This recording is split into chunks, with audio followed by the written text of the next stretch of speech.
You know, I don't believe I ever asked your feelings about this war. On the surface, it must seem as though we took Fodlan's fragile piece in our hand and shattered it into 1,000 pieces. What, is it deep conversation time now? Where'd that come from? It's merely that we've never discussed the matter, and you are in a fairly unique position amidst this all. I thought you might be able to provide some perspective on how an outsider views the actions Adrestia has taken.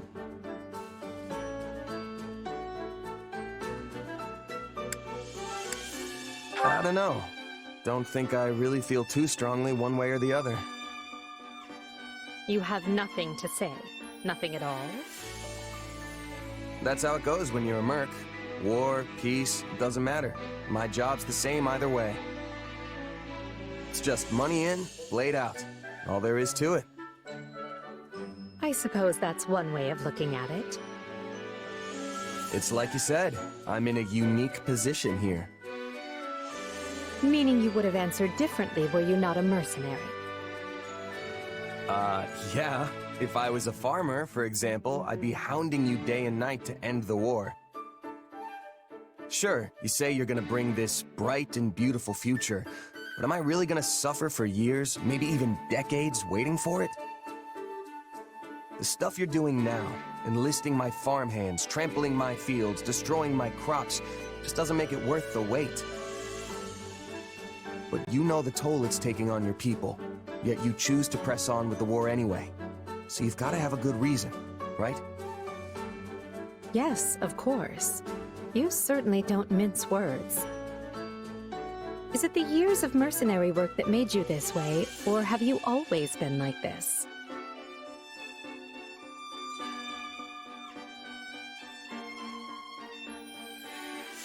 Yeah, I think it just kind of comes with the territory. I've been at this a long time, and lost more than my fair share of friends over the years. Not to mention all the horrible things I've done just for a fistful of gold. Is that so? I would be interested to hear more. Trust me, it's not as interesting as it sounds. Who says it has to be? Interesting or not, I'll have you tell me one of these days. If you say so. Just promise not to freak out when you realize how boring I am, okay? Do I seem like the type of person to freak out about such a thing? Perhaps don't answer that.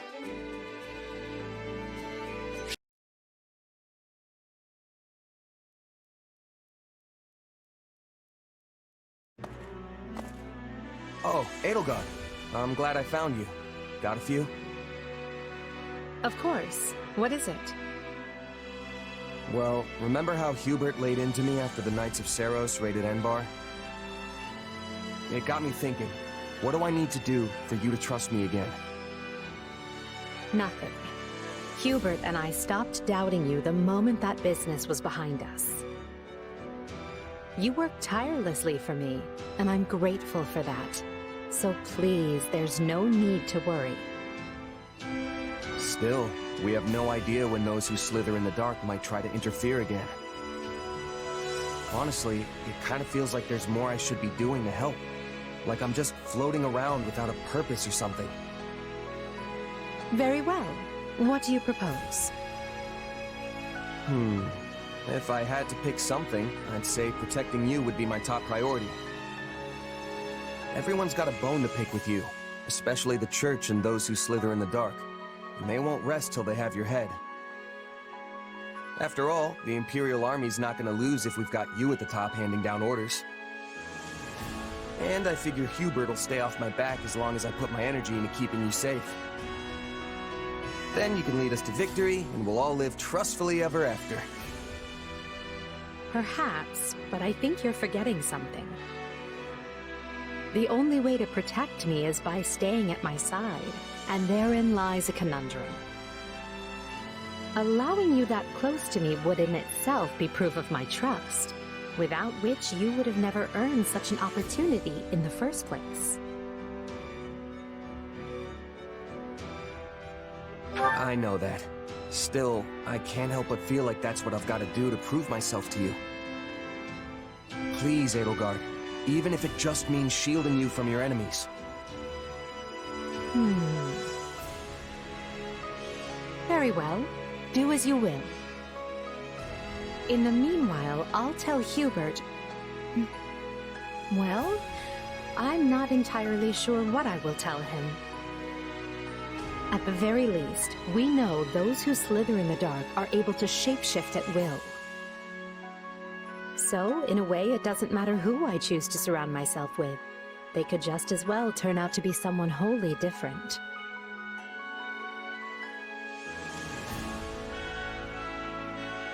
Thanks, Edelgard. I honestly could have sworn you were gonna say no. Of course. What I truly want to know is why you'd risk your life just to earn my trust. Do you really have to ask? You reshaped my entire life. Before I met you, I had nobody. I was nobody. But you still chose me, of all people, to command one of your armies. Now, I can't walk down the street without people yelling my name.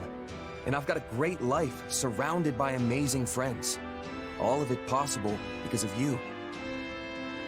That's not true. You would not have earned this post if you lacked the talent. Maybe now, but before you came along, nobody in the Empire gave a Pegasus's backside about talent. You gave me a seat at the table when no one else would. Ah, I see. If you want proof you've changed the world, just take a look at me. Because this guy, he's a whole new person thanks to you.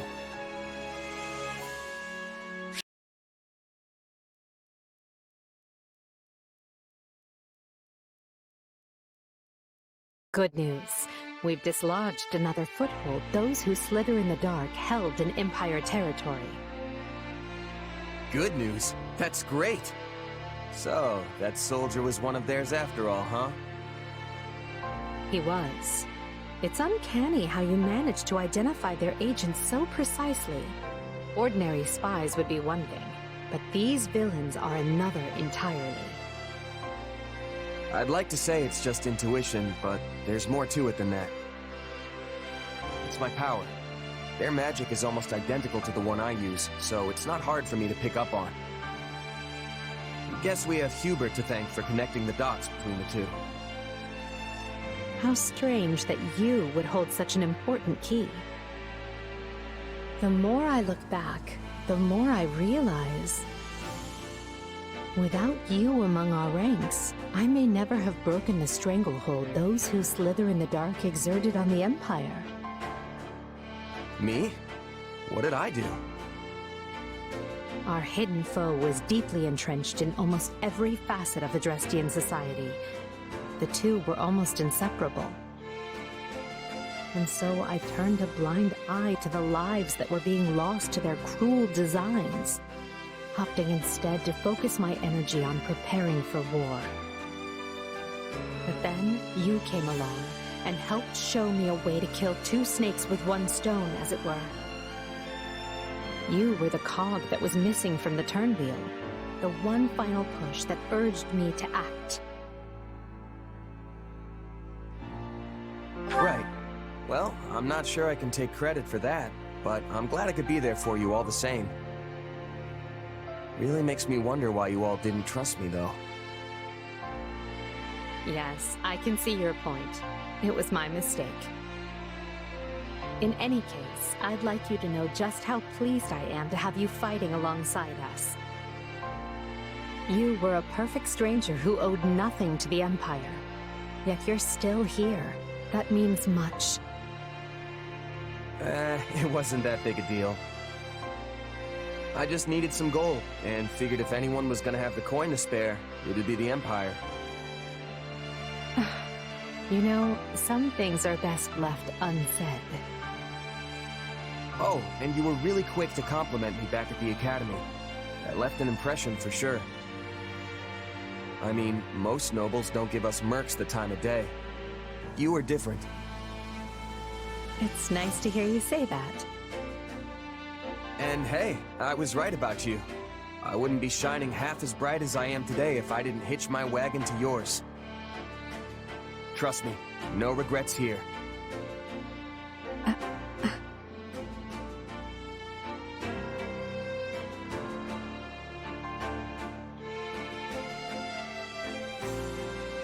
Anyway, back to it. Victory is so close I can almost smell it. And I'll be right here by your side the rest of the way. No stopping till we've united all of Fodlan. We will reach the end of this path soon. All of us. Together. Hey, did you hear? We rounded up the last stragglers from House Climate. Yeah, and brought destruction raining down on one of their villages in the process. Of course, it was partially their fault for mustering an army, but I can't believe His Majesty would allow such meaningless slaughter.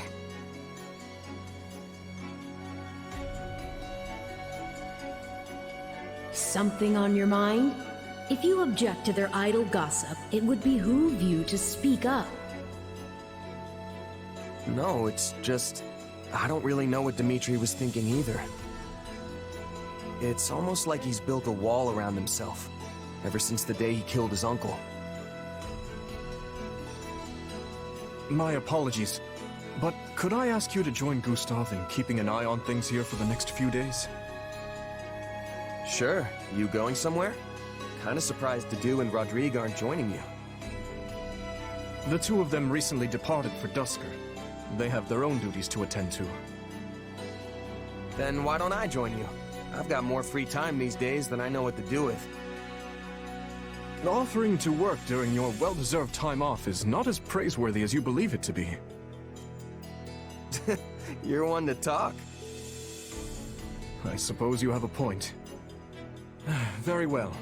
I'll take you up on your offer. The journey will not be a pleasant one, but your assistance will surely prove valuable. I was wondering where we were going. This is the village that was wiped out during our recent battle. Hold on. You're not planning to bury the dead by yourself, are you? It's not really a job for a king. Perhaps not. Yet a resting place is all I am capable of offering them now. Were it possible, I would not have let this village lose a single brave soul. I never intended to see them incinerated by the all-consuming flames of this war. But as the one who authorized our battle strategy, I alone am culpable for their deaths. It's not like you made the decision lightly, though. You discussed it for hours with Rodrigue and the others. Even so, no means can possibly excuse these ends. No amount of justification will bring back the lives that were lost here.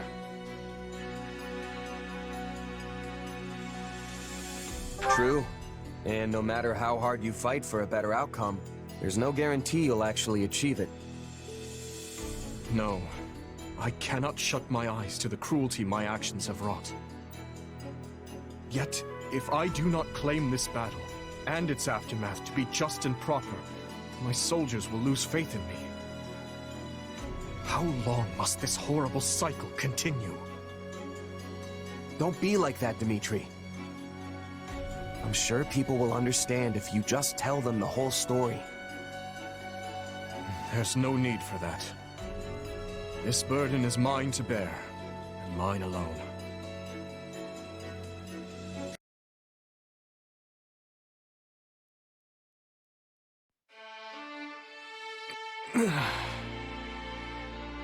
Oh, you're awake. Don't worry, it's only been a few hours. What happened? The last I remember, I was training some of our new recruits. You got hit by some stray magic. Pretty hard, too. Yes, that's right.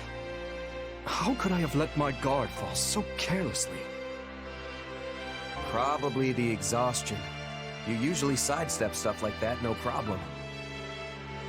Everybody was really worried about you, though.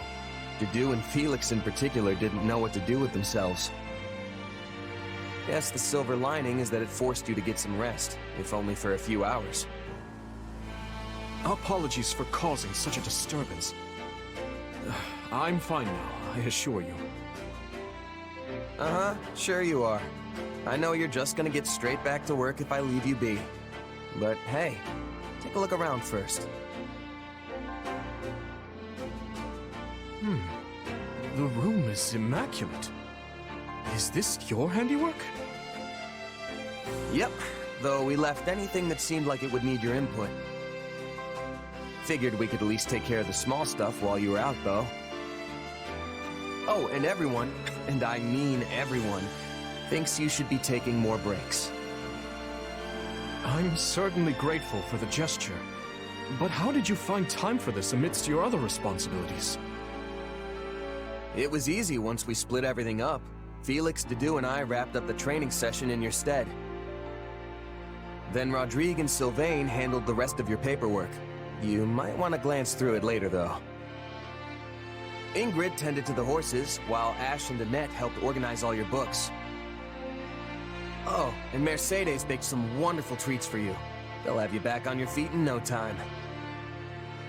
What else? What else?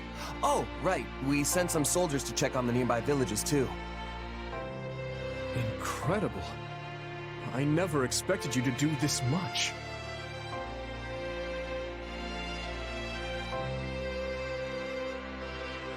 I told you not to do everything yourself, but you still keep piling more and more stuff on anyway.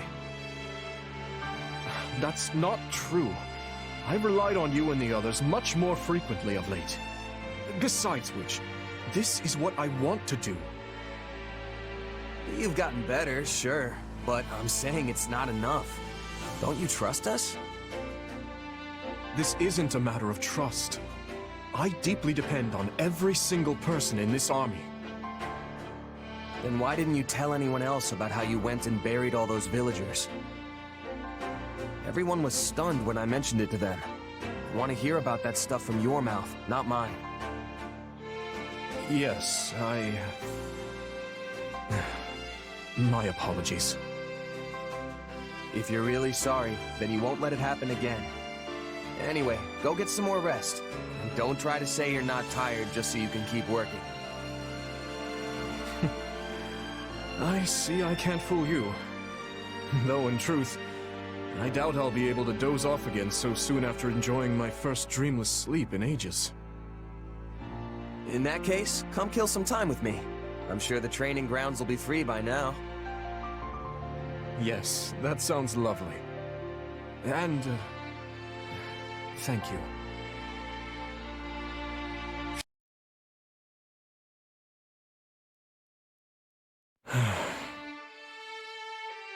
Hey, Dimitri. Aren't you supposed to be on break today? What's got you down? It's nothing. I suppose I'm just finding it difficult to relax. It is vexing to no end to lay around doing nothing, while everyone else busies themselves with vital work. Nobody's forcing you to take vacations or anything. We just want you to have a little break every now and again. Why are you so desperate to work, anyway? Because it is my duty. No. It is the only way I know how to live. As part of the royal bloodline, my life has never for a moment belonged to me. Not even at the instant of my birth. And as a survivor of that horrible tragedy, there are certain responsibilities only I can shoulder.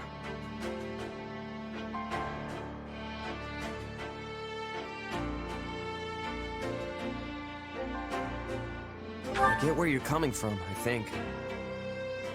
I felt the same way after my company got wiped out. Still, nothing's gonna go the way you want if you can't bring yourself to trust people who just want to help. And don't even try to tell me you'd be happy with that. All I want is to ease the pain, both for those who perished that day and for those who yet live. I'm fully aware that I will need to make sacrifices if I ever hope to accomplish that goal. But I will not drag others into my own personal crusade. I won't let anyone else suffer. So, you see, it's better for me to carry the burden myself. And better for everyone else as well. You say you don't want to see people suffer, but what about you, Dimitri? What about your pain? You don't have a hope in the world of caring for other people if you can't care for yourself first. I'm not sure how to respond to that. And in truth, I don't know how to alleviate my own pain. I've never given the matter any thought. What would happiness even look like for me? How can you not know something like that? Just think about it. What kind of things make you smile? Maybe when you finally conquer a tough rival, or hold a banquet after surviving a dangerous battle. I don't believe I bear the right to such happiness, but if that time were to come, it would be upon my death, having devoted my life to forming a peaceful kingdom full of joyful citizens. Seriously? You can be downright dismal sometimes, you know that? Why's death the first thing that comes to mind when you think about being happy? Dismal? Yes, perhaps you're right. But I find it difficult to consider anything else that may cause me joy. Come on, nothing? What about ending this war quick and celebrating with all your friends? I'm sure Dedue and the others would whip up the grandest feast you've ever laid eyes on. No, such revelry would be wasted on me. But I suppose seeing the smiles on everyone's faces would be enough.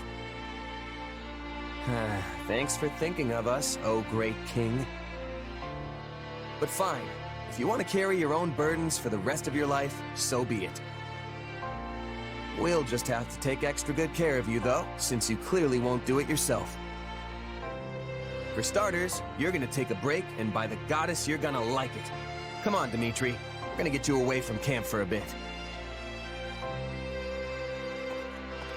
No words can express my gratitude.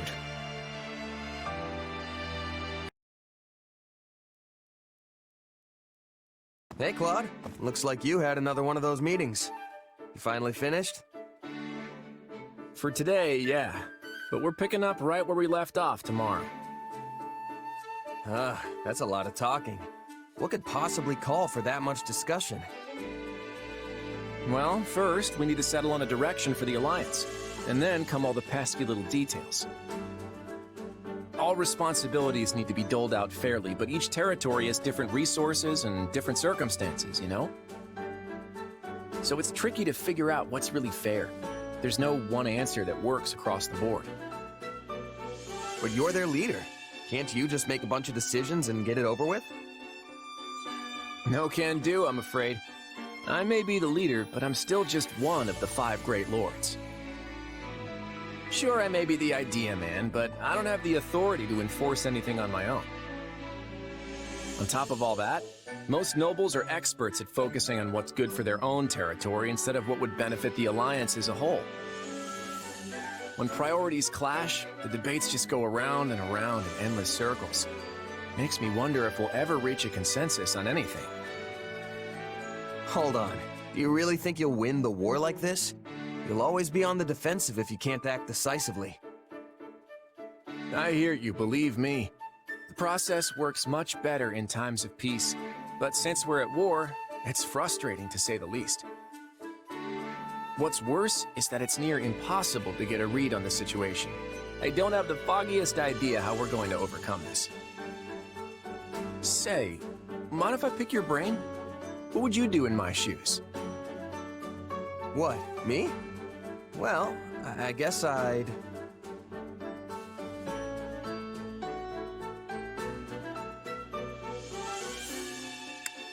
You gotta just give him a nice whoosh. Deal with him that way. Uh-huh. Whoosh. You care to spell that one out for me? What I'm saying is, why not just get rid of all the talking? You mean get rid of the Alliance's council altogether? Exactly. If you give yourself more authority, then it won't take as long to make decisions. It doesn't even have to be permanent. You could go back to the old way once things are peaceful again. But I guess that wouldn't go over too well with the other nobles, huh? Actually, I think you're onto something. Can't say it hasn't crossed my mind before. If folks at the Round Table just keep looking out for their own territory's interests, we'll be in a world of hurt if the Alliance is ever invaded. I just wish they could see that. Whoa, are you seriously considering it, Claude? Of course. Unfortunately, the possibility of it actually happening right now is basically zero. But you've given me a lot to chew on. Let's do this again sometime. Just say the word.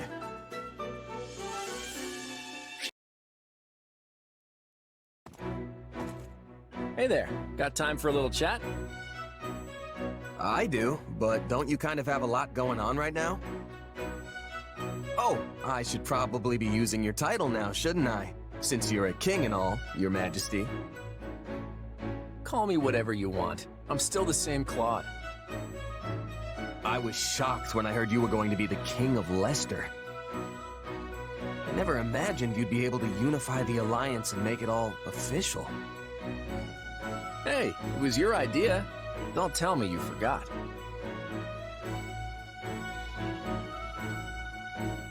Oh, right, the thing. The thing I definitely remember. That thing. Are you sure? You're not filling me with confidence in your memory here.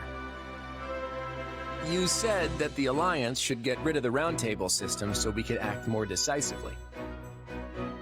Oh yeah, I did say that. But I didn't expect you to remake the whole Alliance as a federation. Whatever that is. Alliance, Federation, they're the same thing with different names.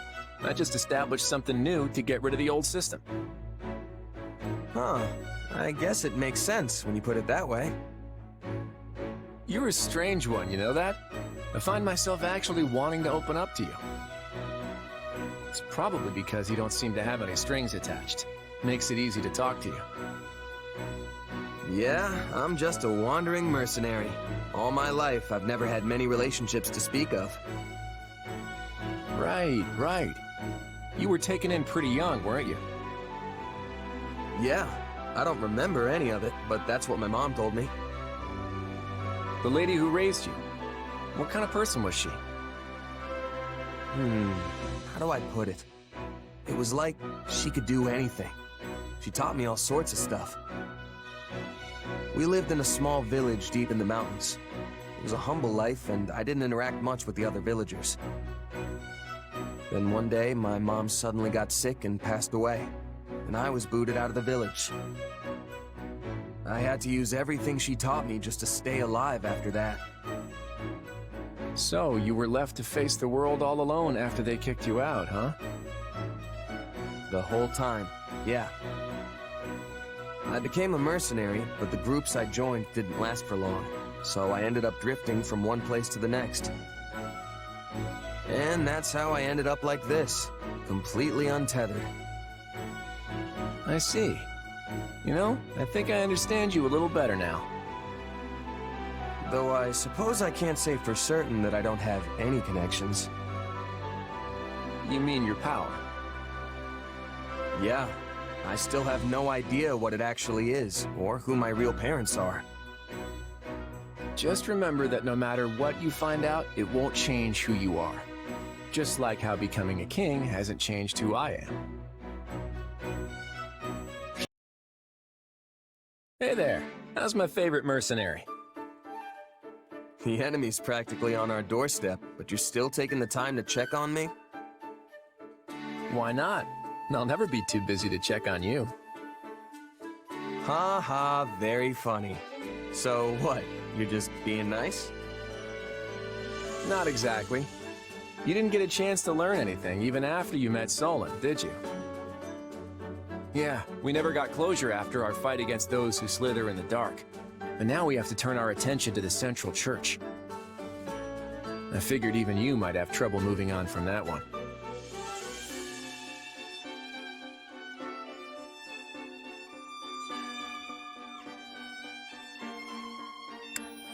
trying not to think too much about my real identity right now. Worrying about it won't get me anywhere, so I'll just have to wait for my next lead. I'm sorry. I wish I could do more to help you with that. Don't apologize. It's clear what the priority is right now, even to me. We need to put an end to the church as soon as possible so we can end this war. You're right. The longer Folda remains in turmoil, the more likely it is they'll try something again.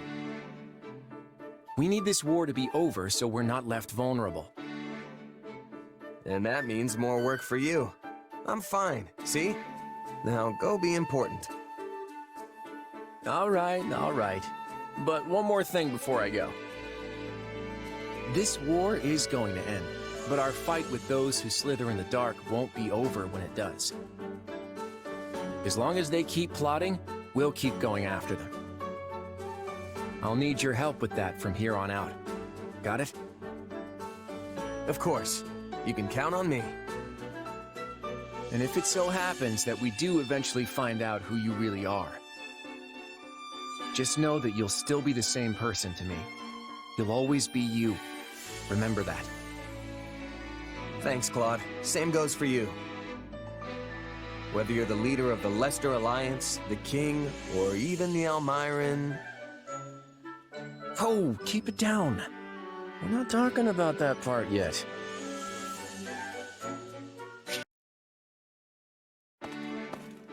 Well, there's a face I'm not used to seeing on the training grounds. Something wrong, Hubert? I have merely come to examine the equipment. I hear whispers that it is in quite the state. Further, my being here should come as no surprise. Her Majesty and I train in these grounds often.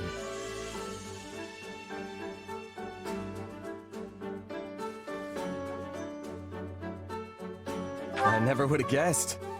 Can't say I'm not jealous, though. Shall I put in a request with Her Majesty on your behalf? I'm quite certain she'd join you. Nah, that's all right. Maybe she'd throw me a bone from time to time, but that wouldn't make us training buddies the way you two apparently are. Ah. Well, it is true this has been a long-running custom of ours. In any case, if you do desire a session with either myself or Her Majesty, you only need ask. A mercenary with no backing such as yourself has much to gain by earning Lady Edelgard's favor. Of course, we would not be without benefit. Your rise in standing would paint an ideal picture for our people. How do you mean? Many commoners crave progress, a path upward in life, and your example would prove that path exists. The common folk would never expect to see their emperor train alongside someone of your dubious origins. At least not outside the pages of a fairy tale.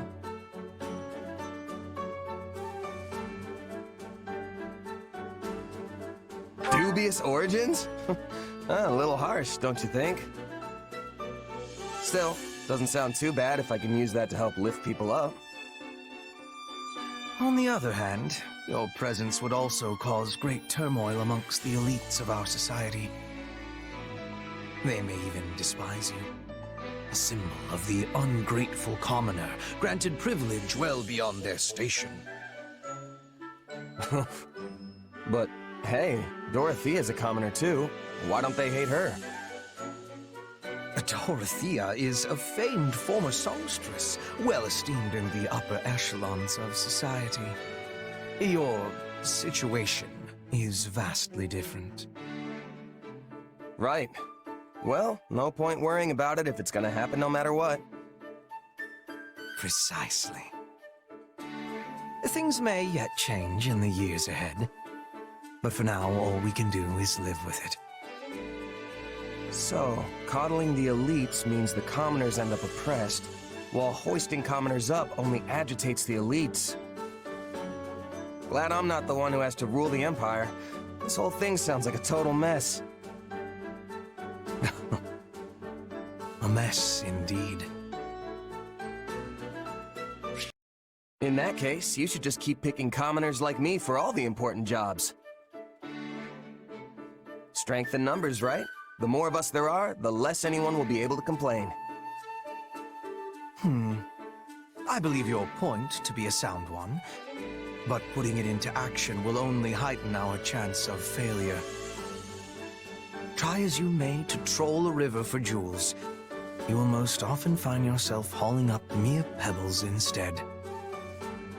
I get what you mean, I think. Accidentally picking the wrong person could really hurt the Emperor's reputation. And provide the perfect opening for nobles who want nothing more than for commoners to be kept in their place. An utter disgrace. Here we stand amidst the flames of war, yet some on our side only seek to drag their compatriots down. There is no rot as fetid as that which plagues our foul aristocracy. It would not surprise me if they breathed noxious fumes. Yeah, I guess they are pretty bad when you put it that way. At any rate, it seems you must be the one to plow forward, for the time being. Come again? You are a mercenary, Captain, no? Surely there are worthy candidates for promotion among your subordinates. The situation would be far less volatile if any potential appointees came with your direct endorsement.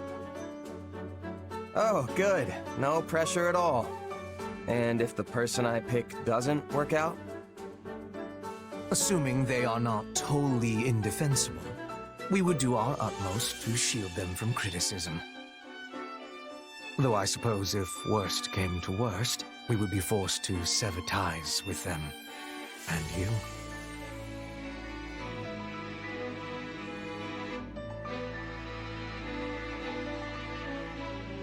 I can respect that. Protecting the Emperor is priority number one. Indeed. It is the first and only priority. Do note, though, you needn't force yourself to pick someone if you fear the consequences. Right, got it. I guess in the meantime, I'll let you know if I think of anyone who might be able to handle the job. Oh, and let's keep the whole severing ties thing to the real worst-case scenario, okay?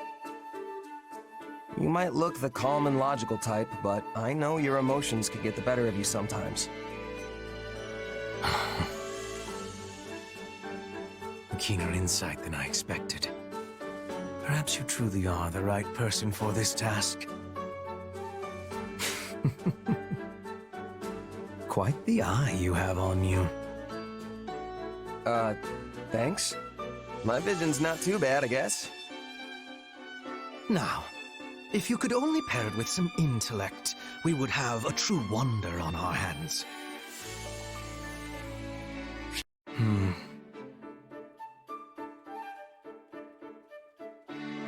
Yeah, why are you always doing that? A question, if I may. Have you had any further contact with our slithering friends since that day? Not in the slightest. Why? Do you know something? Yes, actually. What with the riots in Rim territory and the former Duke Ayer's attempted rebellion. Thanks to that, we now have a lead on the insurgents within the Empire, as well as those who slither in the dark. Speaking to the latter, I also tried to determine if they had been attempting to reach you, or otherwise thought you an ally. But at present, it seems neither is the case, regrettably.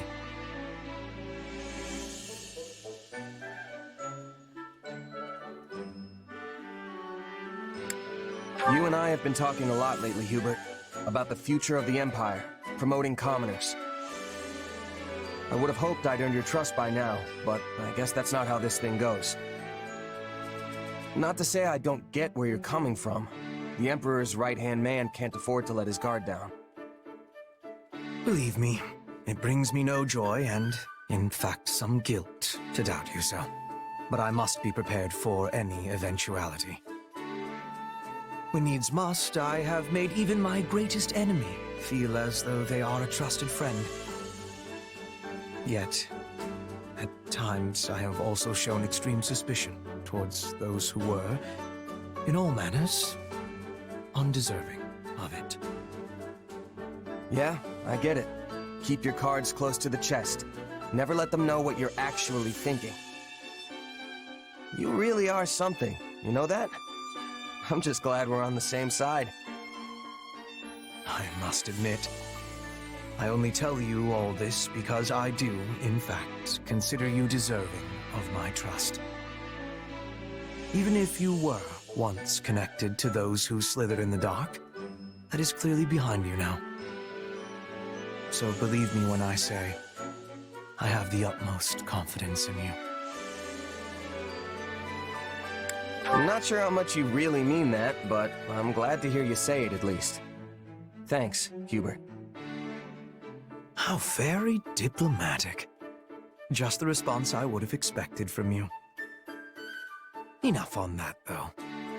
Our problem now is what lurks beneath your mind's veneer. What do you mean? I can sense another you, bubbling away behind the one you present to the world.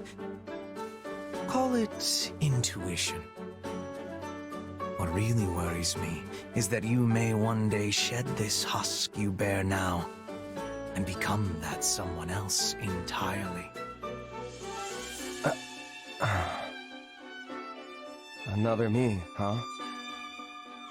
Well, I appreciate the concern, but even if that someone does exist, I won't let them overtake me. I mean, come on. I'd shove that other me right back where they came from and earn your trust once and for all.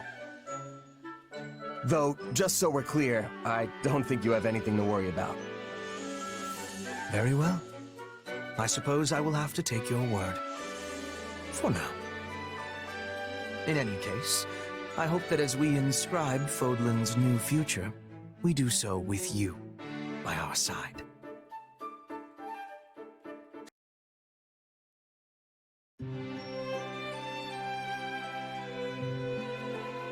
Hey, Dedue, what are you doing here?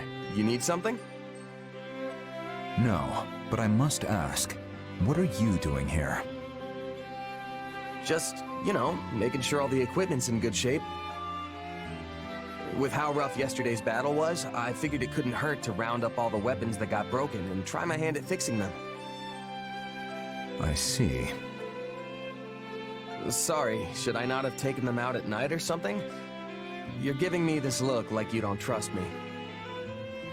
You have His Majesty's trust. I will not lay a hand on you. But I would like to better understand who you are.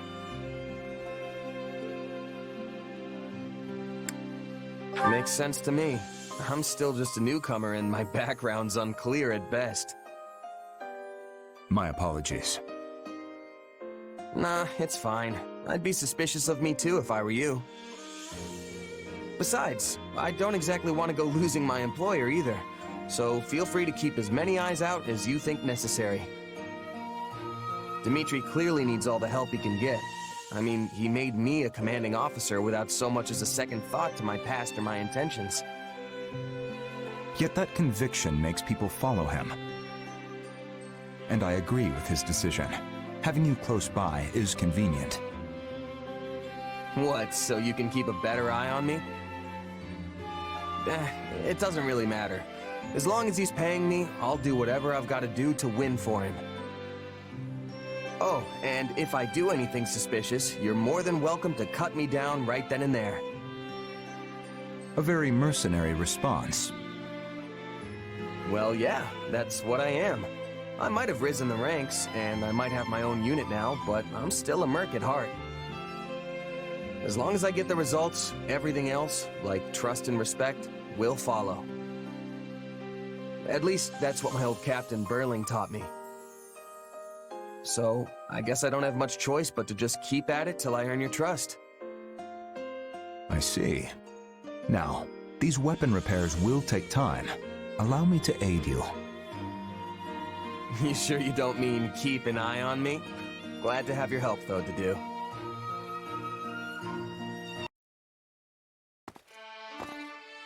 Hey, Dedue. It looked like you were having some trouble out there during training today. All good? It is not uncommon. Many soldiers do not think highly of me. They don't. Why's that? As you know, I am from Duscur. Relations with my home have improved now that His Majesty has taken the throne, but many still hold misgivings about fighting beside someone like me.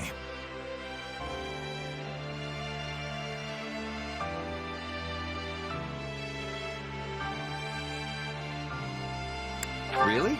I don't see why. The tragedy of Duscur shook the entire kingdom to its core. And now I am among the Royal Guard, an honor often reserved for the children of nobles.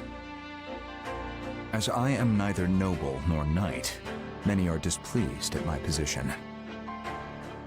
Yeah, that kind of stuff always makes people jealous. I've got tons of rumors flying around about me, too. Not that I blame them. I was just a regular merc plucked off the street and into the officers' academy just because I happened to bump into Dimitri. All of it was a lucky break, if you ask me. Kinda natural it would get under people's skin. True. We are both here due to happenstance involving His Majesty. It is in the nobility's instinct to resent us for claiming their rightful roles. Missing out due to sheer luck is cruel indeed. I'm sure Dimitri's got his hands full balancing it all, too. One wrong move and we could be faced with a full-on rebellion. But, you know, I think there's an easy way to solve this. We just have to prove we're both capable leaders, that we deserve people's support. It's like I said before, as long as we get results, trust and respect will follow. Even the biggest skeptics will have to throw their weight behind us if we can show we have what it takes. Something you learned as a mercenary. Yep. There was this thief we had in our company, real shady guy. Nobody trusted him.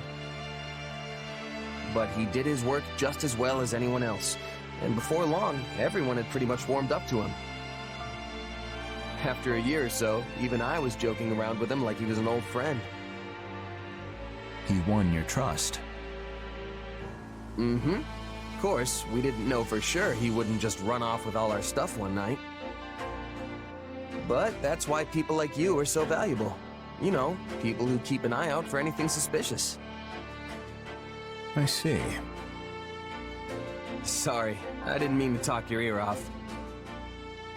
No, I appreciate it. I will try to follow your advice. Dedue, sir. We'd like to hear your opinion on the matter we discussed earlier. Regarding Count Karen, as I discussed with Gustav,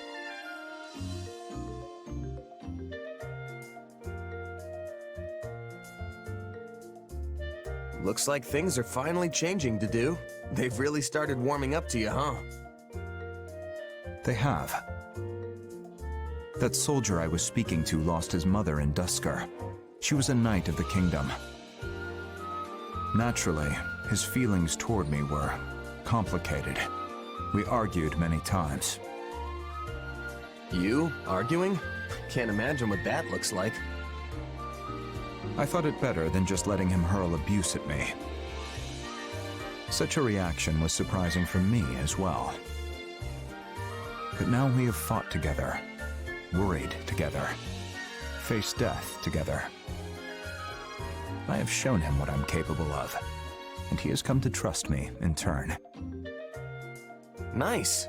Sounds like you really earned his respect then. Congrats, Dedue. Strange. Why are you so happy for me? Because we're friends, and friends are happy for each other when good stuff happens to them. Are they? Anyway, now you've just got to keep it going and get even more people to trust you. Same goes for me. And Dimitri while we're at it. You're right.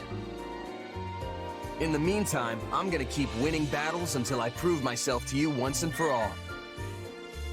So make sure you keep an eye on me out there, Dedue, because I'm gonna be the most valuable fighter we've got. What? What's so funny?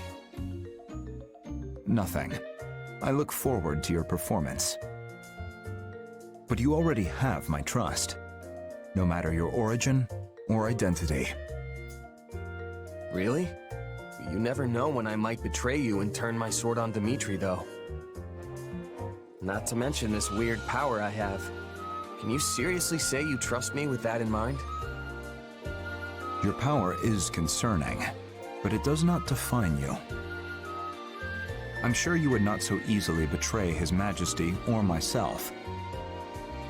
But know that if you do, I will cut you down without hesitation. That's who I am. You must understand by now. Weird way to tell me you trust me, but it's got Dedue written all over it. I'm honored.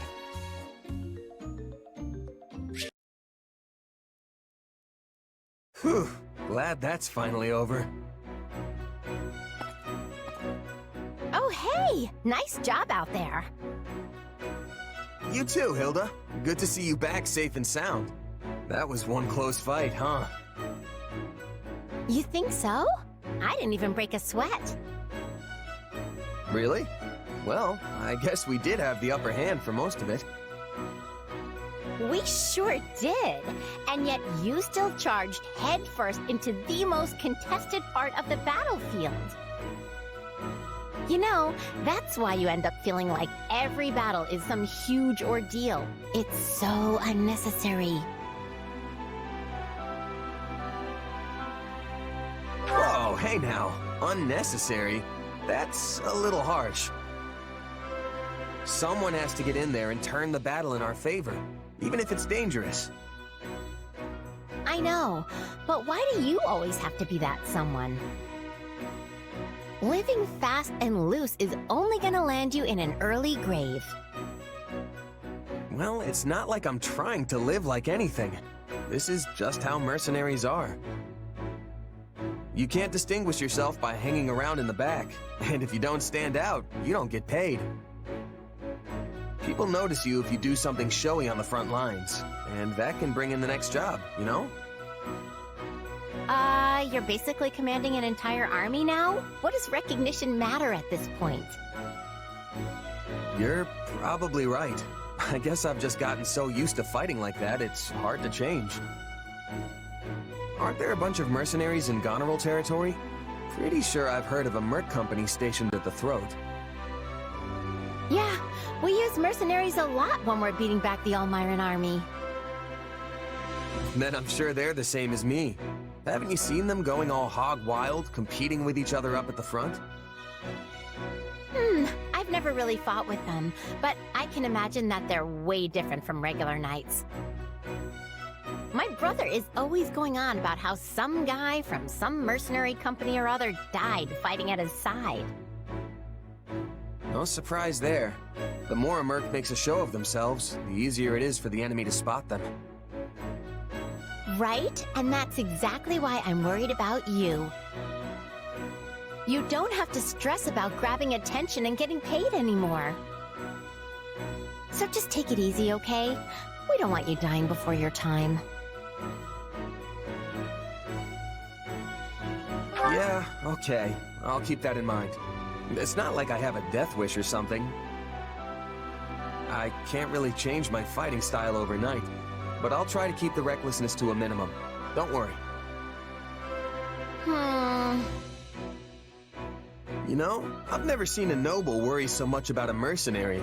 You just sit back and enjoy the show, all right? Enjoy the show? Yeah, that sort of talk is so not making me feel any better.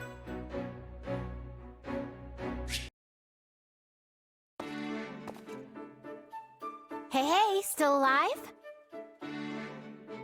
Think it'd be pretty obvious if I wasn't. But yes, I'm back and all in one piece. Well, that's a relief.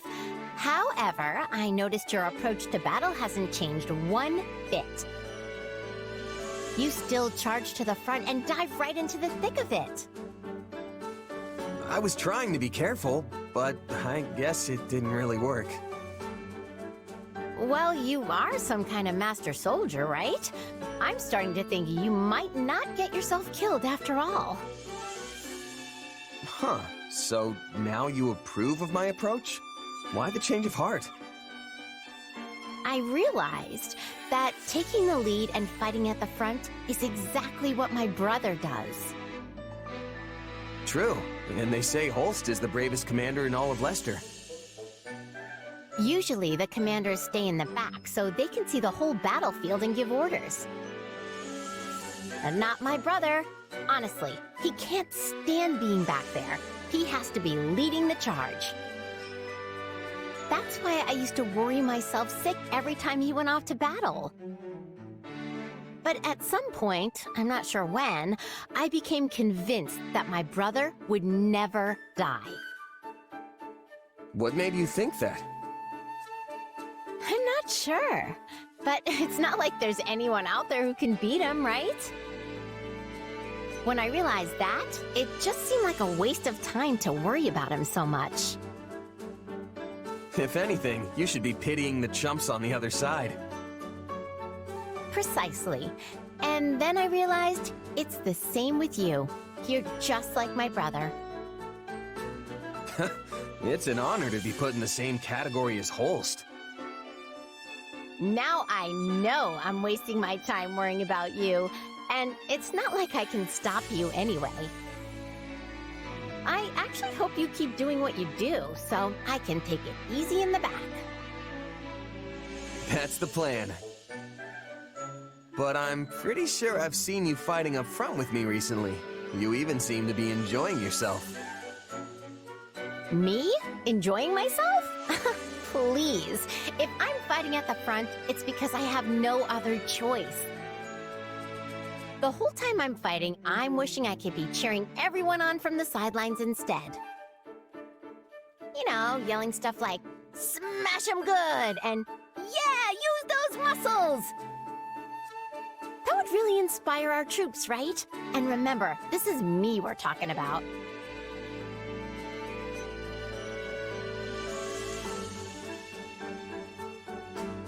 Sure, you could motivate anyone. I know, right? Next time, I'll cheer for you too. You'll see how inspiring it can be.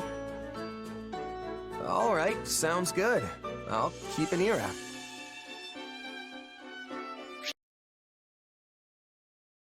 Hilda, did you get hurt at all? Nope, I'm totally fine. I'm super glad we won that battle today. Me too, but it was touch and go for a moment there. Make sure you're not overdoing it, okay? Is that what it seemed like? I didn't think I was pushing myself at all. I mean, you were way up in the front with me. Didn't you say you wanted to hang back and relax? What can I say? When I saw you up there, I couldn't help but chase after you. Despite all that stuff I said, I guess I do still worry. But I thought worrying about people like me was a waste of time. Well, that's what I thought. But it turns out you and my brother are different after all. So, what you're saying is...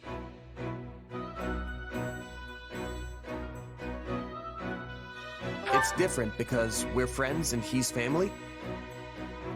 No, that's not it. My friends are just as important to me as my brother. Look at it this way. I could cheer for you till I'm blue in the face, but if I'm stuck all the way in the back, you won't even notice. And I'd lose track of you in all the commotion. Yeah, I guess that's what would happen. So, how am I supposed to cheer for you if I don't get up close? But you weren't cheering. You were actually participating in the battle. Hey, it's not my fault there were so many enemies up there. They forced my hand. I'd have been in danger if I hadn't fought back. I get the feeling that you have some kind of problem with me being so close by. No, not at all. Why would I? Glad to hear it. And this way, you get to see all my valiant deeds up close. You've got to be happy about that, right? I'm not sure happy's the right word, but I'm definitely grateful for your help. You're pretty strong, too, you know. You really are Holst's little sister. I can't think of anyone I'd rather have watching my back. Oh, please don't say that. I can't handle that kind of responsibility. Our win wasn't because of me or anything. You know I'm basically a weakling, right? After seeing what you can do, weakling isn't what comes to mind. But I guess you can seem shaky out there sometimes. Exactly. So shaky. That's why it's up to you to make sure I'm perfectly safe during battles.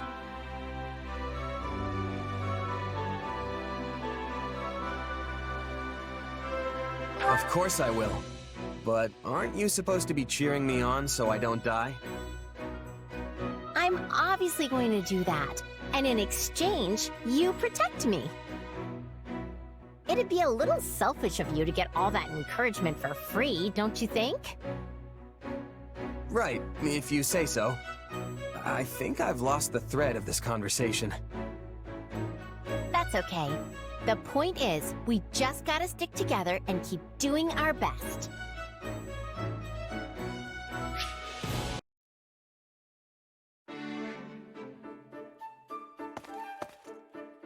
Ah, fiery as ever. What an inspiring sight. Oh, hey, Ferdinand. You think so? The way I see it, a mercenary who doesn't train every day probably won't stay a merc for long. I cannot dispute your logic. Though, I must say, you never did strike me as a typical mercenary. And your upward trajectory has proven me right. To go from nothing to a commander rivaling even the finest of nobles as quickly as you have is astounding. You are the most intriguing man. Well, that's because I've made a habit of giving my all. I'm honestly just happy to have earned Edelgard's respect. You're all, you say? Something wrong? To the contrary, I find your attitude inspirational. We are birds of a feather, you and I. Every task I undertake must also be done to utmost perfection. Polishing my armor? It shall have a mirror sheen.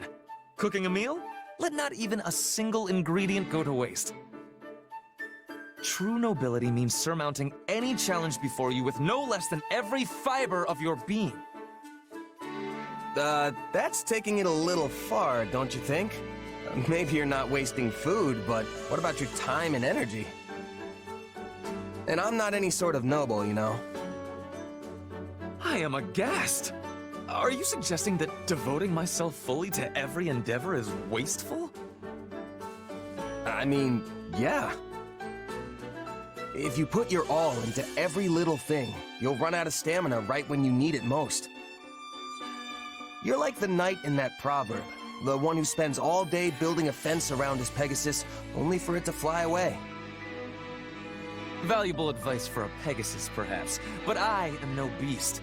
I am Ferdinand von Eyre. I know that you're different, I do. But everyone needs to take it easy sometimes. If you always keep your bowstring taut, it's just gonna snap when you actually need to fire. I assure you I am no bowstring either, but I take your point. However, there is no cause for concern. As I have told you on multiple occasions, I am Ferdinand von Eyre. Whether I am resting, enjoying leisurely pursuits, or simply in contemplation, I always apply all my energy to the task at hand. At work or at rest, I will forever give it my all. Ha ha ha! Seriously? What's full-on resting even look like? Now, time for a break. Let us concentrate our efforts on rousing conversation. Afterwards, I say we reward ourselves with a gripping training session, and crown the evening with a meal well deserving of our ravenous appetites. Is something amiss? I don't know. It feels like you might be leaning a little too hard on the whole giving your all thing. You didn't used to be like this. I know you want to do your best, but it's starting to feel like I can't even relax when I'm with you. Perhaps you are right. I have been feeling rather restless lately. I suppose seeing my father locked away in that dungeon made me feel the need to accomplish something. At times like these, devoting myself fully to what few things I can do is all that keeps me going. Otherwise, I would simply succumb to the reality of how powerless I truly am. The pressure is immense.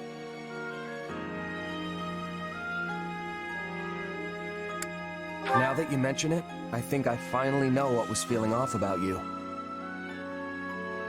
It's that pressure, forcing you to keep your guard up. Like you're constantly braced for the worst. Take your breaks, for example. It never looks like you're doing anything even resembling relaxing. I wouldn't worry about your father, though. I know you'll find the right solution.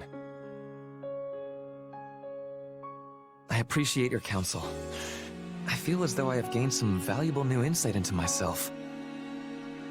After all, one can hardly notice the changes they undergo as they happen. It seems partnering with you is the right decision. Your advocacy for maximal effort continues to be an inspiration. Oh, I wasn't really trying to give you advice or anything, and that's definitely not what I'm advocating for. But if what I said helped, then I'm glad I could be there for you. I just hope you can start cutting yourself a little slack. Your future's bright, Ferdinand. A veritable wellspring of advice as always. I am deeply obliged. As long as you're feeling better. I mean, war councils are grim already, but they'd be practically unbearable with you sulking around the place. And really, it was nothing.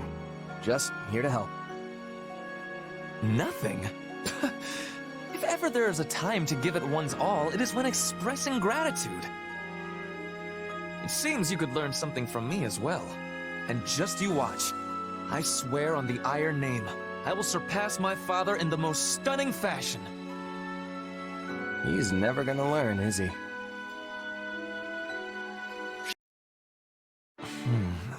Perhaps I will ask Edelgard to handle this matter. As for this one, it seems as though I have no choice but to do it myself. If only I could spare the time. Hey, Ferdinand. You should probably think about getting some sleep. That's an order, actually, from Hubert. But I agree with him. My apologies. My list of responsibilities has grown rather unwieldy of late. Exhausted as I may be, I will be done here shortly. You need not fret. Ferdinand, come on. I thought you were supposed to be giving everything your all. If you're really that tired, how are you going to be in any shape for what's coming tomorrow? Go on and give your all to a good night's sleep. Yes, you are right. How could I, of all people, not realize the error in my ways? I shall take that to heart.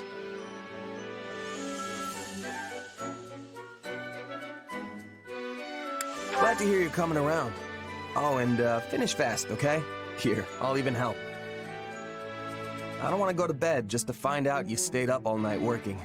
Let me just... Wait. What's up? Never mind. Thank you for the concern. I will be sure to convey my gratitude to Hubert later as well. Don't forget. He's really worried about you, you know. Is he now? Usually he finds any occasion to criticize me. Same here. Is that so? And here I thought he had taken a shine to you. If he has, he sure doesn't show it. Ah, before I forget, what would you think about coordinating our schedules tomorrow? I've been so absorbed in my work of late, we've scarcely had the chance to spend time together. I have been pouring all of my effort into rising early, training, eating, and in the process, I have neglected our friendship.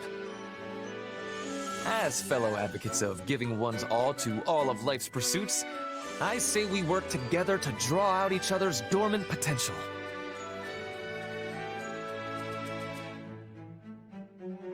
Works for me. My schedule's pretty light these days. It'll be good to spend some time together, but just so we're clear, we are not on the same page with this whole giving our all thing. Splendid! This should serve as all the motivation I need to continue pressing onward undaunted. And with that settled, I believe it is time for us to devote ourselves fully to a tranquil slumber. Come, our lump-riddled camp beds await our zealous efforts. Okay, this time you are joking, right? It's seriously impossible to tell with you sometimes. You know, Felix, I've been thinking. Actually, never mind. What? You can't say that and then not tell me. Come on, out with it.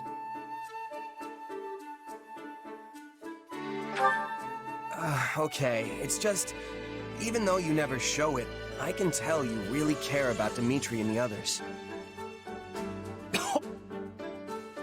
You alright there, Felix? There's no reason to get all choked up over it. It's your fault for saying something so ridiculous. Hey, you're the one who asked. But it's true, isn't it? I know I'm right. And what proof do you have? Well, for one, you move way better when you're fighting alongside them. That's only because I've known them so long now I can predict their every move. The boar always rushes straight into enemy lines, so I have to be ready to cover him. Of course, few can survive one of his mad dashes. But I can't just leave him alone. The man doesn't give his own safety a second thought. We don't coordinate, though. I just stick around to make sure the coast is clear for him to run wild. Huh. But when you're fighting with Ingrid, you're usually the one who ends up charging forward. Yes, because her Pegasus is an easy target for enemy archers. It's better for me to dash ahead first and eliminate any potential threats. Not that she's incapable of dodging an arrow or two. But she loses sight of her surroundings in the heat of battle. If she advanced before I did, a cloud of arrows would be the end of her. Uh-huh. So then why do you always get surrounded when you're fighting with Sylvain? Because the braggart always insists on showing off. Though if nothing else, he does have the skill to fight his way out of any bind. Sounds like that's not part of your strategy then. But you'd still never pull it off if you didn't trust each other. It's all natural for a soldier. Honestly, it's impressive how well you work with everyone. I should take a page or two out of your book and learn more about the people I fight with. Maybe having a better grasp on their personalities would help me coordinate our movements better. Who knows? You're welcome to try, at least. If you've already got a good read on me, the others shouldn't be an issue. Anyway, we're done here. Talking to you is exhausting.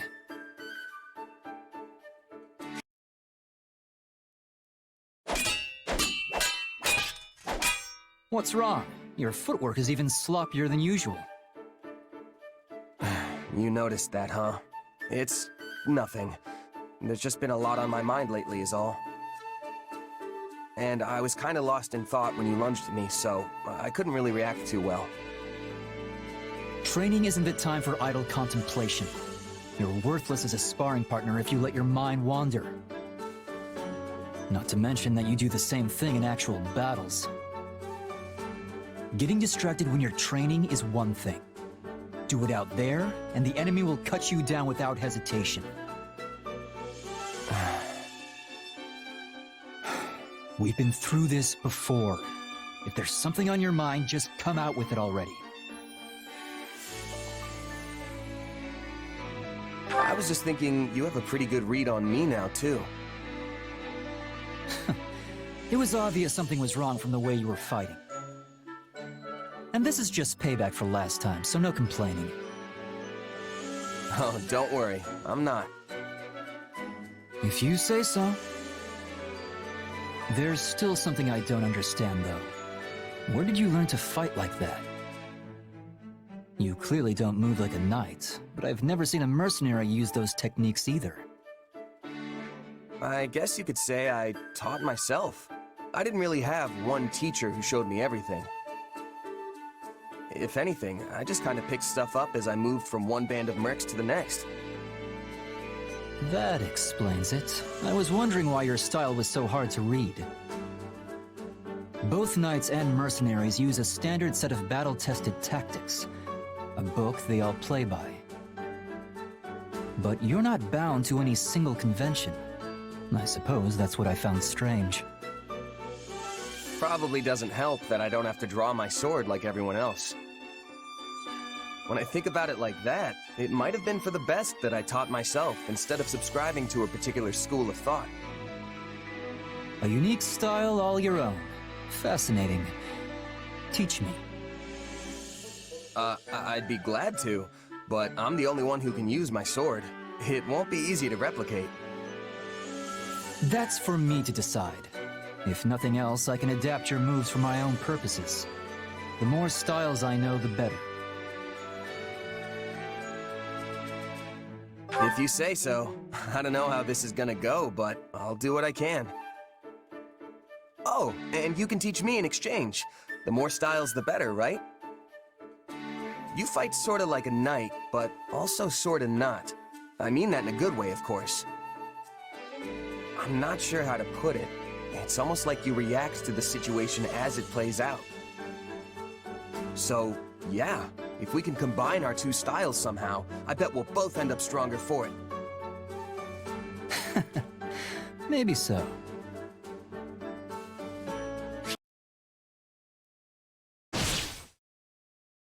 He's making a run for it, Felix. Don't let him get away!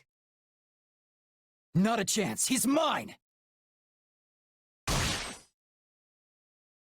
Nice work out there. It's a real confidence boost knowing you have my back. I could say the same for you. Now that I know your style better, I have less trouble predicting your movements. Glad to hear it. Guess you must have a pretty good read on me by now, huh? On your sword, perhaps. There you go again. You know, I've gotten a good grasp on the way you think. It's like you decide on a role for yourself, then do whatever you can to see it through. Of course, the role changes depending on the situation and who's fighting beside you. Sometimes you attack, sometimes you defend. It's incredible just how versatile you are. No need for compliments.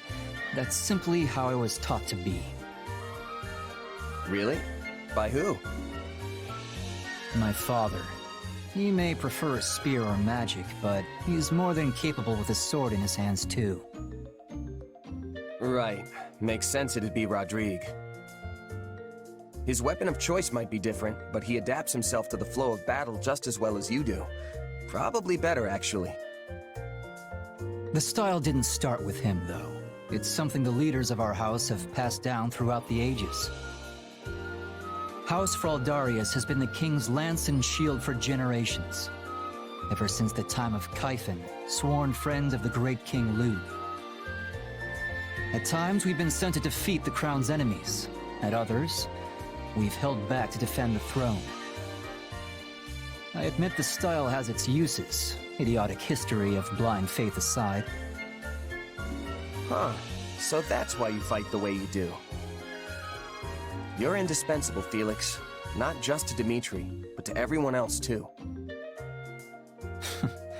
I suppose if I'm a lance and shield, you would be like some kind of projectile, an arrow or a stone.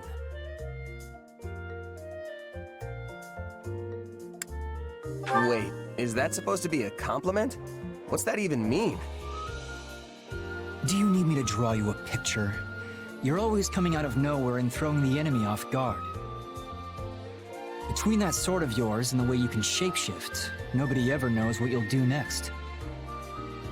Some might say your powers are dangerous, but I think they provide the perfect element of surprise. Huh. Glad to hear you say so. There's one fault I can't get past, though. You can never stay focused during battle. It's almost like you're talking to someone while you fight. Someone in your head that... Hey, what's with the smile? Huh? Oh, sorry. I'm just really happy we've gotten to know each other so well. Only a true friend would be that open with their criticism. Thanks, Felix.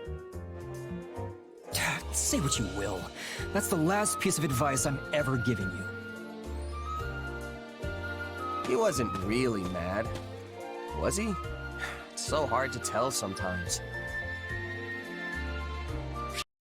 I was wondering who it was. What fortuitous timing.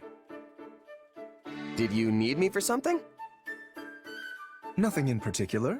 I was simply thinking of having a little chat with you. Please, do relax. But I already am relaxed. I've heard your background is quite the mystery, and what's more, that you possess some sort of unknown power. It's certainly a bold decision for Claude to put someone like that in charge of frontline forces. I don't know if there's anything bold about it. Oh? It seems you do not understand your unique position then. Each noble house in Leicester commands its own knights, and those knights in turn enact the will of their lords through the soldiers in their employ. But you are no knight, merely a mercenary who commands soldiers in fealty to nobody at all. Maybe so, but all my orders come straight from the Alliance leader himself. What's the problem? There is no problem, per se. You excel at what you do and fight with true valor. However, protecting the people of Leicester has always been the nobility's responsibility, and theirs alone. Some nobles may feel insulted that they have to rely on a simple mercenary of unknown origin. Seriously? But nobles are usually the ones hiring mercenaries in the first place. On the other hand, I hear there are more commanders of common birth in the Empire of late.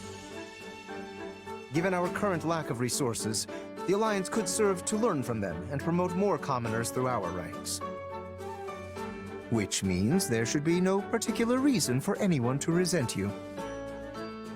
Didn't you just say they might feel insulted? If nobody's getting all hot under the armor about it, then there's no problem, right? That said, this does not change the fact that a noble's obligation is to protect the common folk. Though your exact origins remain unclear, you undoubtedly fall into the commoner category as it stands. Therefore, you are entitled to all the protection a noble is compelled to provide. Simply say the word if you ever require my assistance.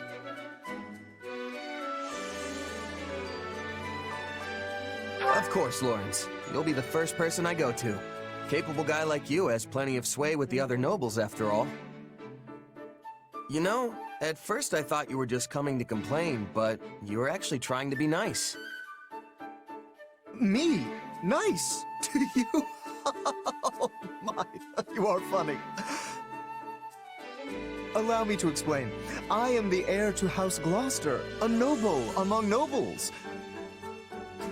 My offer of aid was not an act of kindness. It was a means to inform you of your place in this society. You would do well to remember the order of things here in Fodlan. So, you just came to tell me how I'm disrupting the order?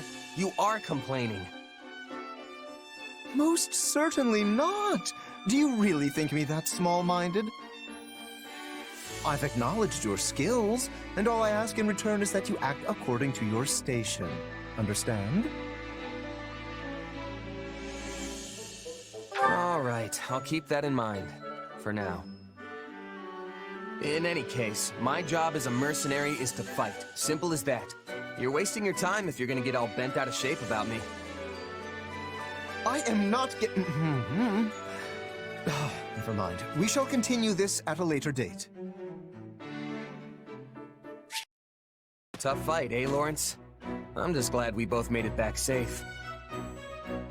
Indeed. Without your help, I surely would have met a noble warrior's demise. Thankfully, my admirers will have no reason to weep today. And for that, you have my gratitude. Well, that took a weird turn. Do you remember what I said before about the order of things in Fodlan?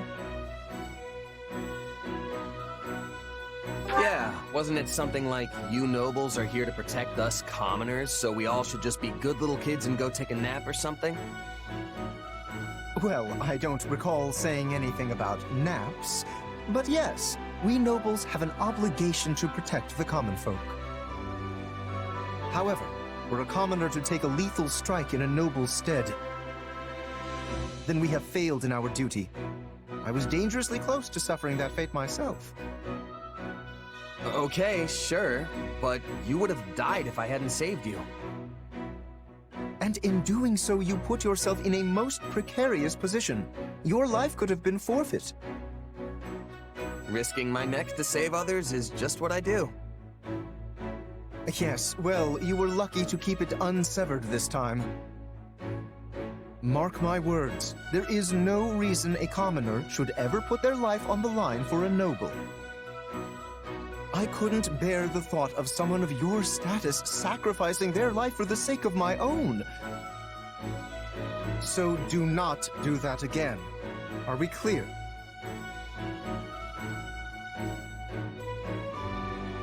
You're right. I'm sorry.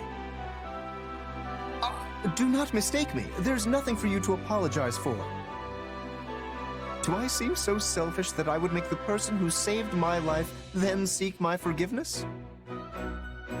All right. No apology then. Sheesh. You're a real piece of work, you know that? Me? How rude! I will have you know I'm quite serious about this matter.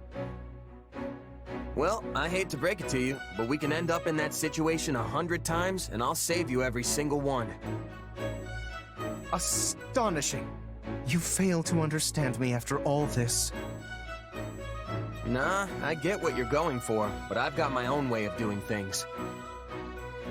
Mercenary or no, I know there's nothing worse than watching an ally die right in front of me. Especially if they're weaker than me. I just can't help but jump in to save them, you know? Weaker? You cannot possibly mean me. Hey, you're the one who almost kicked the bucket out there. If you don't want people rushing in to save you, then you've just got to get stronger. I must admit, your argument is sound. I cannot refute it. In that case, I ask you keep your eyes on me from this day forth. I shall endeavor to improve myself. The day my strength surpasses yours, my noble personage will save your commoner skin and restore the proper order to this world. Yes! This shall solve all of Fodlan's problems! This is why nobody believes me when I say he's actually a decent guy. Ah, there you are. Here to complain again, Lawrence? Do I look like a man who does nothing but complain? Simply preposterous. Okay, then what do you want? I'm not sure if you noticed, but I have grown remarkably stronger as of late. I've poured all my effort, nay, my very blood, into these results. And do you know why that is? To win the war, right? That may be part of it, yes. But the impetus came from you throwing down the gauntlet. I don't remember doing anything like that. You surely could not have forgotten. Your words ring true in my ears even now. It was something like, if you don't want people running in to save you, then you just gotta get stronger than me. That does sound like me.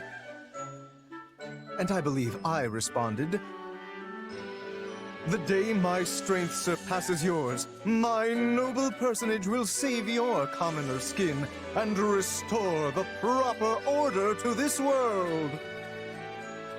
Did you? Yes, I most certainly did. And now that day has finally come. I am a man of my word, after all. If I could only just rescue you from a perilous spot in battle, I will have truly fulfilled my vow. So that was a vow, huh? Yes, one I whispered into the ears of the goddess herself.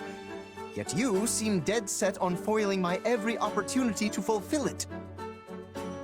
Somehow you never stumble, never falter on the battlefield. It's almost as if you're an army all on your own. And so, despite my every intention to rush in and rescue you, the opportunity never arises. Well, what do you plan to do about this? Okay, see what you're doing right now? You're complaining again, but you've got it all wrong. The reason I don't run into trouble in battle isn't because I'm all-powerful or something. It's because I have reliable allies like you fighting alongside me. So, you see, you've already fulfilled your vow. What? Well, I must say I'm quite impressed with myself. It seems I've managed to save your life without even realizing it. Which means I, Lorenz Hellman Gloucester, have emerged victorious in our challenge. Challenge? What challenge? All of this was your idea. I never agreed to any of it. And besides, I don't think you've actually accomplished anything yet. I mean, you don't really think you're stronger than me, do you? Ah, throwing down another gauntlet. Very well then. How about a little sparring session, right here and now? Bring it. But no complaining if you lose, all right? Oh hey, looks like I'm not the first one to show up. Hello there. No need to pay me any mind. I'll just be absorbed in my book here. I assume you've come to meet someone? As they've clearly not arrived yet, why don't you join me? Here. Thanks. Hey, Linhardt, you're into all that spooky magic stuff, right? Like sorcery and crests and whatnot? Yes. Why? Is there something you'd like to ask me? Oh, no. I was just thinking it's kind of weird that you've never really been interested in my power. Do you want me to be? Yeah, I mean, I don't even understand it myself. But with you helping me, I might actually learn something. That and Hubert scared me half to death talking about how you might experiment on me. And just so we're clear, I'm not into that. Uh-huh. Well, not everything piques my interest. Your circumstances simply do not. If you're not interested, then so be it. But is there any particular reason why? Hard to say. Perhaps because a sword is the only thing you're able to manifest? Strictly speaking, I suppose your power does raise some questions. But that sinister weapon of yours, it just doesn't leave me all that interested in learning more. Sinister, huh? That's one way to describe it. Tell me, have you ever beheld one of the hero's relics? They also possess the most peculiar aura. And yet, there's something almost divine about the terror they instill. But your sword? It's cold. Maybe even inhuman. In more complex terms, it's little more than an inorganic, dispassionate construct. Not a hint of the goddess's divine guidance in its design. It's not as if you were able to choose what you manifested, right? It just came to you. True, but what if I could turn it into something else and start manifesting different things? Would you be interested then? Is such a thing possible? I would like to see that for myself, I must admit. In fact, I'd be quite excited by that. What a fascinating topic to lay at my feet.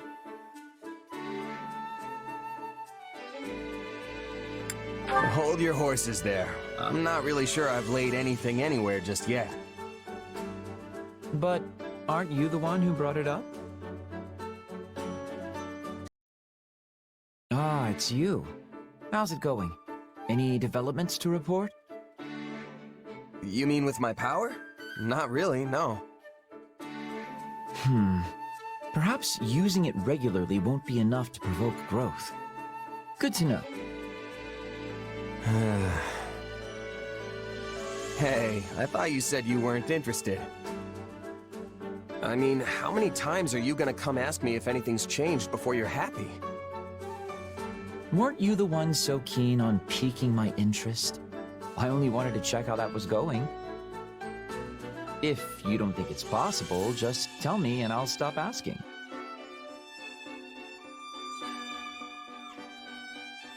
Okay, yeah, it's definitely not happening. What? But this was all your idea. How cruel of you to stoke my excitement only to back out at the first sign of adversity. Come on, just keep trying a little longer. How about this? Describe the circumstances in which you first awakened to your power. Maybe we can reproduce the situation and see if lightning doesn't strike twice. Well, I was staring death in the face when it happened. I'd been beaten so badly I could barely stand. But I kept telling myself I wasn't ready to die yet. Then, out of nowhere, it just came to me. I suppose we shouldn't try to recreate those conditions.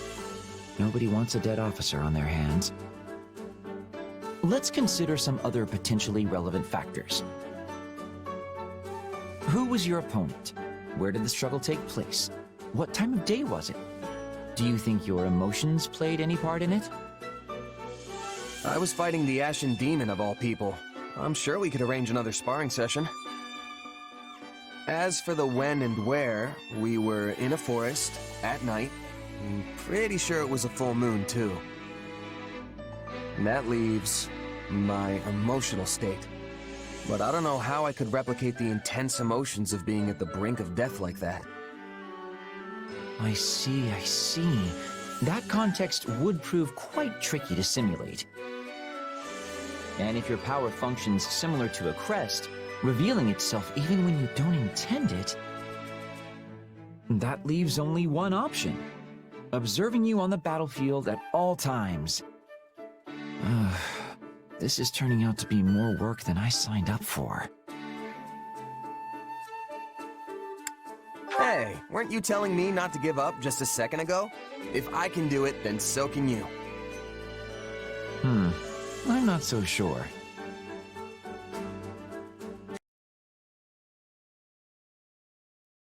So in the end, it seems we're no closer to unveiling the truth about your powers. You can say that again. At this rate, the war will be over and done with by the time we make any headway. That would admittedly be cause for celebration, at least. Your power, like that of a crest, is undoubtedly meant to be wielded as an instrument of war. And as the tides of battle recede, your chances of encountering a life or death situation grows slimmer and slimmer. Therefore, you'll be forced to use your power less and less often. And that's probably for the best.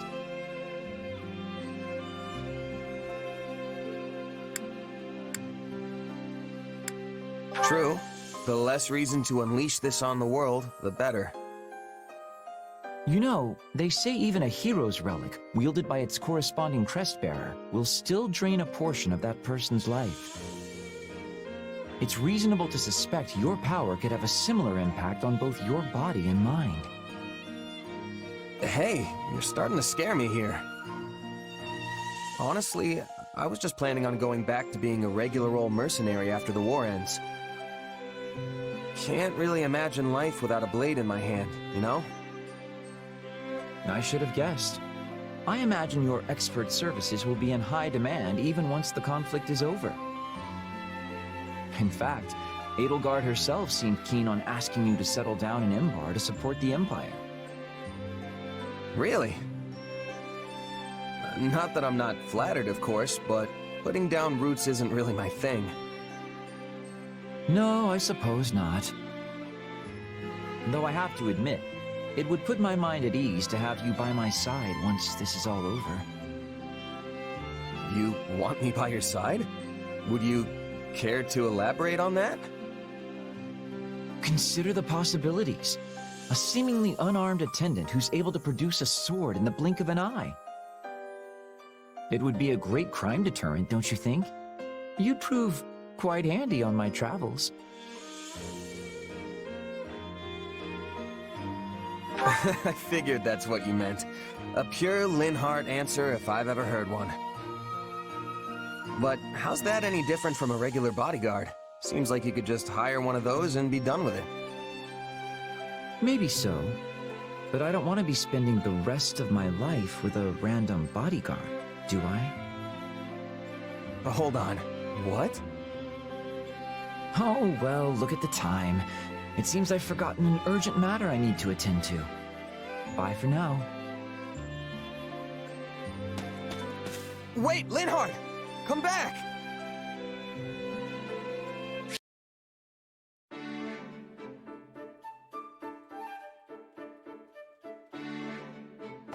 Oh, it's you. What are you doing? Hey, Ashe. Not much, just perusing this tactics book. Have you read it before? I sure have. It was popular in Leicester a few years back, if I remember right. I picked it up myself back at the monastery, but it was so dense it took me ages to finish. It's a pretty tough one, I'll give you that. But there's some great stuff in here too, if you can get past the writing. Hold on. You were born in a remote mountain village in Ordelia territory, right? Yeah. What's your point? I guess I'm just impressed you can handle such an obtuse book, given your upbringing. I mean, nobles and the children of rich families are taught to read by default, but most commoners never get the opportunity. Honestly, I've been wondering who taught you ever since our time at the academy. I hope I didn't offend you. I'm just curious. Nah, it's fine. I learned from my mom. Adoptive mom, that is. Looking back on it now, it is kinda weird that someone as smart as her was off living in the middle of nowhere like that.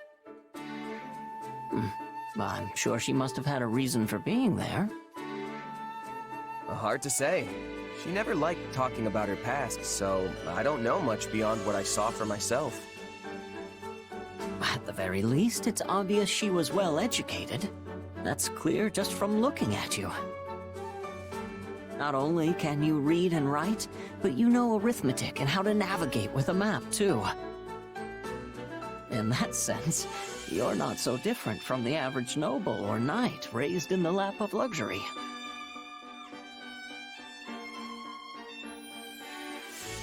You really think? Yeesh, you're gonna make a guy blush. I only have my mom to thank for raising me so well, though. Yeah, she must have been an incredible woman. You know, I didn't know how to read myself until I met Lenato. Huh. And now that you mention it, I never really saw the other mercs in my company with a book in their hands. Except for the captain, of course. Makes me wonder where my mom learned all that. But it's not like I can ask her now. She's gone.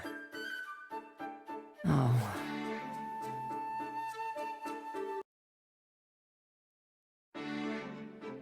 Hey, what's wrong? Something on your mind? Kinda, yeah. Remember before when we were talking about my mom? The more I think about it, the more I'm realizing she really was a strange person. What do you mean? Exactly that. Everything about her was kinda just a mystery. I've spent hours trying to puzzle out how she might have ended up in that remote village, but I keep coming up empty. I mean, someone that smart is rare even in the biggest cities, right? She practically knew everything. Even using magic was a breeze for her. She may not have talked much about her past, but can you think of anything she mentioned that could give you a clue?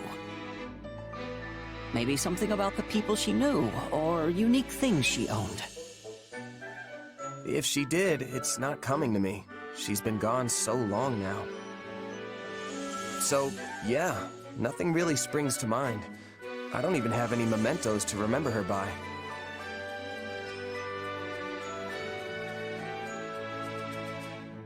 Then we'll just have to investigate. I'll help. Investigate? As in, my mom? Where'd that come from? Well, both of my parents died in an epidemic when me and my siblings were still very young. I still have some hazy memories of them. Food they used to make, that kind of stuff. But that's really all I have left. And since they were commoners, there's almost no record of them. All my searches came up empty. I know how much that hurts, so it's not hard for me to sympathize with what you're going through. Huh. Really, it's just so I can get my own closure. We don't have to do it if you don't want to.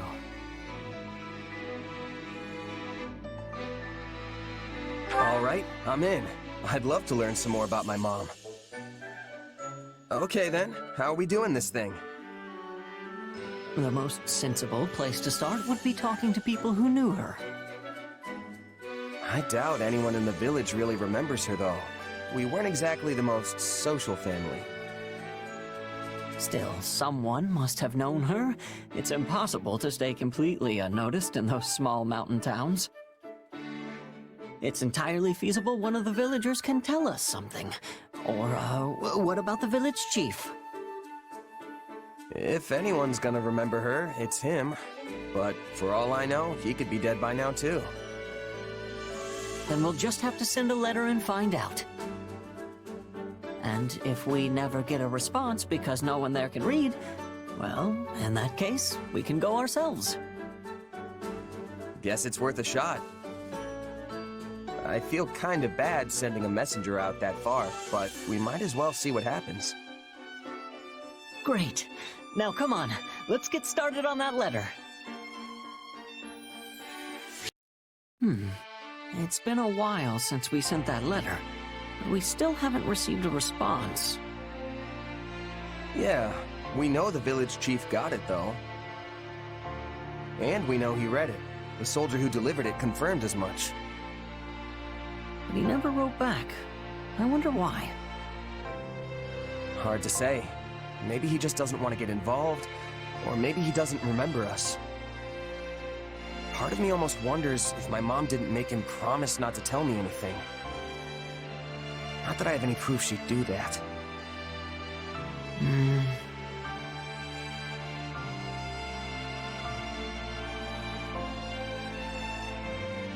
It's too bad, you know?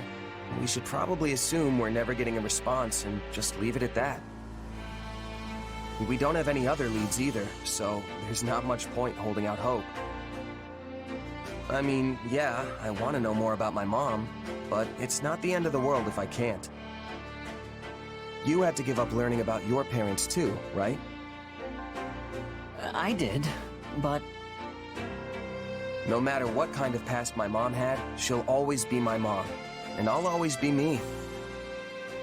I know that she put every bit of herself into raising me, and that's what matters. There's nothing more important than that in my book. You're right. Whatever your parents did before they had you, and wherever they are now, they'll always be your parents. Glad you understand.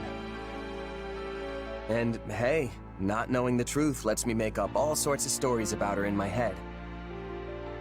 Oh, you mean like imagining she was actually a high-ranking noble, forced into obscurity? Not a bad idea, but not totally original either. I was thinking more along the lines of a legendary knight, known throughout every inch of Fodlan. Or maybe a mysterious adventurer who came from somewhere far beyond its borders. That would be incredible if it were true. And it would certainly explain why she was so knowledgeable. Still, I'm sorry I couldn't help you in the end. It's all good, Ashe. Without you, I never would have spent all this time thinking about my mom and who she really was. So even though we came up empty-handed, I'd say the journey itself was entirely worth it. Yeah. Anyway, I should probably get going. Just remembered I've got a huge to-do list and not nearly enough time to do it. See ya.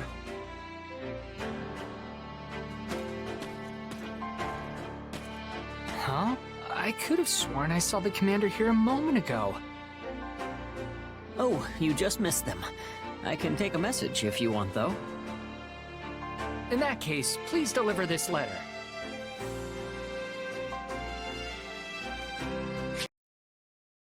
Hey, I was wondering if I could ask you something.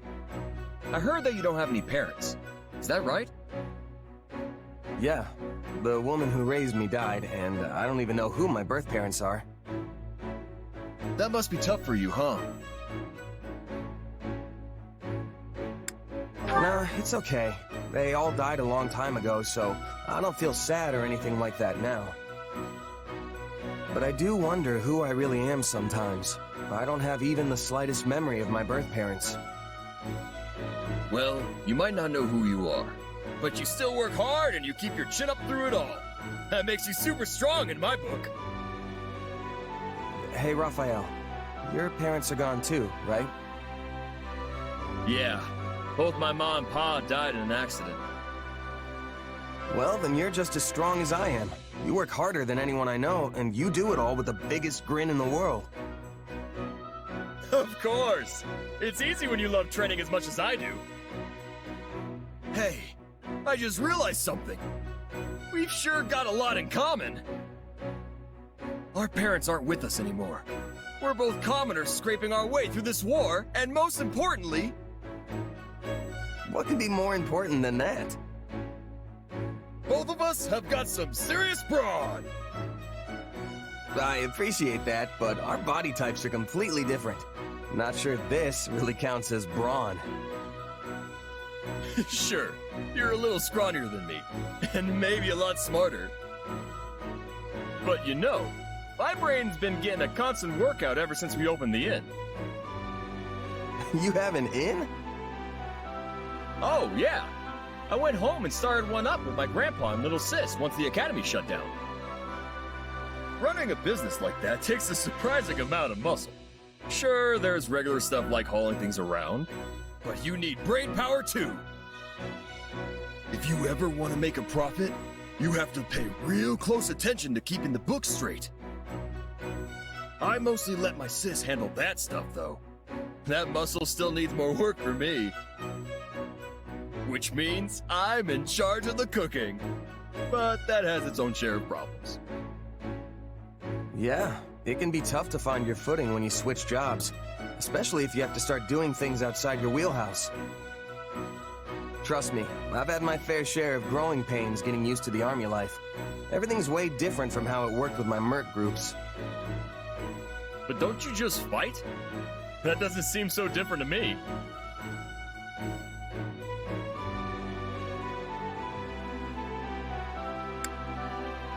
Mercenaries tend to get involved in smaller skirmishes as opposed to big battles, and most of them prefer to fight solo if they can afford it. But an army acts as one unit. Coordinating that many people all at the same time is a huge change for me. And there's way more to military work than just plain combat. Stuff like managing resources, making sure everyone has the weapons and armor they need. I don't think I'm bad at math per se, but it's definitely not something I'm used to doing. And the more stuff there is to keep track of, the harder it all gets. Hey, you're not so good at using your brain either. We're practically twins. That makes us pals now, right? I've got your back, so you just keep on working hard, buddy. Right back at you. Let's keep fighting the good fight. Hey, how's it going? You been getting enough food? Definitely. I'm eating way better than I was back in my mercenary days. You didn't eat so good, huh? I spent most of my time moving from place to place, so I had to manage on my own. I'd just fling whatever I could get my hands on into a pot. Can't say any of it ever tasted too great. Wow, I'm surprised you could even live like that. And you never stayed at an inn? Sometimes, if one happened to be nearby and I had a little extra money lining my pockets. But I never really felt like the food there was any better. Sounds like you were at all the wrong places then. Nothing fun about a bad meal, I always say. That's why I want my inn to be known far and wide for its delicious food. I was actually hoping to do some cooking out here, too, so I could hone my craft. But I don't think it's going so good. You want to know why?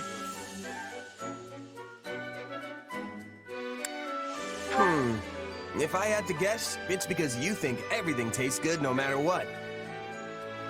Hey now, I know the difference between regular old grub and the kind of stuff that gets your mouth watering. See, all the meat and fish we've got in the pantry is preserved. When you're not working with the fresh stuff, nothing you make's gonna have people hollering for more. You think? But there are dishes from all over the world that use ingredients that are on the verge of going bad. You sure that isn't because they don't have a choice? I'm no expert, but I've heard it can make a nice cut of meat even more savory, depending on how you prep it. Huh. Maybe we can learn some more if we ask someone who's from one of those places. Not to mention, there are other ways of preserving food, too. You mean, besides dumping salt on everything? I'm sure you know about smoking your food, right? Things will keep for even longer if you do that after you cure them. Yeah, but I heard that makes meat all smoky and gross. Kinda defeats the point if you ask me. I think it depends on how you do it, and what kind of wood you use. Apparently, it's really good if you do it right. Wow, you sure know a lot about this stuff. My mercenary days showed me more about the world than I could have ever imagined. I only really remember bits and pieces, though. Come on, don't be so modest.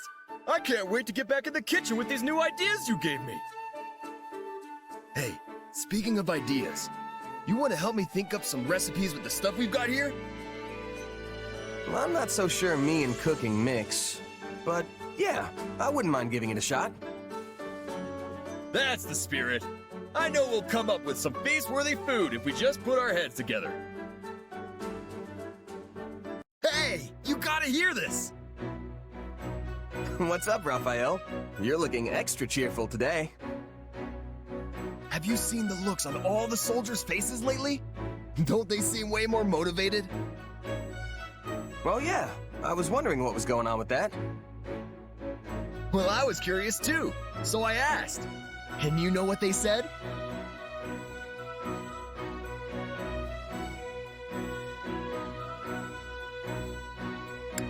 Is it because we're winning the war? Lots of victories always boost morale.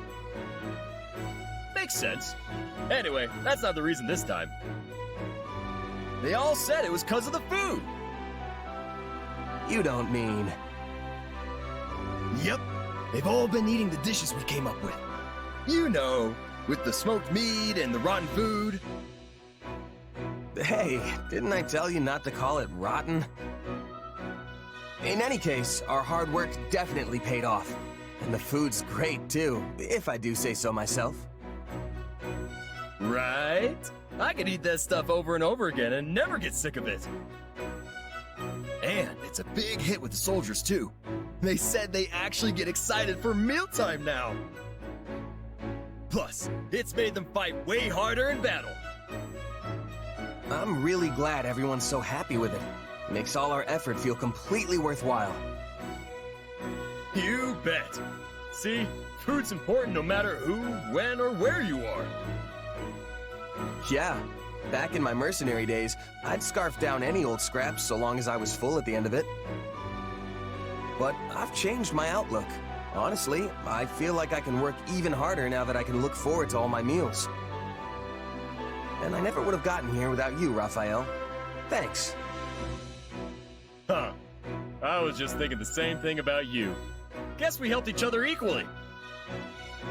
You know, I scrounged up every last piece of gold I could find just so I could go to the Officers' Academy and become a knight. But once it shut down, opening the inn was basically my only option.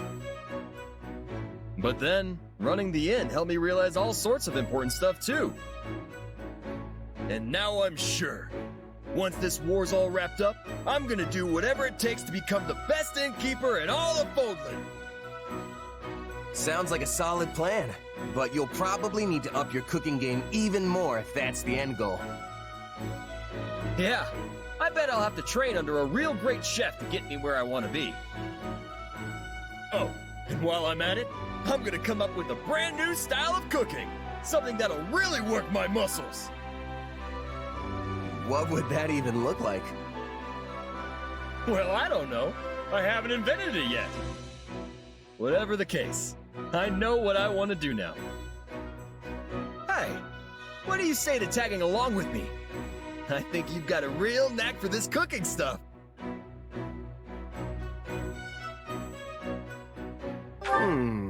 I'll think about it. Just be ready to have me showing up at your doorstep if the mercenary work ever dries up. So you're gonna stick to being a hired hand, huh? Well, as long as that's what you want to do. Oh, but keep an eye out for an invitation from me. You'll definitely have to come over and try all the rotten food I cook up. Seriously, stop calling it that. But thanks. I'm looking forward to it, Raphael.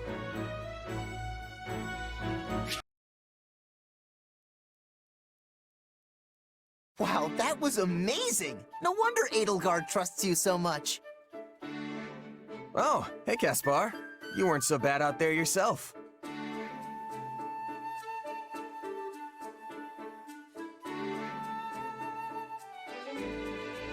Not that I'm surprised. You must make House Burgleys proud. Don't I wish? I'm still pretty steamed about how the last battle went. I can't even outshine you right now, let alone my father. Ugh, it really burns me up. You think?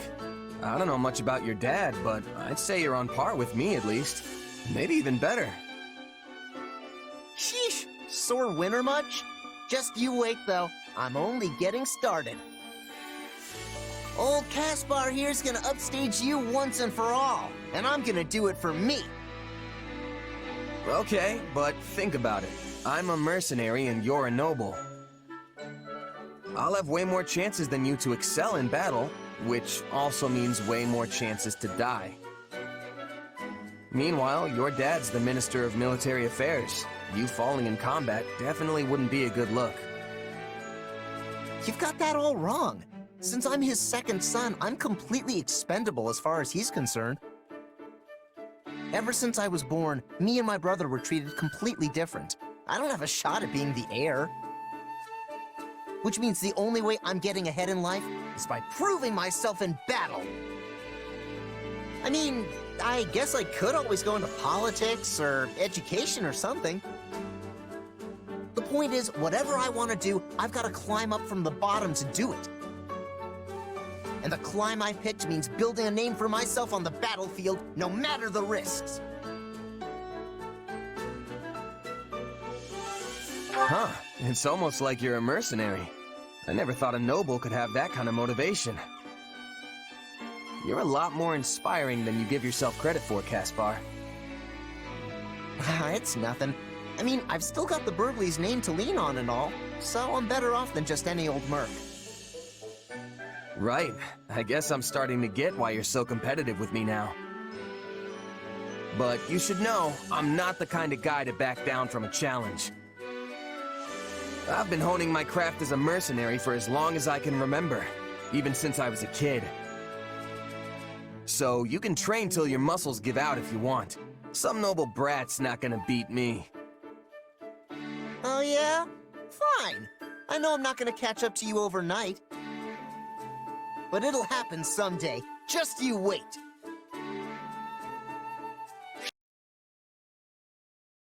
Wow, that was amazing. You really know your way around a sword.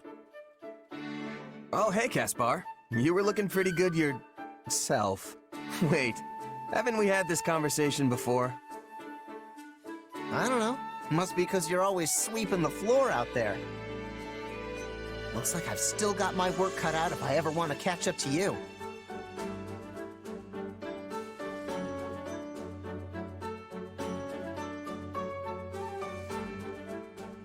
Hey, come on. I'd never be able to do what I do if I didn't see how hard you were pushing. Yeah, again with the sore winner stuff. Talk down to me all you want, I'm still gonna beat you. Anyway, let's get back to training. I'm gonna really knock your socks off this time. Bring it on. Actually, hold on a sec. Come on, what's the big idea? You trying to throw me off my game? Well, that's not it. I was just thinking, we've been training together a lot lately. But if we're doing all the same drills at all the same intensity, then aren't we just gonna get stronger at the same rate? Nobody's closing any gaps, that's for sure. Oh, you do have a point. Yeah, definitely have a point. But you know what? I don't care. You don't? Nope. I mean, I don't want to run off and do some cool secret training without you. Sounds boring if you ask me. Or sorta cheating? I want to face you head on. Same drills or not, I'm gonna blow past you no problem. Well, you fired up now?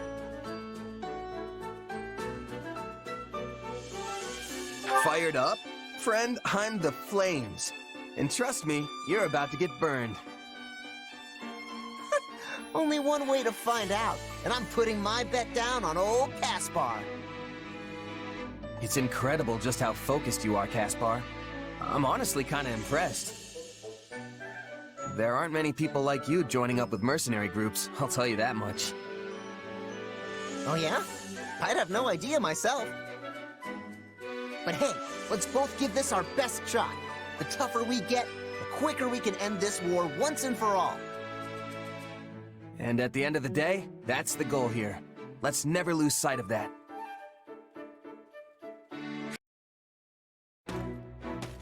Perfect timing, Caspar. I was just looking for you.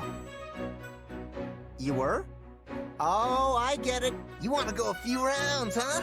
Fine, I'll take you down without even breaking a sweat. Well, no. I mean, okay, yes, at some point. But that's not what I'm here for. Your dad's around, right? I was sort of hoping I could get a session in with him. You know, a little lesson from the Minister of Military Affairs himself. Yeah, you might not want to do that. Why not? You're training with him, aren't you?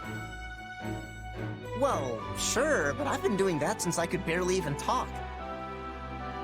And it still knocks my backside into next month. A regular person like you wouldn't stand a chance. What about this looks regular to you? Come on, I'm serious. Don't say I didn't warn you. You want my advice? Don't eat anything beforehand if you don't want to be cleaning it off your armor later. Oh, and cancel all your plans for after, because I can guarantee you are not going to make them. Just keep that in mind, okay?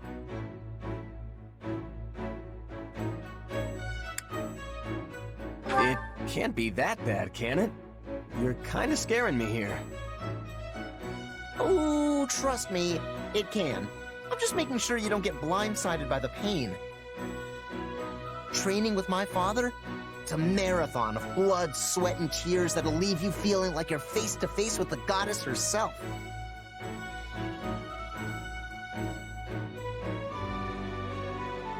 Uh-huh. Hey, you still alive? I can't feel my legs. Don't worry, you'll be fine. You're just out of energy is all. You know, my father praised you. Nobody's ever kept up with him as long as you did. Apparently, he's gonna come up with even tougher training now. Though I really wish he wouldn't. I think I underestimated you, Caspar. I don't know how you can handle training like that every day. Getting used to it was kind of my only choice growing up. I mean, I'm not as clever as you, so I had to make up for it by being tough as nails. That's why I'm always so gung-ho about getting stronger. Though, I don't know if that's really the most efficient way to go about it. No, that training. Efficiency has nothing to do with it. I think I get where that unwavering focus of yours comes from now. Yeah? Well, in any case, I'm glad you're still alive and kicking. Our enemies aren't gonna know what hit them next time we get out on the battlefield.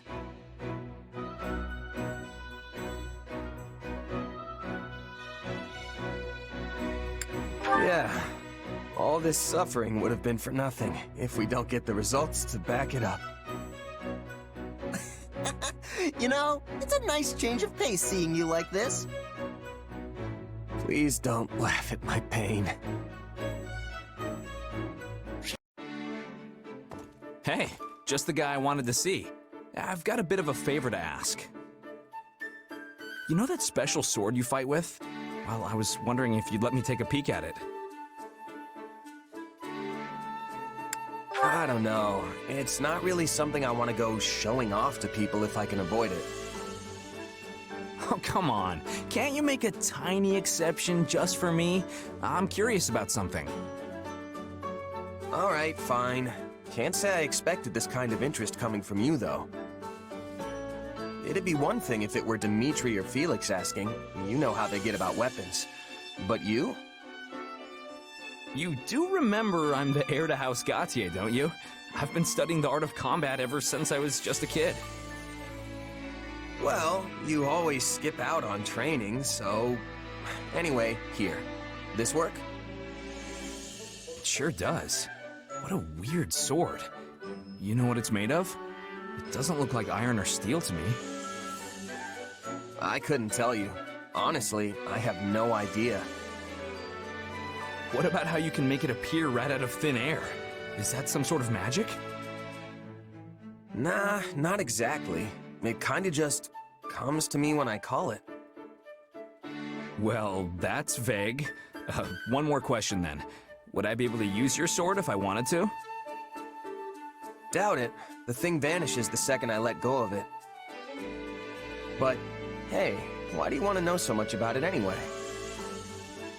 I guess I was just thinking how nice it'd be if there were more weapons like yours out in the world. You know, a hero's relic can take down hundreds or even thousands of soldiers in a single swing. Depending on who's doing the swinging, of course. But as soon as the wielder dies, that's it. If you don't have a crest, it's nothing more than a fancy-looking hunk of whatever they're made of.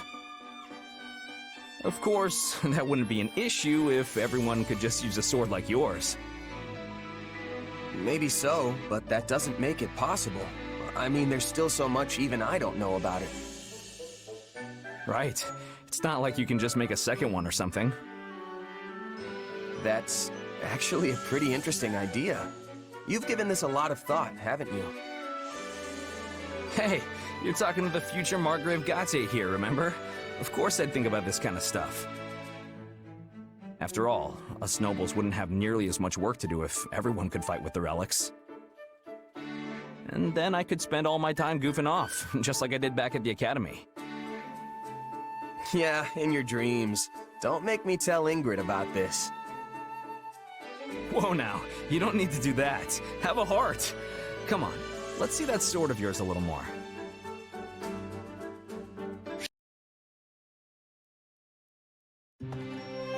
Never thought I'd see the day you shut yourself in your room to read. I hear you've been pouring through every book on magic you can get your hands on. Hey, I read sometimes. Anyway, I had this great idea I needed to do some research for. I'm afraid to ask. Wait, what's that diagram? A perceptive question. This here is a blueprint I came up with for a new kind of fire orb.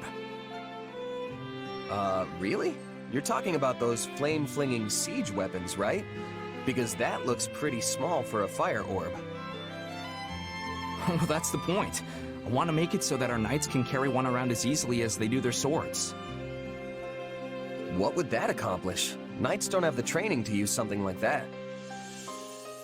Right you are. The wielder needs both special training and some natural magical ability to use one.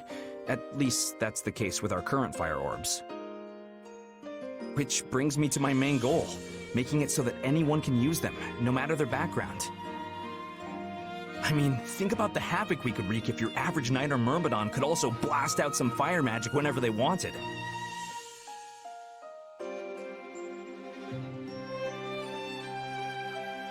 That's actually a great idea, Sylvain. I bet we could come up with some amazing battle strategies with those things. Right? I knew you'd see the light. Either way, it won't be ready anytime soon. I'm not sure when I'll finally be done with it, honestly. If you don't hurry, the war will be over before you're finished. Battle's not the only place it'll come in handy. People who don't have any other training could use it for self-defense. Huh.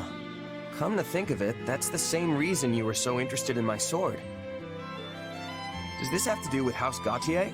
I know your family's been dealing with Shrang for years now. Yeah, more or less. We've gone through some pretty tough times. My father's first wife, Miklon's mom, she died in a Shrang raid. We've managed to hold the border for about 100 years now thanks to the Lance of Ruin.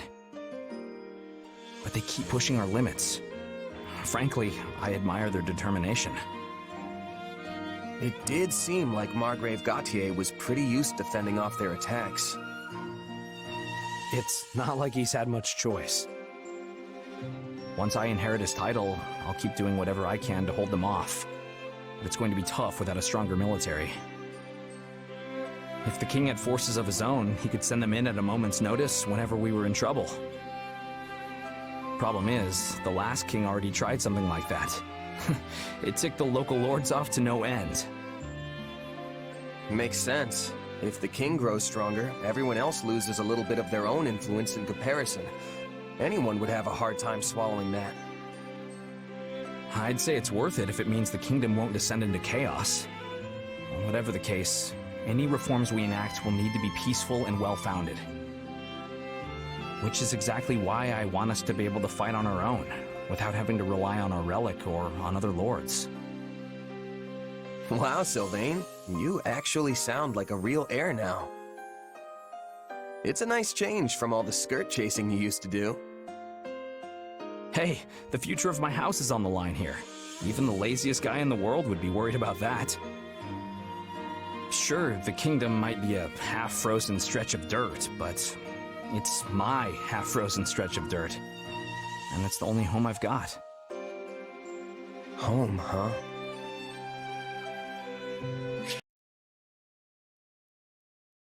Ugh, today's training was rough. Guess I need to start working even harder if I want to keep up. You know, it's amazing just how into all this you are, but I do feel kind of bad for you. Why? It's my own fault for not being up to snuff. Just you watch, Sylvain. I'm gonna stand head and shoulders above everyone else in the next battle. That's not what I mean. I feel bad that we roped you into this war. The only reason any of us are fighting is to keep our homes from being destroyed. If we fail, we'll lose everything. Our houses, our families, the places we grew up. But you don't have that kind of personal stake in this thing. You can live wherever the wind takes you. True. I am a bit of a nomad. Isn't there anywhere you call home, though? Well, sorta. I grew up in a remote village off in the mountains, so that's probably the closest thing. But it's hard to really say for sure.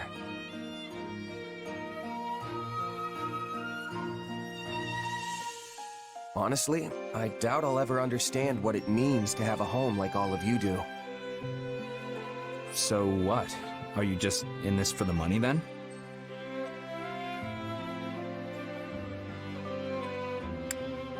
No, I'm only putting all this effort in so I can make sure my friends get through the war alive. Though, I'm not gonna complain about the money either. Okay, now you're just trying to sound good. Though it is working, I'll give you that. Really, I think this is the closest thing to a home I've ever had.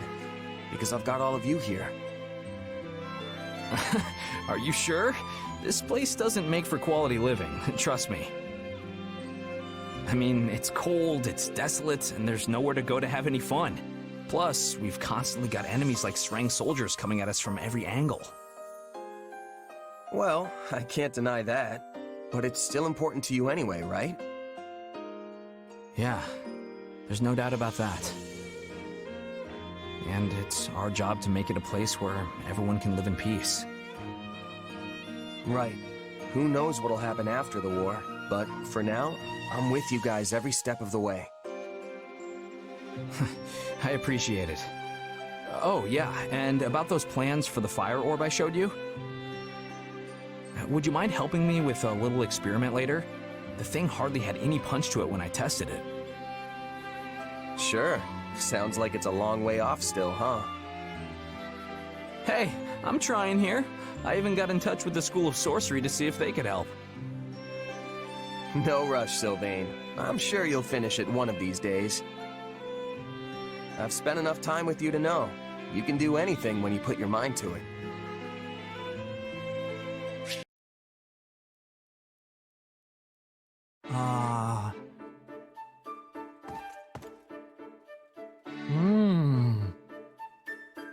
Oh, hey, Ignatz. What you reading? Wow. Yeah, he definitely didn't hear me. Hey, Ignatz! Ah, what? Oh, it's you. Can you please try to not sneak up on me like that? Sorry about that. I was trying to talk to you, but it didn't seem like anything was getting through.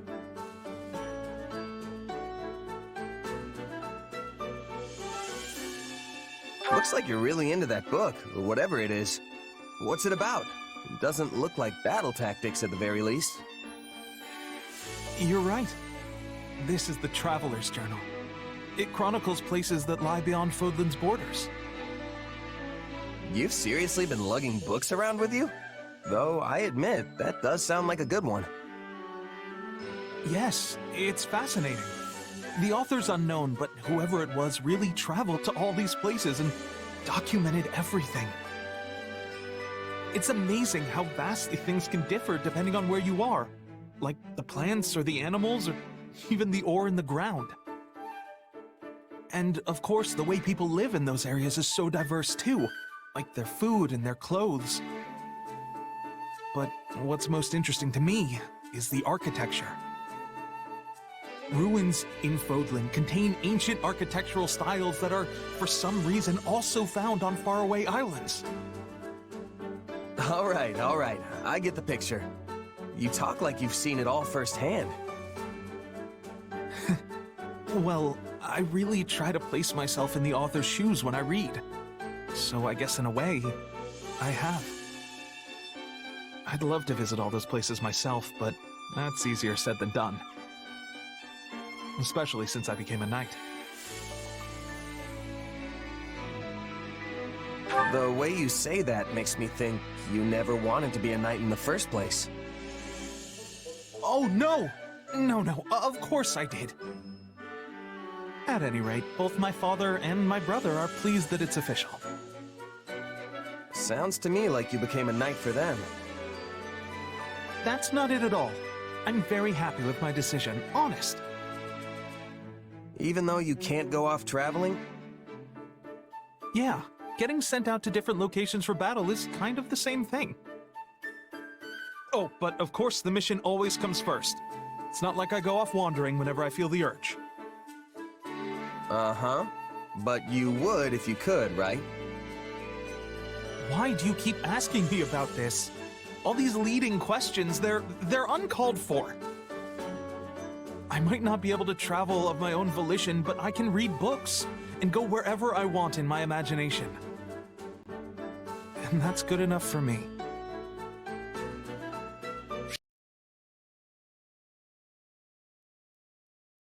Aha.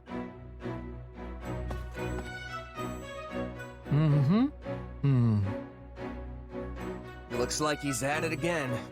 How's the book, Ignatz?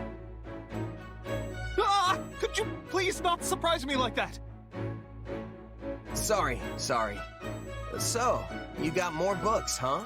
They look expensive. They were tucked away in my family's storeroom. I had my brother send them to me. We're a merchant family. All the books here are technically meant to be for sale. But they've gone unsold for years now, so he sent them, without telling my father.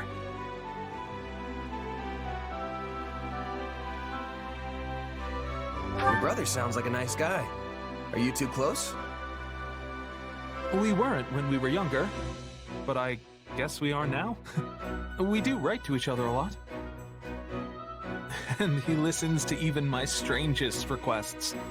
That's why I tend to go to him for everything. Wonder if he feels sorry for me since I became a knight for our family's benefit. So, you didn't really want to do it then? Well, no, that's not... I did it because I wanted to help them. Now that I'm a knight for House Gloucester, I've been able to make a lot more connections with the nobility. If I use that to help my family's business, then I'm perfectly happy with where I am. If you say so. What kind of books did you borrow? A bunch of travel journals and collections of letters from far-off places. No matter how painful life may be, it all fades away when I read these books and imagine myself traveling. Wait, did you just say painful? I knew you weren't happy. What you really want to do is travel around and paint all the scenery you like, don't you? What? How do you know that? You're not exactly hiding it. You've got books on painting techniques, preparing pigments, and all that kind of stuff right here. Yes. The truth is, I love painting.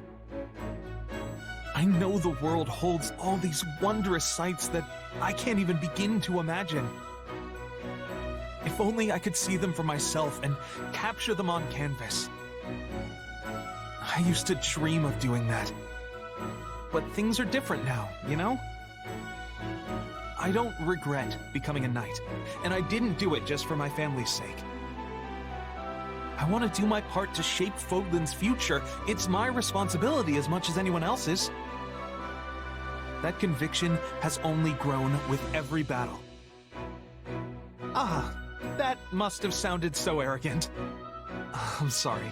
I'm embarrassing myself. All right. If you're gonna make it that clear you don't regret your choice, then I'll stop pestering you. But this war is gonna end one day. Why not keep your dreams alive for when it does? Maybe I will.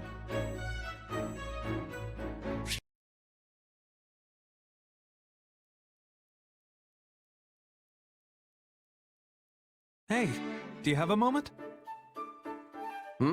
What's going on, Ignatz? Finally leaving on that journey to see the world? No, not that. In fact, we're not going to talk about my dreams today. You always ask questions about me, but you never talk about yourself.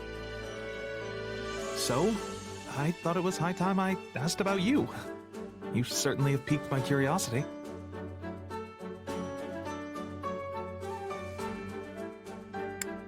Sure, go ahead. What did you want to ask? Well, since I told you about my dreams, I wanted to know about yours. My dreams, huh?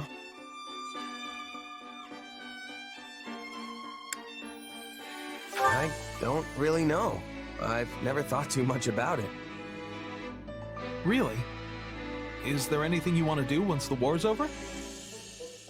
Just keep going with the mercenary thing. It's not like I can do much else. But we'll finally have peace. You won't have to fight anymore. Yeah, but that's all I've been doing even since before the war started. I'd just be going back to my old way of life. Killing monsters, guarding villages. There's still plenty of work, even in times of peace. And who's to say some enemy from outside Fodlan won't show up? That may be true, but isn't it difficult having to constantly fight all the time? Every job's got its tough parts, but the mercenary lifestyle's a perfect match for my personality. I can't even imagine settling down and establishing roots somewhere. Yeah, that does sound like you. Does it now? Oh, I'm sorry. I just meant that you don't really seem like the kind of person who wants to stay tied down. You think so? Well, whatever the case, I plan on earning my keep with my sword. As long as my body holds out, that is. What about you, Ignatz? You gonna stay a knight once this thing's over? I'm not sure. I'll have to cross that bridge when I come to it. But if my duties as a knight were to end at some point, then I guess that's when I could make my dreams a reality. If I were to do that, do you think you'd like to come with me as my bodyguard? You do realize I'll be Fodlan's most sought-after mercenary by then. Well, I'm not gonna come cheap. Oh, really? Then I'll have to work extra hard to save up some money. Because I really do want to travel with you. I'm gonna hold you to that, Ignatz. I'll be counting down the days till then.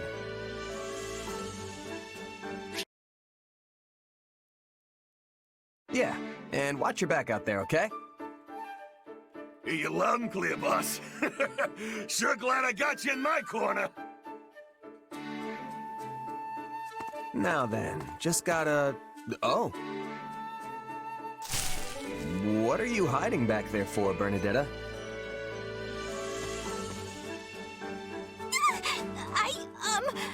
Who was that guy you were just talking to? Oh, who? That? Just a merc buddy of mine, asking if I had any jobs for him. Oh, he was a mercenary? But he looked like a bandit! Hey, come on now. You shouldn't assume the guy's a common criminal just because he looks rough around the edges. But, what about the way he talked? Oh, so scary! You'd sound like that too if you'd been a merc your whole life. Most of these guys didn't have a mom teaching them how to sound nice and proper like I did. I see. I guess I don't really know you that well, but are all your friends like that? Is that too nosy? That's really nosy, huh? Well, I mean, not all of them, but now that I think about it, it's kinda impossible to avoid in that line of work.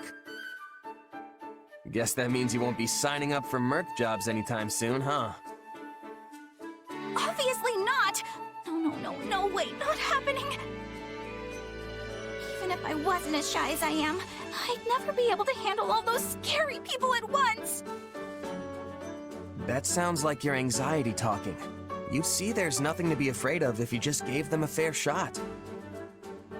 And, hey, isn't basing your opinion of strangers on their appearance just gonna make you feel worse?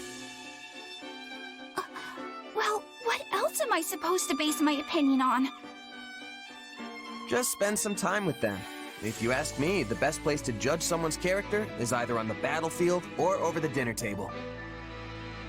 I already told you I can't! Not me! Nope! Please, I need you to understand! I get it, Bernadetta. I do. But let me ask you this. Is his appearance the only thing that's making you distrust him? There are plenty of guys out there who look just like that but have a heart of solid gold. Nicest folks you'll ever meet. By the same token, there's some real horrible people who cover it up with niceties and honeyed words. The kind of people who prey on others. My point is, judging a book by its cover will only get you in trouble. trust me, you can't always tell who's good and who's bad from looks alone. Why are you trying to scare me? Nobody's tricking the iron heart of Bernie. Not today, not ever. Well, probably. Maybe. I'll be fine, I swear.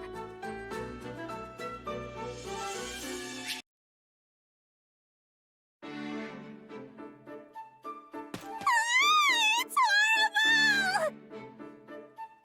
Bernadetta, what's wrong? Is there a rat in the base? Wait, a rat? Nobody told me about a rat! Oh no, oh no, oh no! It's gonna nibble on all my snacks!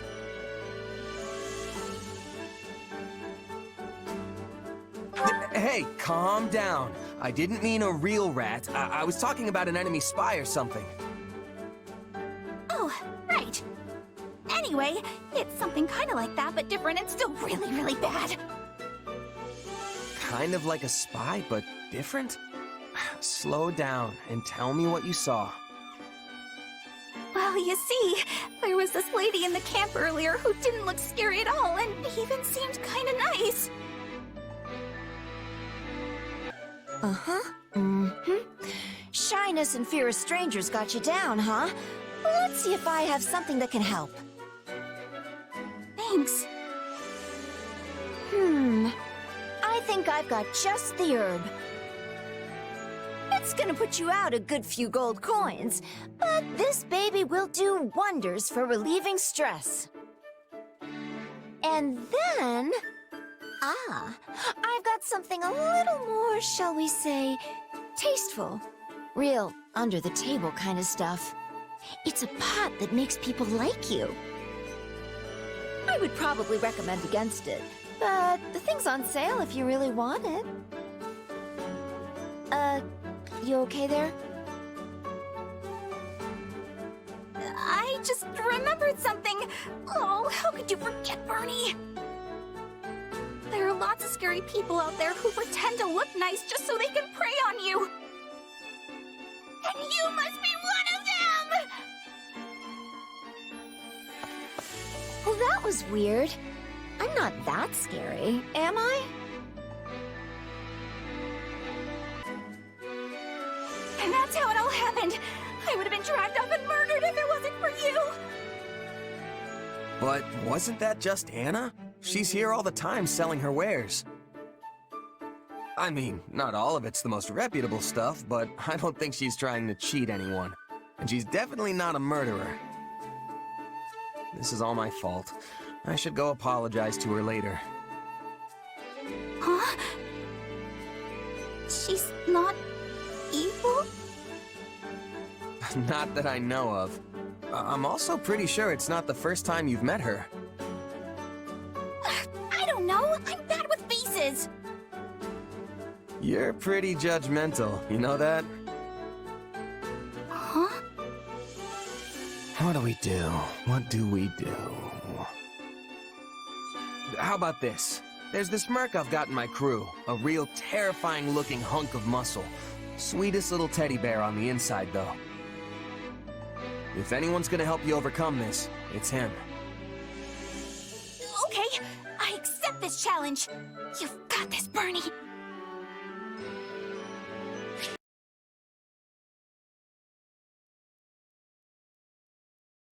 Oh, hi. Bernadetta, listen. I'm sorry about what happened back there. No, it wasn't your fault. I'm the one who should be apologizing.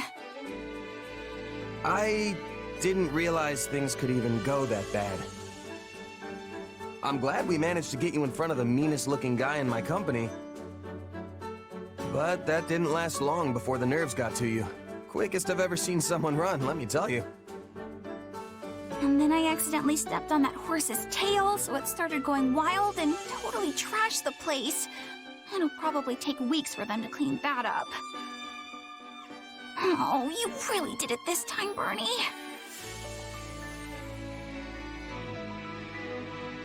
Hey, we all make mistakes. Water under the bridge, you know? Yeah, thanks. That aside, though, you still want to do something about your shyness, right? I can see why this is a bigger problem than your whole staying indoors thing.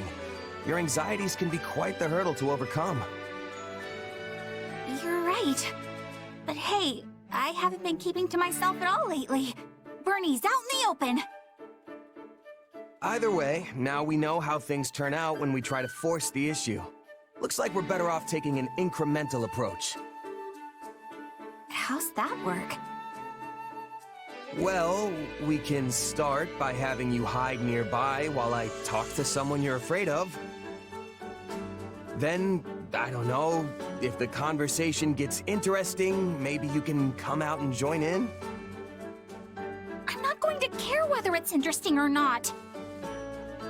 It doesn't matter if they're serious or boring or the most fascinating person in the world. All I care about is that they don't scare me. Yeah, I guess that's gonna be tough to manage on its own, huh? Well, maybe the incremental approach won't actually be as hard as we think. Really? How do you figure? I mean, I did used to think you were pretty terrifying. But with all this stuff we've been doing together, I've actually gotten used to you. And now I'm not really shy around you, am I?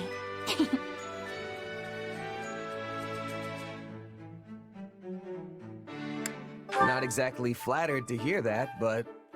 Well, I guess I'll just be glad I don't scare you anymore. Sounds like spending time with someone is the key, which means we'll just have to toss you straight into the deep end and see if you can swim. Ah, no, not the deep end! I hate the deep end! Sorry. Just messing with you. Anyway, here's hoping you and I can keep getting closer, Bernadetta. Right.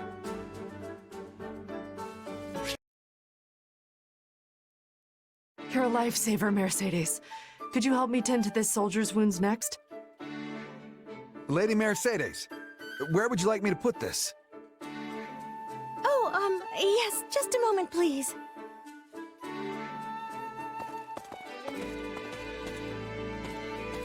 You really have your hands full, Mercedes. Anything I can pitch in on? Oh, goodness.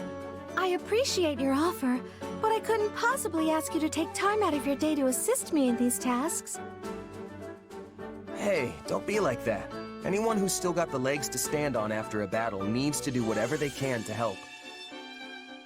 I'm no physician, but I can at least help get some of this stuff organized. But you only just returned from combat yourself. Aren't you exhausted? Hey, I could turn that question right back on you. You were there fighting with us that whole time. I suppose that's true. But are you sure you don't mind lending a hand? Sure as anything. Just tell me what to do and I'll be on it before you can even blink. In that case, there's a box over at the training grounds. Would you mind getting it? There should be bandages and medicine inside, so you'll be able to tell which one it is just by opening the lid. Got it. Be right back. Oh my, wait just a minute. What's up? Give me your right hand. Okay. I knew it. You're injured. Here, I can patch this up in a jiffy with my healing magic. Whoa, it's all better. Thanks, Mercedes. You need to speak up from now on if you're hurt, all right? Don't be so nonchalant about your health. Hey, I could say the same thing about... Actually, never mind. Anyway, it should be easier to carry that box now. Thanks again, Mercedes. No, thank you for offering to help. Oh, and take all the time you need. There's no rush.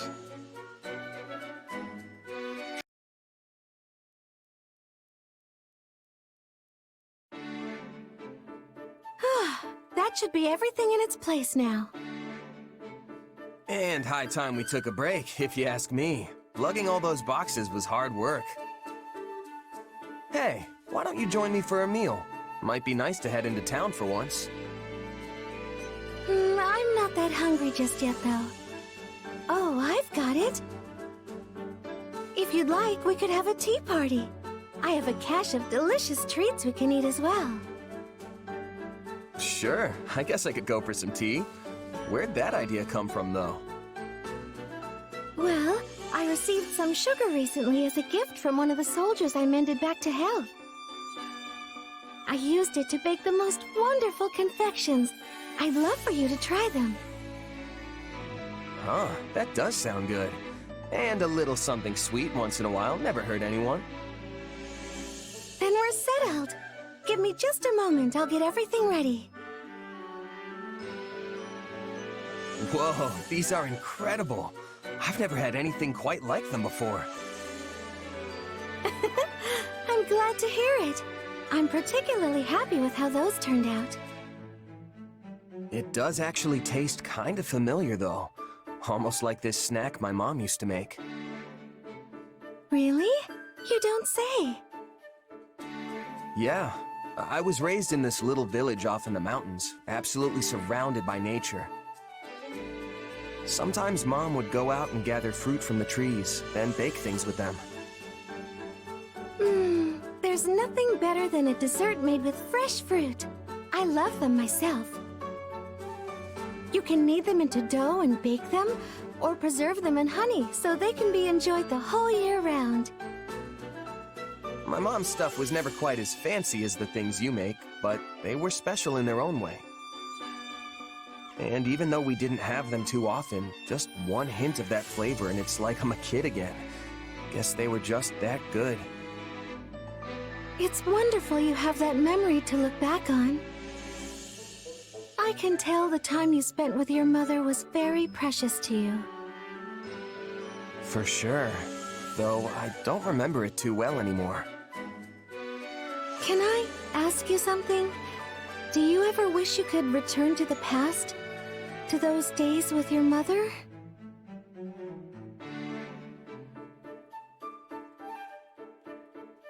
Not really, no. Besides, even if I wanted to, it's just not possible. Yes. Yes, I suppose you're right. Hey, what's wrong? Was it something I said?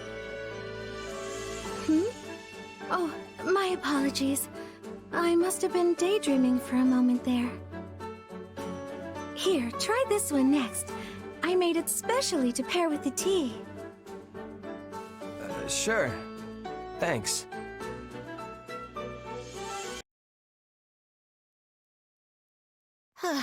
Today's training was a total mess.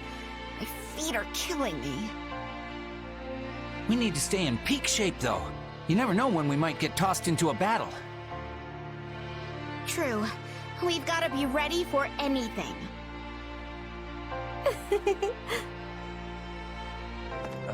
Mercedes? You daydreaming again? I've gotta say, you've been acting all kinds of weird lately. Have I? I feel perfectly fine, I assure you.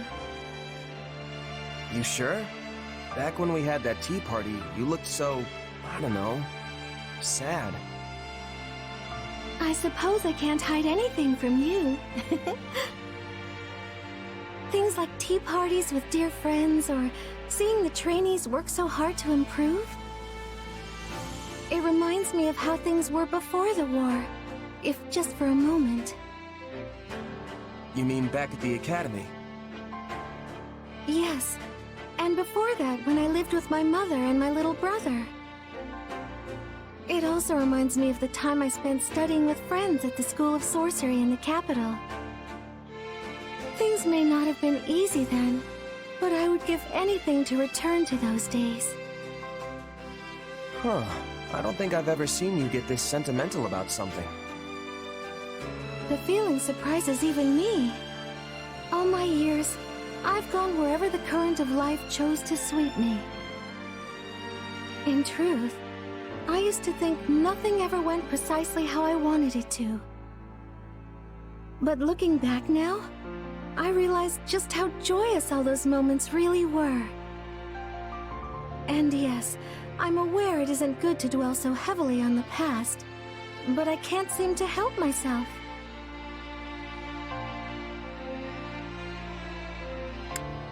And that's totally fine. There's nothing wrong with getting sentimental. Nobody's gonna judge you for reliving one or two good memories every now and then. Thank you, truly. You're such a kind person. Still, you shouldn't keep all your emotions bottled up like that. We might not go back to the peace of the old days anytime soon, but we can still have tea parties. I'm always here to listen if you ever need to get something off your chest, Mercedes. You mean that? I'm so glad to hear it. In that case, why don't we have one right now? Sure, I don't mind. But why now? Because I used the money I'd been saving up to buy some more ingredients. Remember how we were talking about all those different kinds of delicious fruit desserts before? Well, I went ahead and whipped some up. I could never turn down an invitation like that. Can't wait to see what you came up with.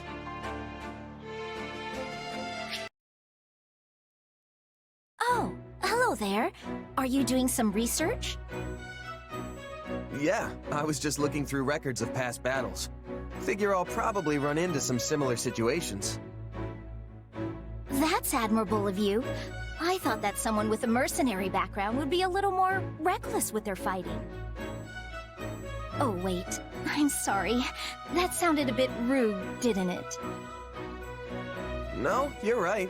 My fighting style was pretty loose when I was a mercenary. Actually, I can't say it's really changed that much.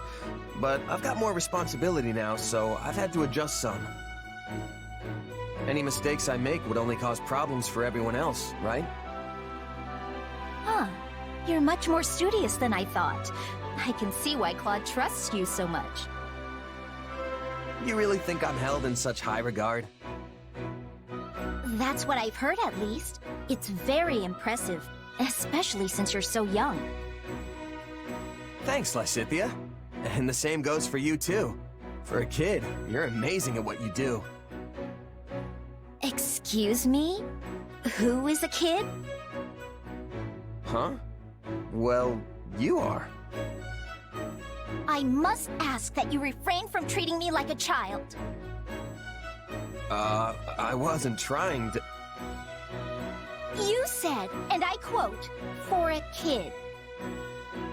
I'm aware that people often treat me like a child, but to think you'd call me one directly to my face!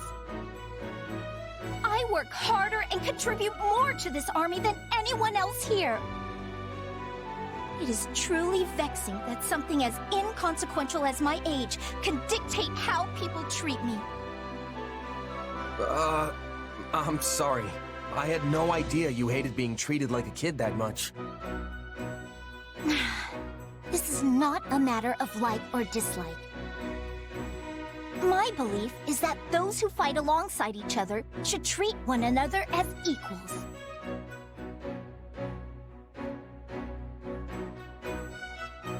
Well, yeah. I thought I was complimenting you as an equal, obviously. Then there is no need for any qualifying language. You should compliment me as you would anyone else. Hold on. Didn't you tell me I was impressive for being so young? Doesn't that mean you assessed me based on my age, too? Me saying you're impressive in spite of your age is completely different than you saying I'm pretty good for a weak little baby. Pretty sure I didn't phrase it like that. But it's what you meant! Oh, I should have never complimented you! You know, an adult wouldn't get all stubborn and combative like this. I am not being combative. I'm simply having a normal conversation with you. Is that a problem? What about this is normal to you?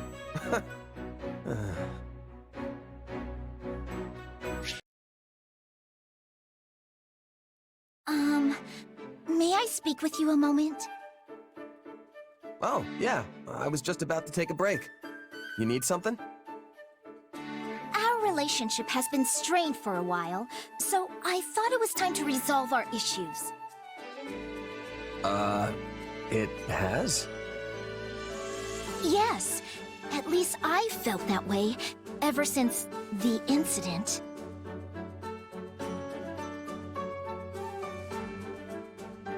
Oh, you mean that time I found you hiding out and chowing down on some pastries? I didn't think anything about that, and I didn't tell anyone either. No, not that. Well, yes, there was that, but there was another, more defining incident. Remember? Are you talking about the time I treated you like a kid and you got all mad? Yes, of course that's what I'm talking about. That happened a long time ago. Has it really been eating at you ever since? Well, I mean, I was unable to maintain my composure and got rather aggressive with you over trivial details.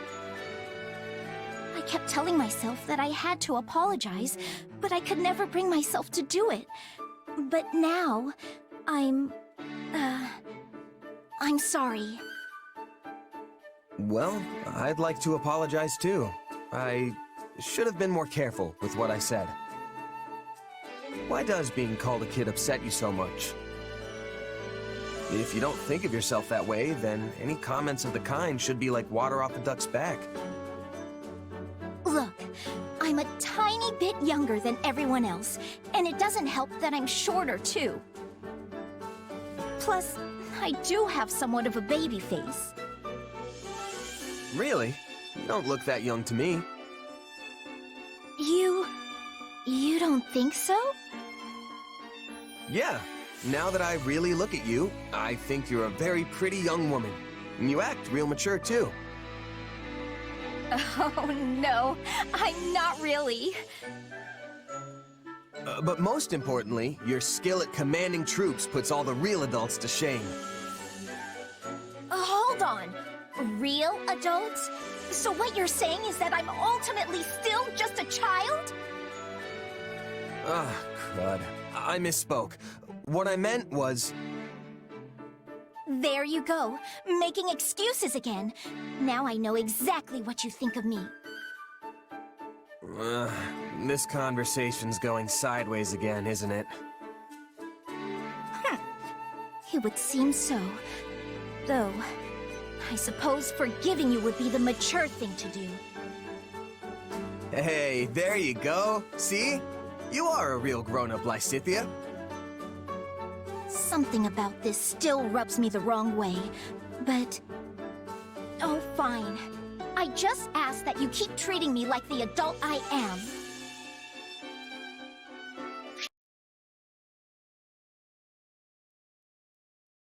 That's not true at all. But...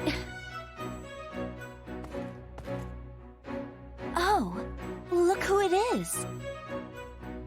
You really don't look like a kid. You shouldn't worry about it. You think so? Yeah. Now that I really look at you, I think you're a very pretty young woman. You act real mature too. Oh, you're just saying that. I'm not like that at all.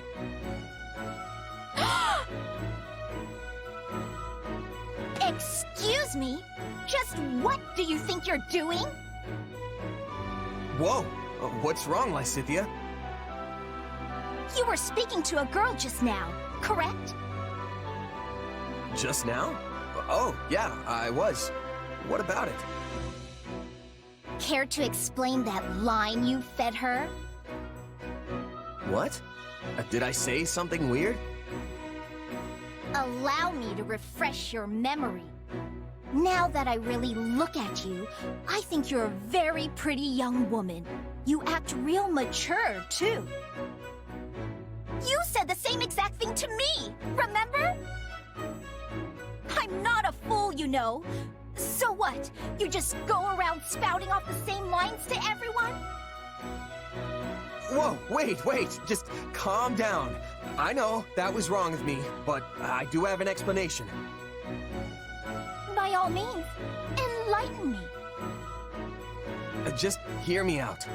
you might have noticed, but giving advice isn't exactly my strong suit.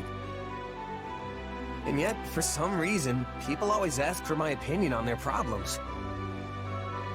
I never know what's best, or how to respond. So, I memorized a bunch of lines from some stories so that I'd at least have something to say. And it just so happens, one of those lines is complimenting a girl.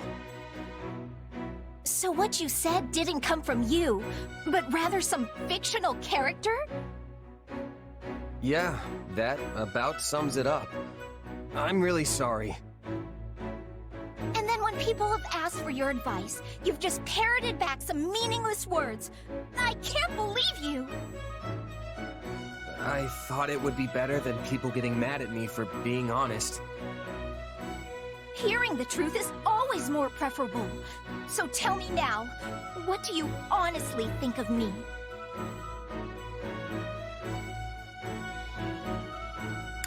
To be honest, half the time I don't even understand how I feel myself. But if I had to put it into words, I'd say... You make me smile when you're around. You're interesting, all the time. When I'm with you, it's like I never want to leave. Oh. Is that so? Very well. I will endeavor to keep that in mind.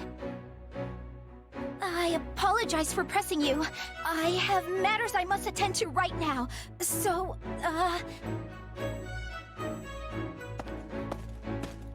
I wanted to tell her that she's fun and I never get bored around her, but it came out all weird. Ah, well. Hopefully she got it.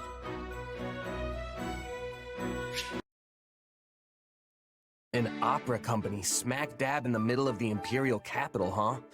I can't even begin to imagine what that must be like. I mean, I've been all over the place for my mercenary work, but it's mostly just been for small-time rural lords and the like.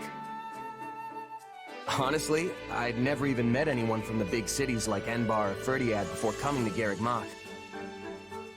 Even after I ended up in the capital, all the glitz and glamour made me feel almost like I was living someone else's life instead of my own. You know, shows in the capital are about 1,000 times flashier than the little town festival shows you might be used to. Every important moment of the drama is conveyed through elaborate song, and at the center of the musical ensemble stands its star, the diva.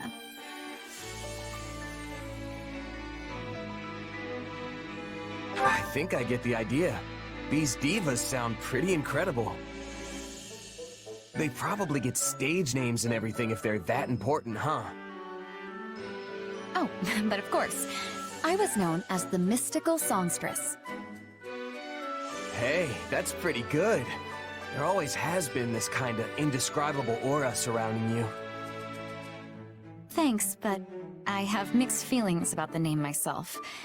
They called me that because of how suddenly a street orphan like me was discovered and debuted. Yeah, I see how there could be some complicated feelings wrapped up in that. But if you were able to rise from that to diva, you must have the chops to back it up. Not that I can even picture what that would sound like. Hey, do you think you could sing something for me? Since you asked so nicely, but I'm only doing it this once, okay? How the crimson rain of pain it came, falling hard upon a land aflame, when the sacred blade it split the sky until the heavens heard our cry. In the hour of vengeance will you heed the call? On the red fields of revenge will you help avenge? We must fight strong and stand tall. Well, what did you think? It was, yeah. What, you didn't like it? Not quite the booming applause I'm used to. No, it was incredible, honest. It's just, I'm not really sure I got it, you know? I mean, the only songs I know are the ones sung by mercs in taverns or village girls as they tend the fields. You're kinda in a different league, Dorothea. Sorry, I can't really give you much more than that. Oh, don't worry about it. This sort of thing happens more often than you'd think. Well, as long as you're not mad. If you don't mind, though, maybe you could try again for me sometime? I'd really like to hear you sing some more. And hey, I might even get better at telling you what I thought. Sure. I suppose I can give you one more chance. That reminds me, I actually found myself at a noble's tea party not too long ago. Oh, you must be talking about Ferdy, right? He does love his tea. No. It happened while I was doing some work as a bodyguard. The nobles who threw the party even gave me a cup of tea to show their appreciation. I didn't really know what to make of it, though. Hard to say if it was even good or bad. Understandable. Settings like that tend to choke the flavor out of any food or drink you happen to come across, among other things. Yeah, I'm not sure I'm built for all that fancy stuff. Hey, remember when I asked you to sing for me? You belted out a verse from one of your operas? It kinda reminded me of that tea. It's like, I just don't have the background for that sort of stuff. If you don't grow up in it, you're not gonna get it. Everyone has a right to those things, though. Taking in a tragic opera, letting an elegant meal dance across your taste buds. Nobody should be excluded from those pleasures just because they were born a commoner.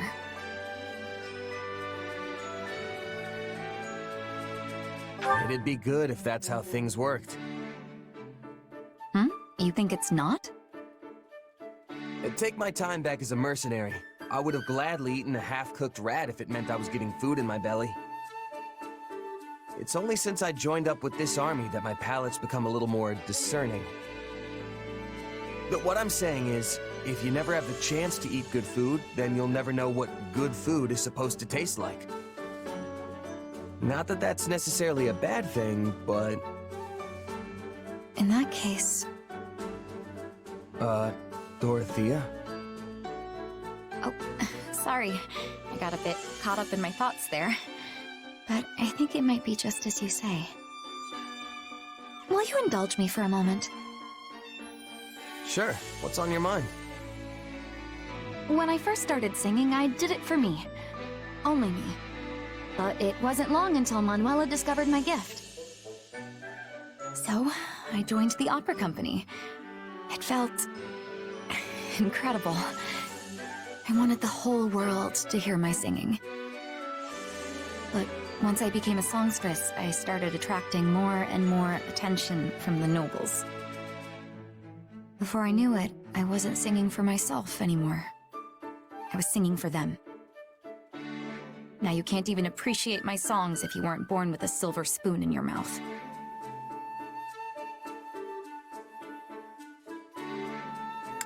That might be true, but like I said, that isn't necessarily a bad thing. So many people would kill to be able to do what you can do. So don't belittle yourself like that. Your singing is incredible, Dorothea. I appreciate that. I really do. But I still can't help but wonder.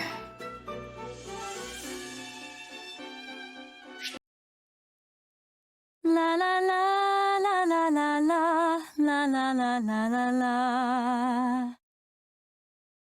La la la la la la la la la la la la. How was that? Yeah, good. Still the same reaction, huh? Sorry, me and singing just don't mix very well. Though it did make me feel warm inside, kinda like I was a kid again, with my mom. Hey, you do get it! That was a lullaby from a long, long time ago. Nowadays, nobody remembers the lyrics, though. Or sings it to their children, for that matter. A lullaby, huh? I guess that's why it took me back the way it did.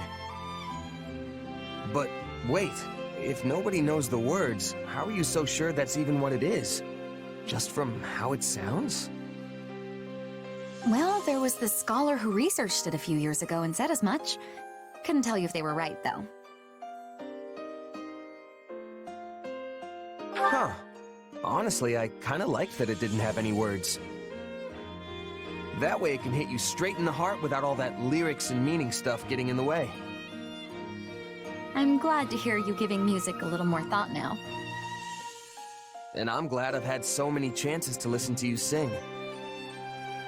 Your voice touches people, Dorothea, even if they don't have the knowledge to really appreciate the high-level art of it. I mean, look at me. Bottom of the barrel, and you still practically move me to tears. Oh, come now, don't talk about yourself like that. It doesn't really bother me. And I'm not wrong, am I? No birth parents, no real background to speak of. The whole wandering merc gig, it is what it is. That's quite the positive attitude. I'll have to try a little bit of that myself sometime. In the meantime, I've once again been able to rethink my singing thanks to you. I lost much of my emotion about the craft during my time as a diva, but I can feel it coming back now. You really are incredible. You know that? How do you mean? I don't know. There's just something beautiful about the way you speak. It's like your thoughts come out of your mouth fully formed, almost perfect, and find their way straight into people's hearts. Probably has something to do with all the training you did to become a diva, and all the training you've continued doing since. Meanwhile, here I am struggling to even make proper sentences when I try to talk about your singing. Thank you for the kind words. It makes me feel a lot better hearing you say those things about me. But for the record, I don't think you're bad with words at all. Even your little speech now was the definition of smooth. If I didn't know any better, I'd think you were trying to flirt with me.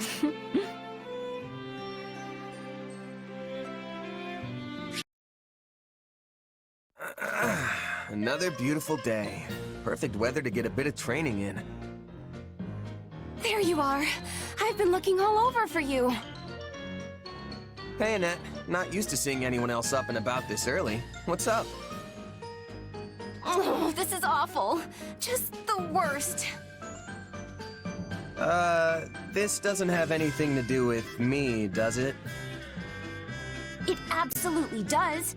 You sang my song in front of the other mercenaries. Your song? Oh, you mean the one about the horse that had a human face? No! I mean, yes, but that's not what it's about at all. Really? I could have sworn the lyrics said something about the guy's body being 80% horse. I liked it so much I couldn't stop humming it to myself, and then I had to teach it to the other mercs when they overheard me. Which explains why I heard it in all corners of the camp. It really caught me off guard. I haven't sung it for anyone else yet, only you. Sorry, should I have kept it to myself? I thought it was a great little tune, honest. I'm glad you liked it that much, but I hadn't even finished writing the lyrics yet. I don't mind my songs getting around once I'm happy with how they turned out. But it's super embarrassing when people hear one before I've finished writing it. Okay, yeah, that's fair. It's no fun when people see or hear something when you're not ready to show it off. I mean, I'm the same way. I can't stand it when other people watch me practice my sword work. Though, I can't really avoid it if I want to get any real training in. Exactly. But my song's out in the wild now, and there's no putting that cat back in the box. I guess I'll just have to wait till everyone forgets it. Hey, I'm really sorry about all this. I could tell everyone to pretend like they never heard it, if you think that would help. No, absolutely not. That'll just make them all suspicious. In that case, why don't you just finish the song? Then you can sing the final version for everyone, and they'll forget about the old one in no time. You might not be happy with it right now, but it's clearly catchy if all those people are loving it. Huh. You have a point there. I guess I just need to finish up the lyrics then.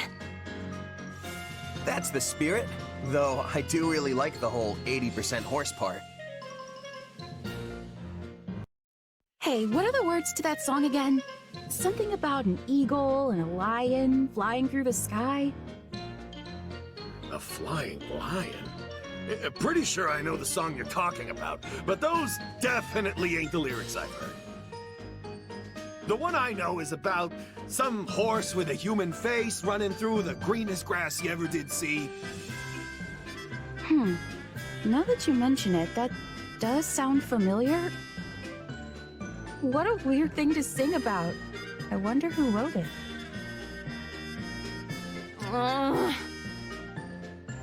Yeah, this isn't working. You can say that again. I finally finished rewriting the lyrics and everything, but they aren't catching on.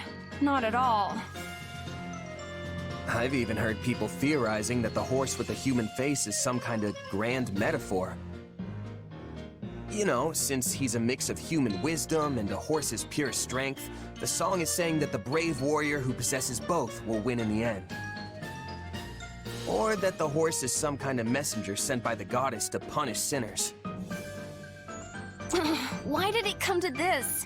I didn't have any of that stuff in mind when I was writing it. I just wanted to sing about a knight rushing through an open field. And then I snuck in a tiny bit of Dusker mythology that Dedue told me about. Not sure how you got from that to a song about a horse with a human face. I already told you that's not what it is! It's a mythological warrior being from Dusker legend. All right, all right. Either way, everyone obviously prefers the original version. So, all's well that ends well, right? They say once people hear a song, it's out of the composer's hands forever. The author is dead, all that stuff. I know you're just saying all this to make me feel better.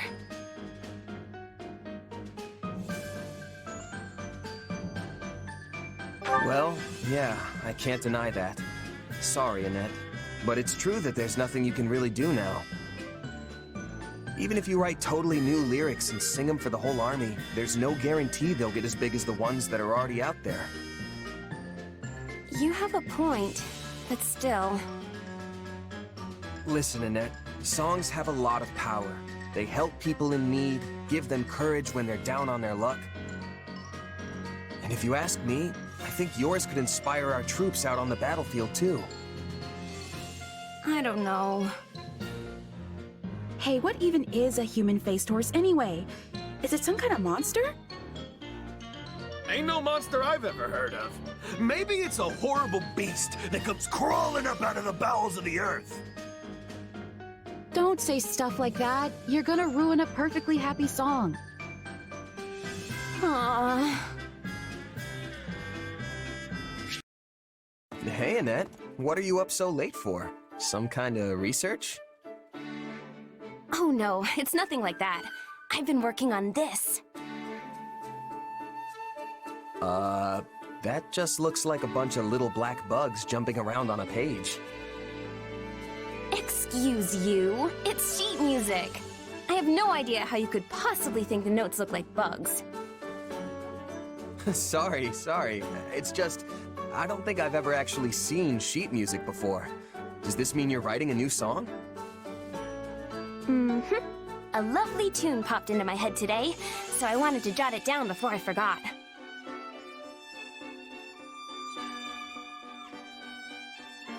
Mind singing it for me? I'd love to know what kind of song it is. Nope, sorry. I'm not done writing the lyrics yet. I have a rough outline, but that's about it so far. Still, I want to write something happy. A song that'll make people feel good when they sing it. That sounds great. I can't wait till it's finished.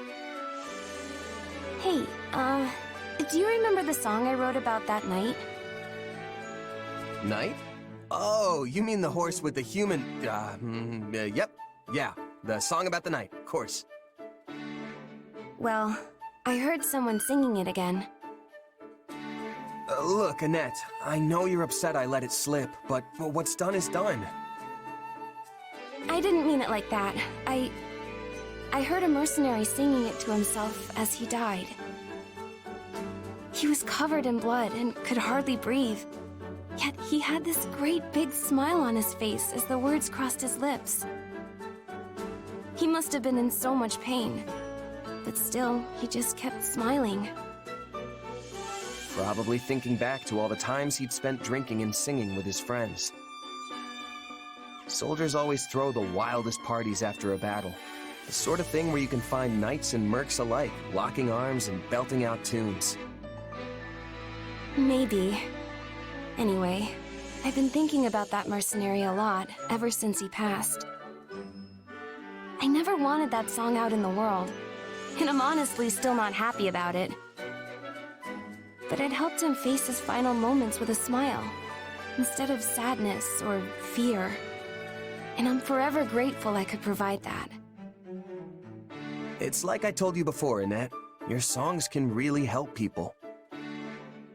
I'm sure tons more took comfort in that song too. Including me. Whenever I'm feeling down, I just think about one of your silly songs and I'm right back in high spirits. Silly? Are you implying my lyrics aren't serious? No, never mind. I'll choose to take it as a compliment. And hey, if my songs really help people that much, I better get to work writing lots of new ones. There you go. So what's this next one gonna be about? Well, right now I'm planning to make it be about a group of friends who dig into a huge feast together. They keep churning out dish after delicious dish, and everyone's faces are alight with laughter and joy. Wow, I'm getting hungry just hearing about it. Right? Then once all the food runs out, they go off hunting for ingredients so they can cook up some more. Okay. But uh-oh, they come across a ginormous bear and have to battle it to the death. A death match with a bear? I thought this was supposed to be a happy song about a feast. Guess I shouldn't judge it before it's done. Just let me know when you're finished, okay? I want to be the first in line to hear it. Yes, of course.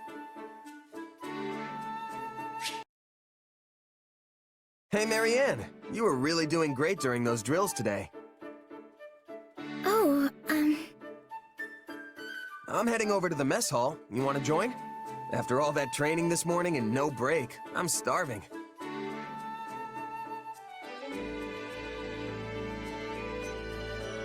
Oh, sorry, I forgot. You like to eat alone, right? Then don't worry about it. I'll find someone else. no, I'd like to accompany you. If you would have me, that is. You sure? Well, all right then, let's go. I wonder what's on the menu today.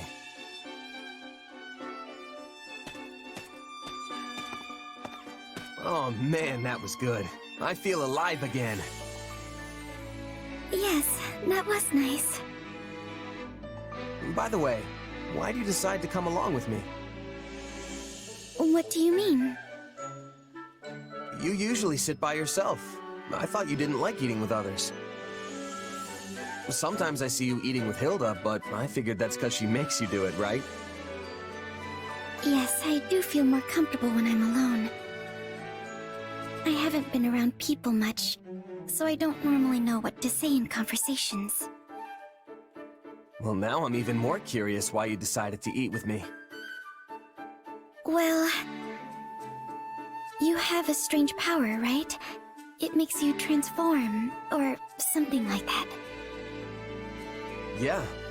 You curious about it? It's not so much that. I, wondered if you despised having it. Nah, I don't even give it much thought. And besides, my powers come in handy a few times. I know it makes people suspicious of me and curious about my background, but that's just how people are. And yet you always have such a sunny disposition, and everyone here respects you. I wondered why that was. I mean, I sure hope they respect me. So that's why you wanted to join me? I wanted to know how I could be like you. Like me? But, Marianne, it's not like you have some mysterious power tucked away, right? No, I don't. If you just want to make friends with people, then you don't need to think so hard about it. It's not like anyone here hates you. Don't they? I'm so useless. Hey, you're a huge help to all of us. I mean that. So, you don't have to force yourself to act like someone you're not, okay? All right. Thank you for saying that. What a wonderful meal. Hey, you've still got some food left. You don't want it? That Ogma Wolverine meat's super hard to come by, you know. Oh, I don't really eat meat. You can have it. Don't mind if I do then. You know, I always feel strangely energized after eating this stuff. You look so pleased to be eating it. It's not every day I get to hear you laugh. Did I look funny or something? No, it's just that the look on your face made me feel happy. Instead of just watching other people stuff their faces, maybe you'd enjoy trying some yourself? I am perfectly content just watching. Huh. Well, anyway, it seems like you've gotten more comfortable eating with me, Marianne. I have. When you told me not to act like someone I'm not, at first I didn't know what to do with myself. But I still thought I could learn something from you. And as I talked with you more, I just got used to us eating together. I see. Then why not branch out and eat with other people too? Mealtimes are a great opportunity to make new friends after all. Making conversation and sitting around the dinner table go hand in hand. That's how we ended up friends, right? It might be a good chance to get to know someone else.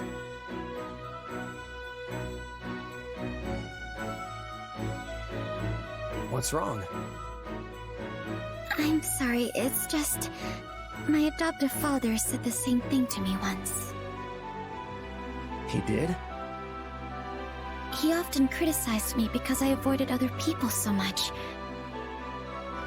He said that, as the heir to House Edmund, I must be at least somewhat sociable. But he never bothered to understand how difficult it was for me to do that.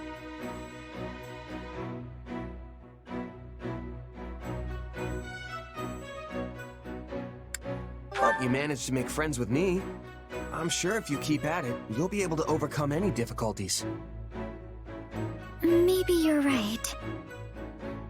But I don't think it's a good idea for me to get involved with too many people. Why?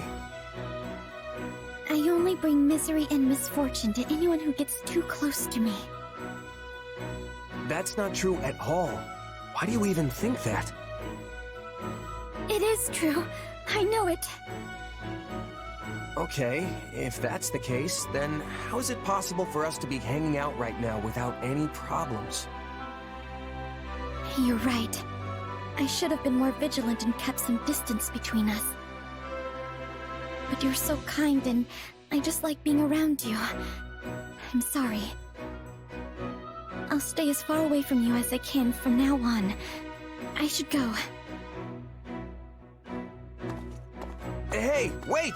Marianne! What am I gonna do about her? Oh, hello. Are you on your way to get something to eat? Yeah. You? I am. Shall we go together then? The sure thing. I wonder what they've cooked up for us today.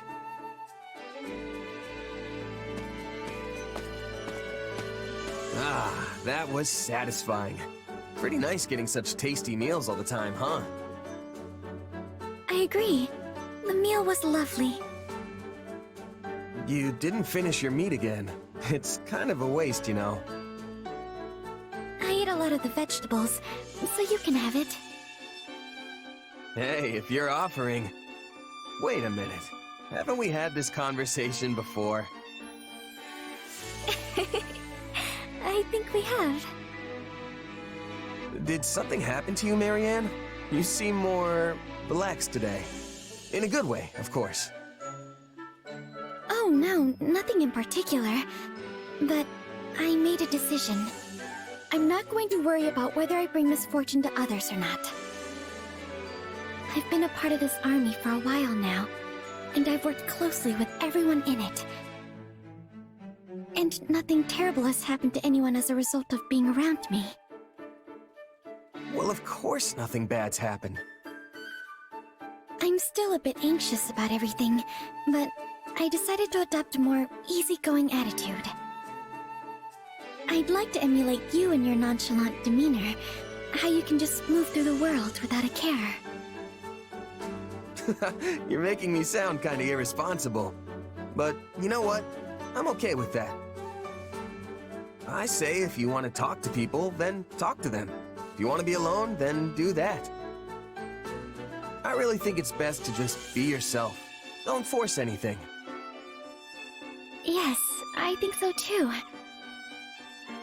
But I fear my adoptive father might chastise me again if I say that to him.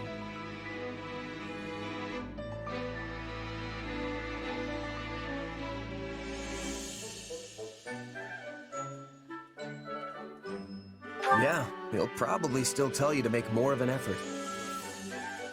Most likely, yes. But hey, you never know. I don't think he'll be as insistent about it if he saw you now. You might not have noticed, but you're a lot different than you used to be.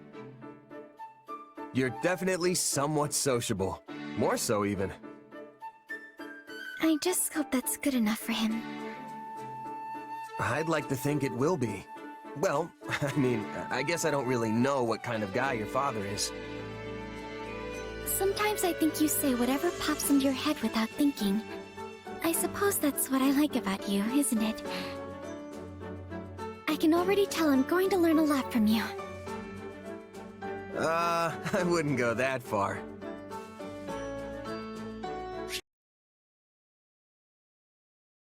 Hey there, Petra. Off the train? I'll join you.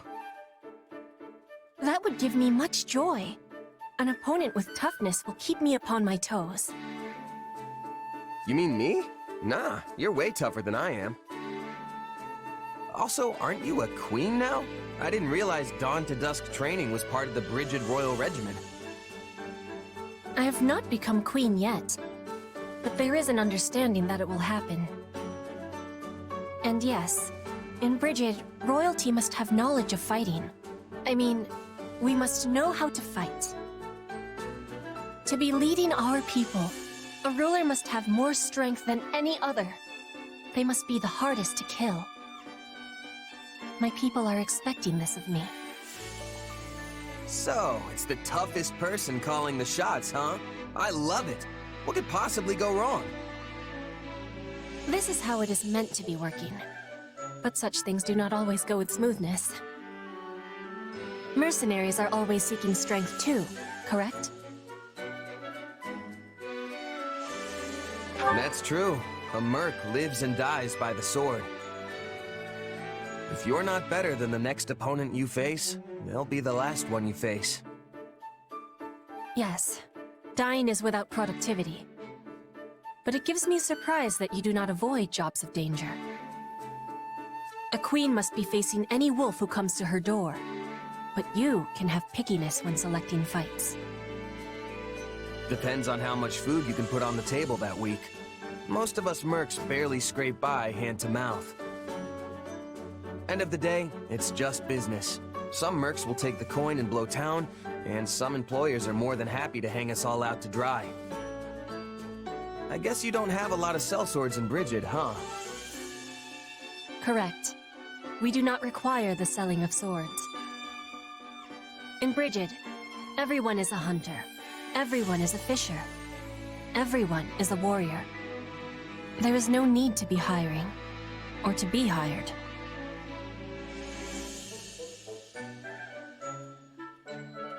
That sounds incredible.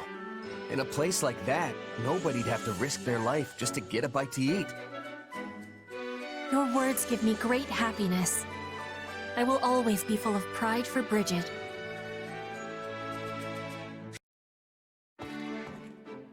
Excuse me. May I ask for your ear? Sure thing. What's on your mind? I have the desire to be learning more about mercenaries. It is a subject of much fascination to me. Sure, I guess. But I think you've heard most of the exciting bits by now. Nonsense. Each word you speak is full of excitement. Please give me more illumination. For example, are you receiving payment for your work here? Sure, me and Edelgard have a contract. Lucrative one too, as these things go. Guess the boss thinks pretty highly of me. You said money was of importance for people who sell their swords. But what if an enemy offered a bigger payment? Would you be taking it?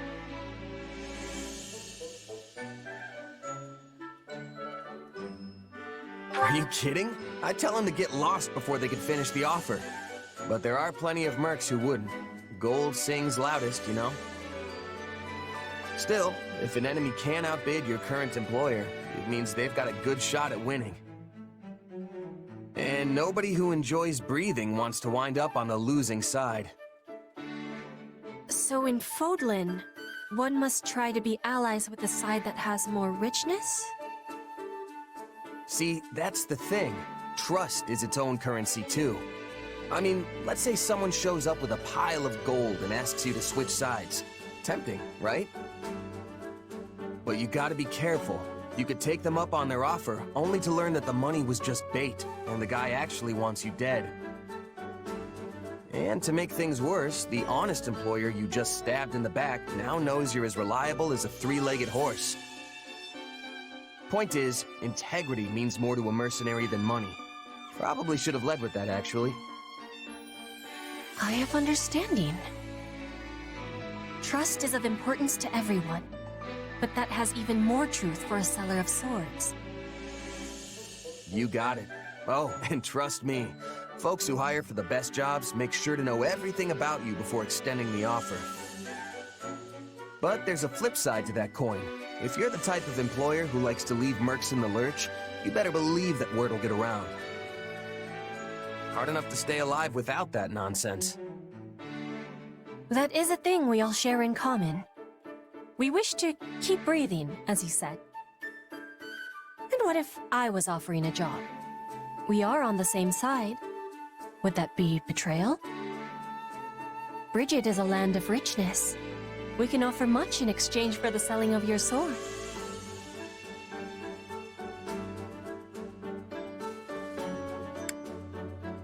Sorry, Petra. I'm off the market until I see my current contract through. Also, didn't we just get done discussing how terrible it is to abandon a job before it's done? I knew you would be declining. You are the model of a mercenary. This war is going on and on. Do you think we will ever have sight of the end?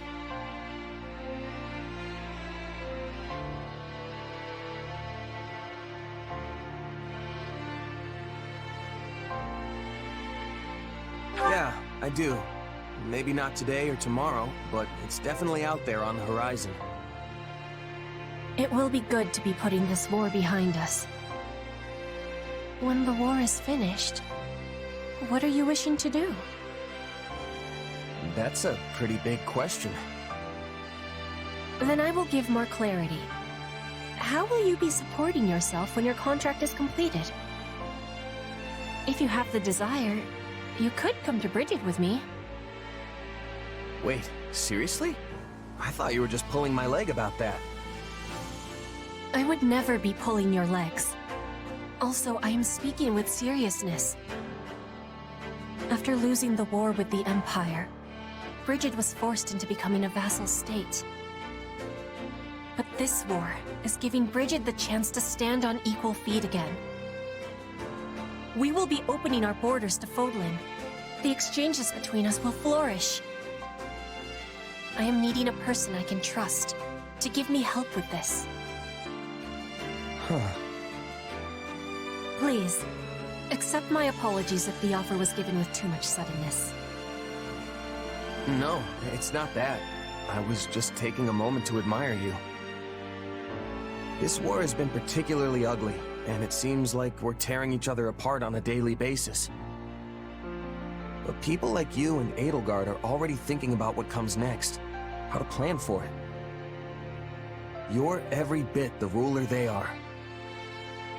No, I am different. I am the Queen of Brigid. We are the proud Isles, placed upon the sea by the spirits, who are watching over us to this day. Our future has the brightness of the sun. I am hoping you will be at my side as we are shaping it.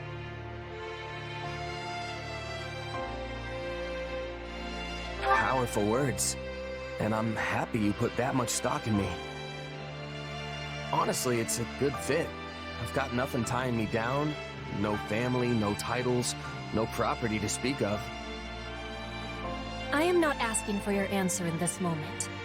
I know your sword is sold right now. But when this war is over, I hope the making of a decision is at the top of your to-be-doing list.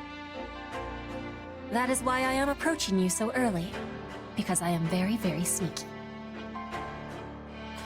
Fair enough. I'll keep that in mind. And I don't blame you for trying to sneak ahead of the competition. Honestly, I'm kind of flattered.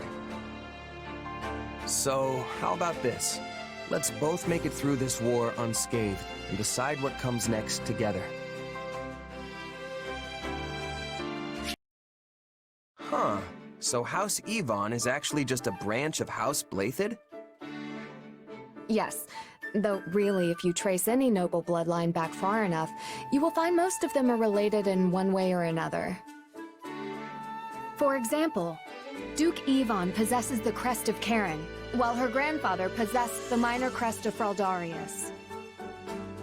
Yet another of her ancestors bore the crest of Blaiddyd, which is passed down through the royal bloodline. So, you just gotta have a crest to inherit the family title, huh? Doesn't matter which one it is? In general, yes.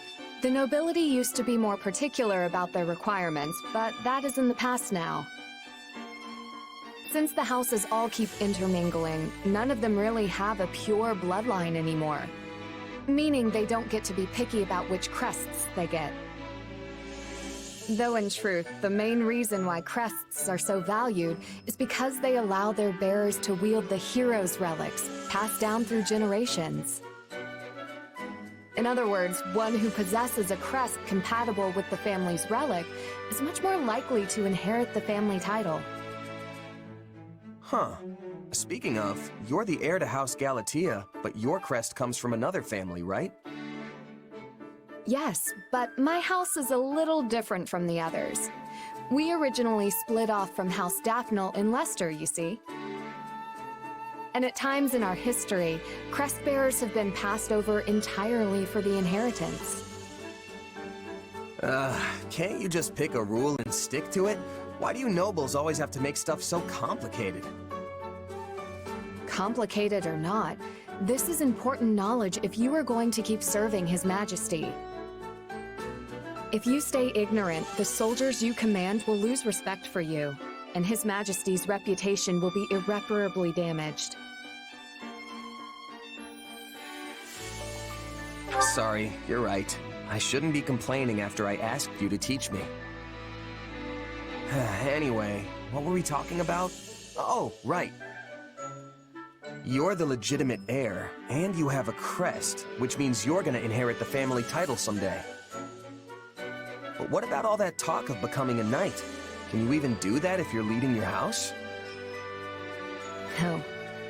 I have dreamt of obtaining knighthood and defending the king ever since I was a little girl. But I'm afraid it's not meant to be. And none of your siblings have crests, do they? Isn't there anyone who can take the title for you?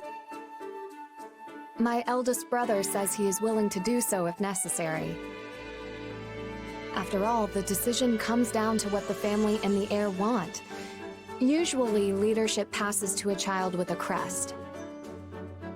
There have been exceptions, as I mentioned before. Even so, it is the duty of every kingdom noble to take up their relic in defense of their people. Not to mention, my father is not the only one who wants to see me in charge of the house. The citizens of Galatea are hoping for the same.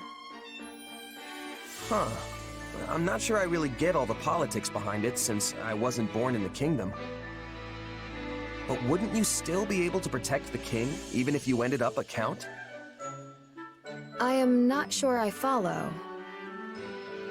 Sorry, I can explain some other time.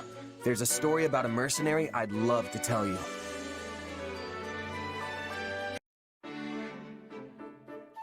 Hey Ingrid, glad I tracked you down. Have you ever heard of Tobias's mercenaries? What an odd question. Tobias, hmm? The name does sound familiar somehow. Huh, I thought everybody knew about them.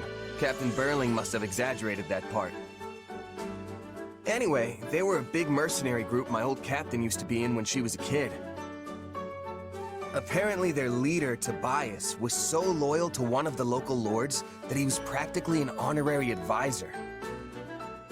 Strange. I thought mercenaries kept interactions with their employers strictly business. Most do, but not only did these mercs fight for this lord, they pitched in building the castle town too. They even went so far as to trade their swords and bows for hoes and pitchforks and tilled the barren land for the farmers of the region. And they opened up shops in town when the lord was going through some financial troubles. It sounds like they went far beyond what is expected of most mercenaries. Unless... is that something you all do? Oh, not at all. We're fighters through and through. Nobody in their right mind would ask us to drop everything to become farmers or merchants. Basically, both the mercenaries and the Lord were doing stuff way different from how they normally do. Yes, of course. A bunch of sellswords planting seeds and tending a shop is certainly unheard of. In the end, the captain grew so close to the noble of the region that people started calling him the Lord's right-hand man. I guess my point is, it doesn't matter what you are, mercenary, knight, noble, you aren't tied to any one role just because of the title you hold. Even battle-hardened mercs can end up as farmhands if that's what the client calls for. And if that's possible, surely a noble can do anything they want too. True enough. That ties into our conversation from before as well. Thank you. I will give the matter some thought.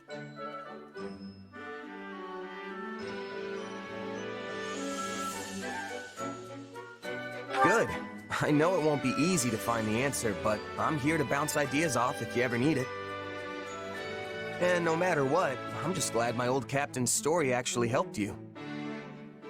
All this stuff about Tobias and his mercenaries really caught me off guard the first time I heard it. You were right about that. But, I cannot shake the feeling that this Tobias person is familiar somehow.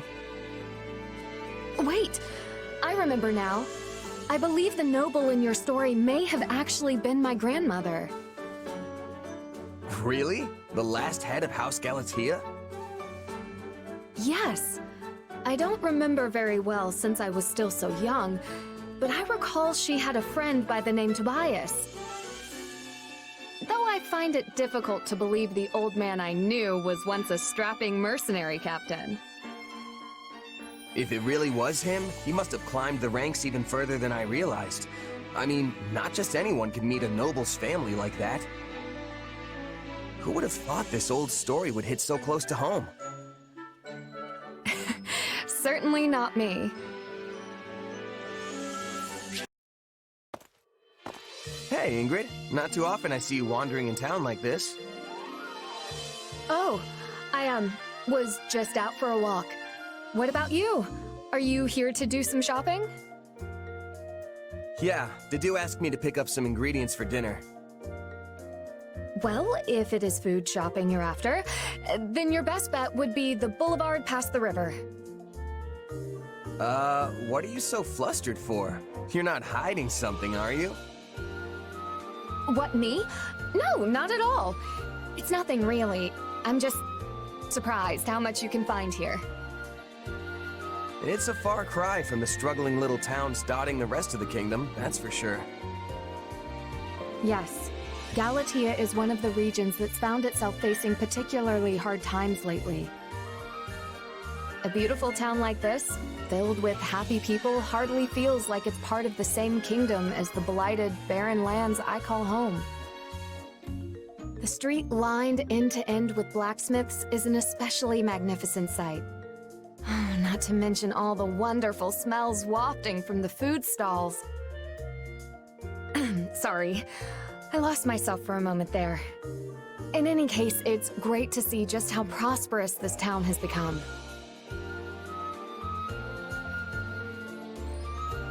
Hey, you want to go take a peek at some of those stalls with me? We can grab a bite and keep walking if you want. I saw some mouth-watering meat skewers when I passed by earlier, and this time of year's got the best fruit and fish. Truly? I'd love to try some. Though it would not be proper for me to be engaging in such revelry as the future Count Galatea. Hey, speaking of, have you figured out what you want to do yet? Not at the moment, no. In fact, part of the reason I came into town today was to do some further searching. It's my dream in life to stand as a knight by His Majesty's side, just as my late fiancé once did. And even if I do not become a knight like he was, there must be a way I can protect His Majesty in a similar fashion. Perhaps I could teach the people of my house the ways of farming and travel the kingdom cultivating land for those who need it most. That's an idea. Definitely an unusual job for a count, but it'll be welcome for sure. And if you managed to help the kingdom prosper while you did it, people would grow more and more satisfied with the royal family's rule. That's certainly one way to protect the king.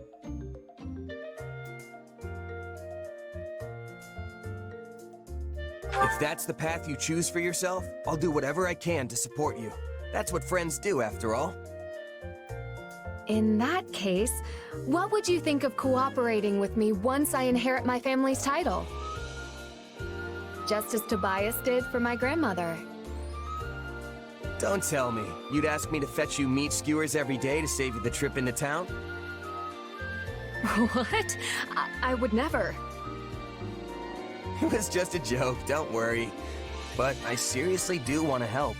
I believe in you, Ingrid.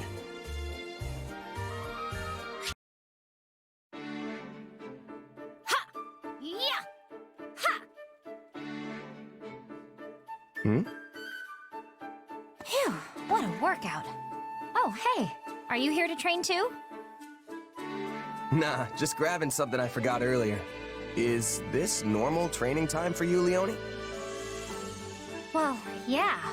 We've been so busy lately, I've had to squeeze it in whenever I can. Huh. You work hard for a mercenary. I'm just starting out in my career, so I can't afford to slack off now. I only started training as a merc after the Officers' Academy closed, remember? Meanwhile, you were one before you even came to the Academy. You've got years of experience on me. Still, you're skilled, and you've got brains, which means you're more promising than the average rookie. I hope you're right. I have to distinguish myself at some point, or else I won't be able to face the captain. You have a captain? Yep. He visited my village when I was a kid, and I practically begged him to make me his apprentice. I was probably a huge nuisance, but I was so desperate to get out of my village and be independent. Gerald treated me like an annoying little brat at first, but eventually, he taught me for real. He showed me everything. Tricks of the trade, standard training routines, basic strategy. Don't you have a mentor? Someone who showed you the ropes? A mentor?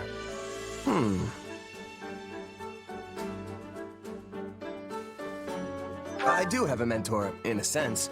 You know, someone who occasionally gives me advice and stuff. That sounds sort of vague, but I guess there can be all kinds of mentors. Either way, you still have loads more experience than me. I need to work hard so I can catch up with you. Well, if you ever want help from an old pro, just say the word. Thanks. I'm glad to have a role model I can count on.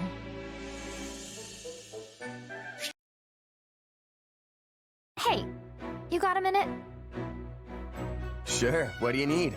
Wait, don't tell me. You're here for some advice from a pro. Actually, I am. You know how all the top mercenaries have some kind of specialty? Some excel at swordsmanship, some are adept in subterfuge, and so on. Even you have your own special thing. That incredible, mysterious power. Anyway, I was just thinking that I need something like that too. Mysterious, huh? But, yeah, I guess you're not wrong. As for you, Leonie...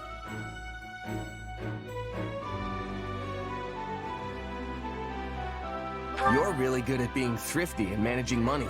That's a unique skill no other mercenary has. Come on, are you even taking this seriously? That has nothing to do with my work. Besides, if I made a name for myself because of that, people would just think I'm stingy or greedy. Well then, what about your bow and arrow skills? People already say you're a master. I was raised in a hunting village, so yeah, I do know my way around a bow. But a bow and arrow isn't very helpful in the middle of a heated battle, is it? I figure I'll need to do better than that if I want to be a first-rate mercenary. You can use all kinds of weapons, right? And you can even ride horses. Sure, I know the basics, but it's more of a jack-of-all-trades, master-of-none kind of situation.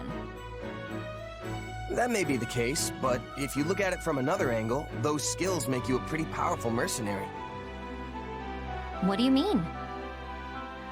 You know the fundamentals for everything. There's nothing you're particularly bad at. Well, yeah, but I'm just average at all of them. Even so, a mercenary who can do everything decently well would actually be in pretty high demand. Strategically, your options expand significantly if you've got even one person who can react to any change in battle. Meanwhile, mercs with only one specialty are practically useless in some situations. Like how some people don't know what to do if they get stuck in a role that doesn't suit them. Exactly. That's why a versatile mercenary who can adapt to anything is a valuable asset. But then I'm still just an asset. It doesn't sound like that'll earn me a reputation as one of the best. For that, you just need to keep working hard and improving your skills, yeah? If you're average at everything, then that means you have plenty of room to grow. Yeah, I guess that's true. Your strength is that you can do anything. So if you keep getting better at everything and end up even a tiny bit above average... Then I'd shine brighter than any one-trick pony on the battlefield. And then if you keep showing off all you can do, your name will get around and you'll be one of the best in no time. I see. Thanks. You've really given me a lot to think about. Glad to help. Though I wouldn't really call myself first-rate either. So we'll both have to keep working as hard as we can. Yeah, let's do it. We'll be the best of the best. I bet we'll even get our own special nicknames.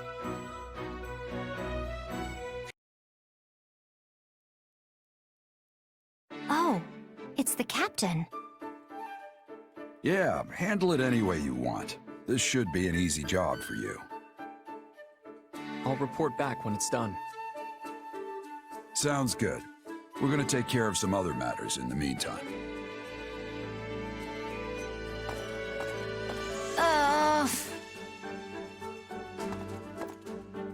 Why are you making that noise, Leonie? You got an upset stomach or something? No, I don't. You know how the captain and his mercenaries joined forces with us? Yeah, I'm so glad you get to fight with him again. Oh, wait. This is the first time you two are actually fighting together, right? Yep. I haven't seen him since we parted ways when I was a kid. I've never been in a battle with him or anything. So, yeah, I'm happy, but... No! I can't take it! Wait a minute. Is this about his kid? Yeah. Though we're practically the same age. But only one of us has the captain's full confidence and a cool nickname. We're both mercenaries, for crying out loud, and I was the captain's first apprentice. But you're not family. You can bet that Gerald would have trained any child of his from birth. A whole lot longer than you. Ugh, you have a point there. And if you want to talk about age, Alois has been with him since their night days. Which means it's likely that he was actually Gerald's first apprentice, right?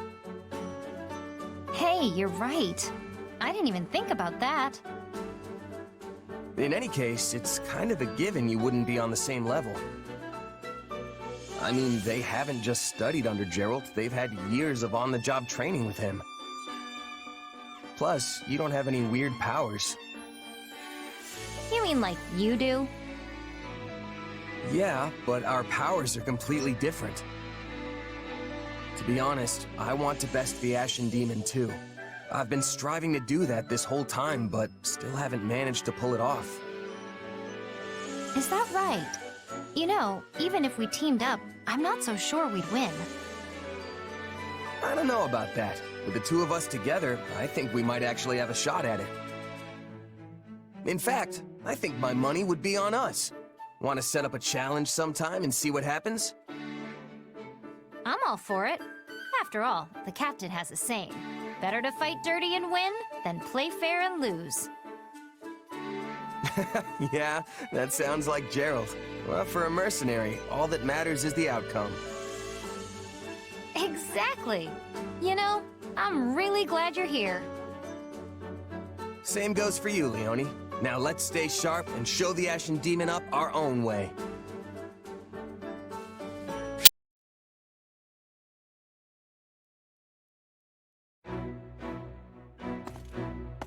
Monica, why are you just standing there? I was waiting for you. You were speaking with Her Majesty, yes? Yep, just going over some strategy. Why? Did you need me for something? No, not exactly. So, what did Her Majesty say? Well, she wanted to get my opinion on how best to utilize our mercenaries, since they all use different weapons. We're gonna be fighting some upcoming battles on terrain that'll make it harder to use lances, so we were trying to figure out how to deal with that. And you didn't speak of anything else? Well, yeah, but it probably wouldn't interest you. Mercenary stuff, you know? That's not quite what I meant. There was cake for everyone, was there not? And I'm pretty certain there were fresh flowers throughout the room.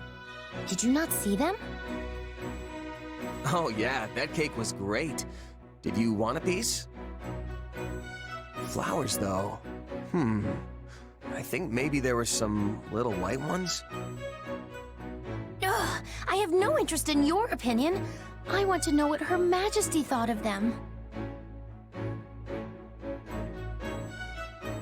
Oh, I don't know. She probably said something nice, but I wasn't really paying attention. You weren't? Ugh. Never mind. I suppose I will have to ask her myself. I just want to know what Her Majesty genuinely thought. You were summoned by Her Majesty and granted the honor of giving her counsel. Then, she graciously offered you cake. And you didn't even have the decency to watch her eat it? Honestly, what is wrong with you? Sorry if I let you down somehow. I don't think I really get what the big deal is, though. Want me to go ask her right now? No, please don't. If Her Majesty learns I was prying about such things... I do not want to bother her with these trivialities. Forget I said anything.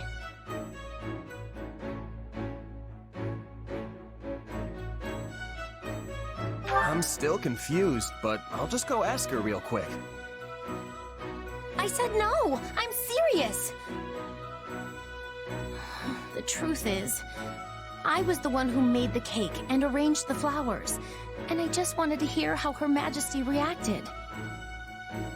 All right, I get it. Well, not really, but... I beg you, forget this ever happened. The situation is far more complicated than you realize.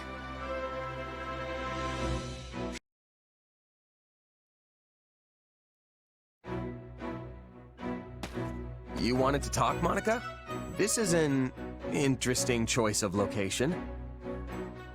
I hear you've been going above and beyond lately, that you perform miracles each time you set foot on the battlefield. Why are you complimenting me all of a sudden? I mean, things have been going well, but... Oh, I assure you, I have no ulterior motive. You've helped me out a great deal too, after all. Even Her Majesty praises your fine work. She talks about you so much, in fact, I'm more than a little sick of hearing your name. Huh, she talks about me that much? Wait a sec. You aren't jealous, are you? Nah, that wouldn't make any sense. Indeed, it wouldn't. Why in the world would I be jealous of you? After all, you are merely Her Majesty's subordinate. Your relationship will never transcend the bounds of master and servant. It will never reach the depths of meaning that Her Majesty and I share.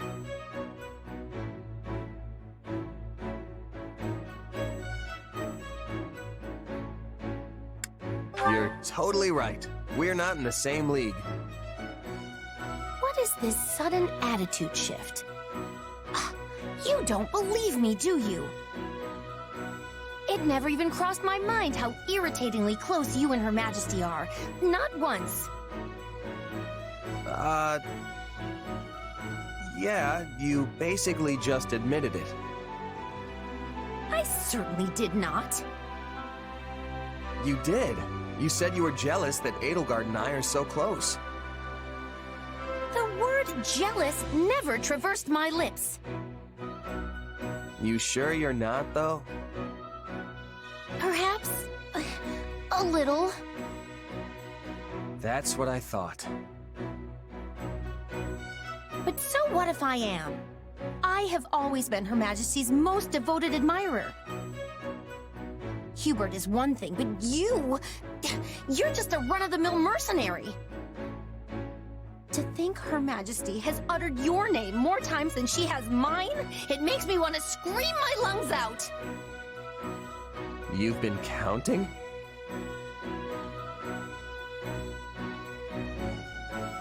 Look, I probably come up a lot because we've been fighting together so much.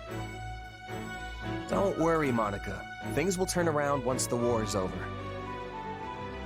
Aw. Being consoled by the winner only makes me feel even more like a loser. I can't believe it has come to this. I have no other choice but to ask for your help.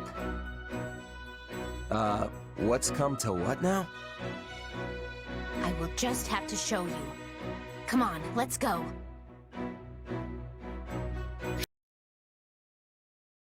Interesting. Her Majesty refrained from drinking tea today. A bit unusual, don't you think? I believe the last time that happened was 15 days ago. Ergo, we can conclude she tends to renounce the beverage when... Hey, remind me why I'm doing this again? What's the point of recording all this stuff? Why not just hang out with her? It is not stuff. These are Her Majesty's great exploits. They must be accurately recorded and preserved within the annals of Imperial history. Not sure I'd call her tea habits great exploits. No one's ever gonna need that information. And how do you remember this stuff? I couldn't even tell you what I had for breakfast this morning. I remember everything Her Majesty does. Every word she has ever spoken to me, every morsel she has ever eaten, not to mention where and when she ate it. Every sigh that has escaped her lips, each and every one of her favorite... Yeah, let's stop there. This is all sorts of weird. Why do you say that? These are simply records that need to be kept.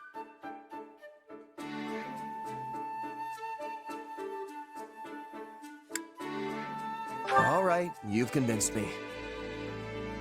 So you understand. This is the very reason I have been granted my excellent memory. But if your memory's so good, then there's no reason for me to help, is there? Oh, but there is. Her Majesty places a great deal of confidence in you. She often engages you in conversation, and the two of you spend an insufferable amount of time together. As such, you're able to obtain information I could not otherwise verify on my own. There is nobody more qualified than you to assist me in this undertaking. All right, fine. I get that you're serious about all this. I don't mind lending a hand when I'm not busy, and there doesn't seem to be much harm in it. For Edelgard, anyway. Spoken like a true confidant of Her Majesty. How dependable of you. It's no wonder she trusts you more and more each day, even if it is maddening. And so, the time has come for me to grant you a very special privilege. I will permit you to devote yourself to Her Majesty as a sign of your undying love.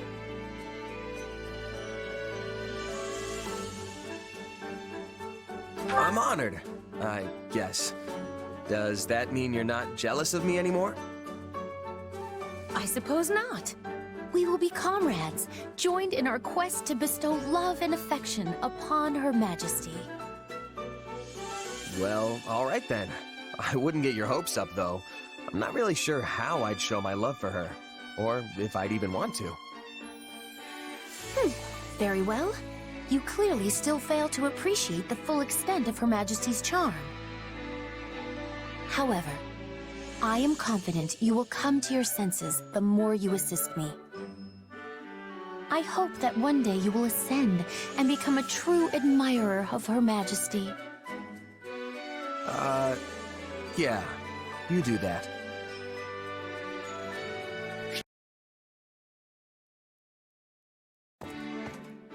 Well, if it isn't our mercenary friend, I trust you've adjusted to life in the kingdom by now. Yeah, more or less. I've been here a few times before on the job, so it's not too big a shock. But I've never lived as far north as Ferdinand. There's still a bunch I need to get used to. Stuff like the wind blowing straight through you, or how it's always so stupidly cold, even inside, or how you can't go out after a blizzard. It snowed so much one night that I couldn't even open the door in the morning. Thought I was off to meet the goddess that day. An amusing enough story when you tell it like that. But Fargus winters are no joke. They're harsh, unforgiving beasts. Tell me, have you grown to despise the cold?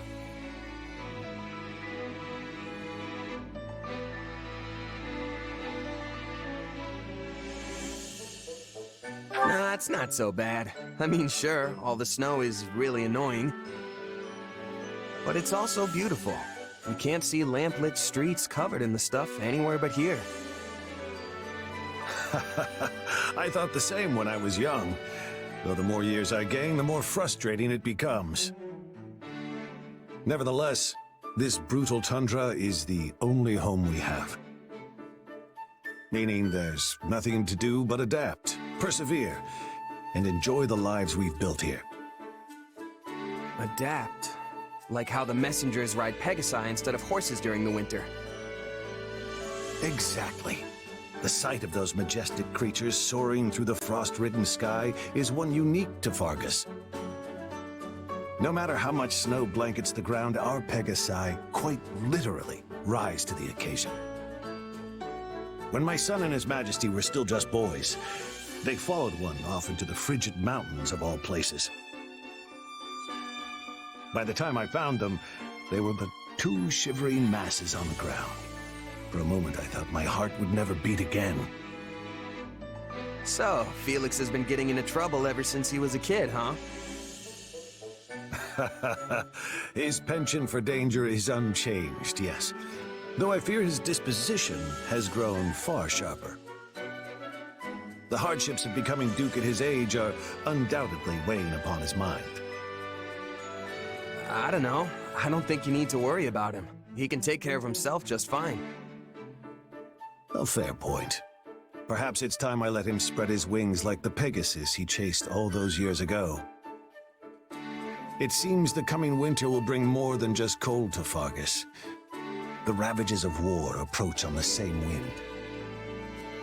Training in such conditions will be a struggle indeed, but we cannot afford to ignore the looming Srang threat either. Managing our territories through it all will not be an easy task. But I have faith we will adapt, persevere, and overcome, just as we always have. Next winter, huh? We'll just have to do whatever it takes to make sure the war's over by then.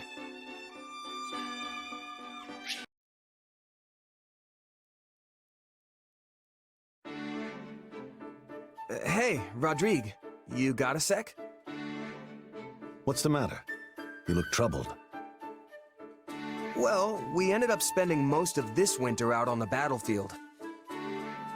So, I was thinking, if we put an end to the war before next winter rolls around, maybe we could all go back north and... And? Speak plainly. I want to have a snowball fight. Dimitri said that's how all the kids in Fargus play during the winter. I figure it'd be good to try at least once, now that I'm living here in the kingdom. Ha ha ha! Yes, a fine idea. The sport's rather profound, if I do say so myself. Dividing into factions and formulating strategies makes it just as much a battle of minds as it does one of hurled snow. Hold on, strategy? This sounds kinda intense for a kid's game. It is. When we were still in the throes of our youth, Lambert, Matthias, and I faced off in such a contest. With our squires in tow, we traveled to the northern mountains to do battle. Hey, that sounds like fun. So, what happened? I was the first to fall. I hid in the shadows, biding my time and observing the enemy's movements until the moment was right to strike. And yet, such an opportunity never came. While his subordinates fought freely in the open, His Majesty launched a surprise attack on my position. Unfortunately, my men and I were unable to land even a single blow on him. Our defeat was a matter of course. Now I know where Dimitri gets his tendency to rush into battle alone. Like father, like son, huh? Indeed. Still, it's difficult to feel wronged when you've been defeated in such a swift and skillful manner. My downfall left only Lambert and the Margrave, a man notorious for his rotten character even as a child. His strategy was not to attack outright, but to prepare an ambush for His Majesty in one of the more densely wooded groves. Seriously? All that for just a snowball fight? No wonder Sylvain is so cunning. Anyway, what happened next? We were all familiar with Matthias's ignoble tactics, so His Majesty was careful to avoid the cowardly ambush which had been laid for him. At last, just as the opposing generals were staring each other down, Gunnar, the current Count Galatea and noble, many years our senior, emerged from the wood to put a stop to it. In the end, our final showdown that day was between his hands and the scruffs of our necks, all while our ears rang with his dire warnings about the mountains. That sounds like Ingrid's dad, all right. Guess that means nobody won, huh? Yes, the story dates back several decades, but I still remember it as if we were trudging through the snow only yesterday. Say, if you do end up mustering an army for one of these snowball battles, I would be honored to observe, should you have me.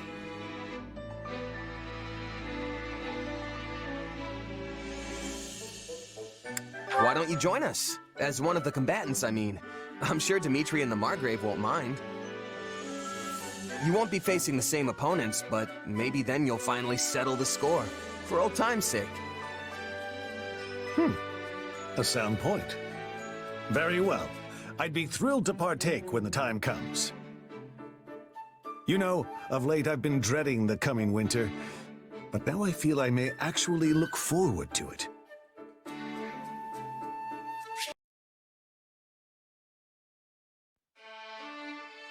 Hey, Rodrigue. Looking for something specific? I am. It's a book called Keyhole's General Treatise on Mercenaries. I was hoping to brush up a bit. Sounds familiar. Pretty sure I skimmed through it back at the academy. Are you gonna use it for the next campaign or something? Well, perhaps. Rodrigue, is everything okay? You're not really the kind of guy to skirt around answers like that. If I may, do you remember when we faced Gerald and his mercenaries in battle? How could I forget? Things got pretty intense out there. Indeed they did. And that battle is the reason they opted to join our cause. One mistake is all it would have taken for us to suffer a crushing defeat. Thankfully, we managed to seize the initiative ourselves and emerge victorious. Had we not, our main camp would surely have fallen. I expect I too would have lost my life in the fray. Yeah, it felt like there was danger lurking around every corner. Almost like I was walking on thin ice, never sure when it was gonna crack beneath me. It frustrated me to no end, both as a warrior and a commander. To see such foresight, such clever strategies emerging from the other side. Without the wisdom of our predecessors, I would never have been able to assess the situation. Hence why I again find myself here seeking knowledge. You never fail to impress me, Rodrigue. All those years of experience, and you still have the drive to sit down and study tactics in your time off. I merely despise the idea of defeat, nothing more. I lack the cunning of the Margrave. And unlike Lambert, I lack the overwhelming courage necessary to turn the tide of battle on my own. Which is why I must learn as many strategies as I can. It's the only way I can prevail over those both wiser and braver than I. You know, you've said before that you and Felix don't have a whole lot in common. But I'm not so sure that's true. Neither of you miss a single chance to improve yourselves. Guess the apple really doesn't fall far from the tree. And that goes for Dimitri, Sylvain, and yeah, even Felix. As for you, Rodrigue, I think all that hard-earned knowledge is exactly what makes you the incredible commander you are. I'll spare you the humility and just accept the compliment. Thank you. I bet you could even beat the Margrave or the former king if you took him on now. I wouldn't be so sure. Both of them were far beyond my reach in their prime. And the Margrave aside, I could never hope to meet Lambert as equals. I'd struggle for an eternity without ever growing close to his might. I guess you can't exactly catch up to someone when they're gone. Perhaps not. But that's exactly why we must continue learning. To never stop reaching for those who seem beyond our grasp. Gotcha. Then I'm just gonna have to follow in your footsteps. I'll catch up to you before you know it, Rodrigue. Just don't go dying on me before I get the chance. Is that so? Then I suppose I'll have to work even harder to give you a proper challenge. Oh yeah, you were looking for Keyhole's treatise, right? Let me go ask if anyone knows where it is.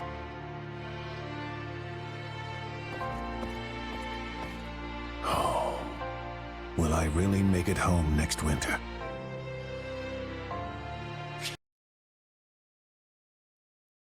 Hey, Holst. You here to train? That's right. I was just about to get started, in fact. Perfect. Mind if I join you? Be my guest. I was only planning on honing the fundamentals, mind you. Oh, I was actually hoping we could spar a little. I've heard stories about you for as long as I can remember. People say you're the mightiest warrior in all of Leicester. So I thought this would be a good chance to learn a little something about your strength. I'm afraid you'd likely learn little from such a bout. What? Why not? I can't go all out against an ally. When I spar, I have to take care not to kill my partner, unlike in a real fight. I can live with a few broken bones. Just show me what you've got. If I do, broken bones will be the least of your worries. I'm well aware of your strength. I'd be in for a world of trouble myself if I held anything back. So, is there anything I can do to convince you?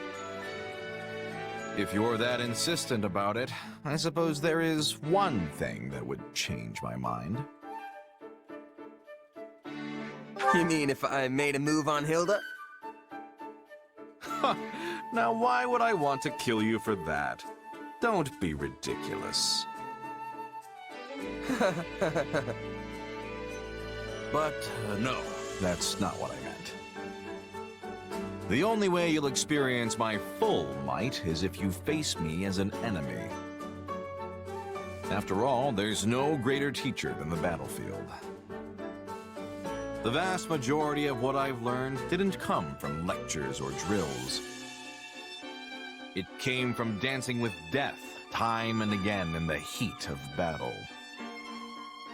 So, what do you say, friend? Care to team up with the enemy and pit your steel against mine?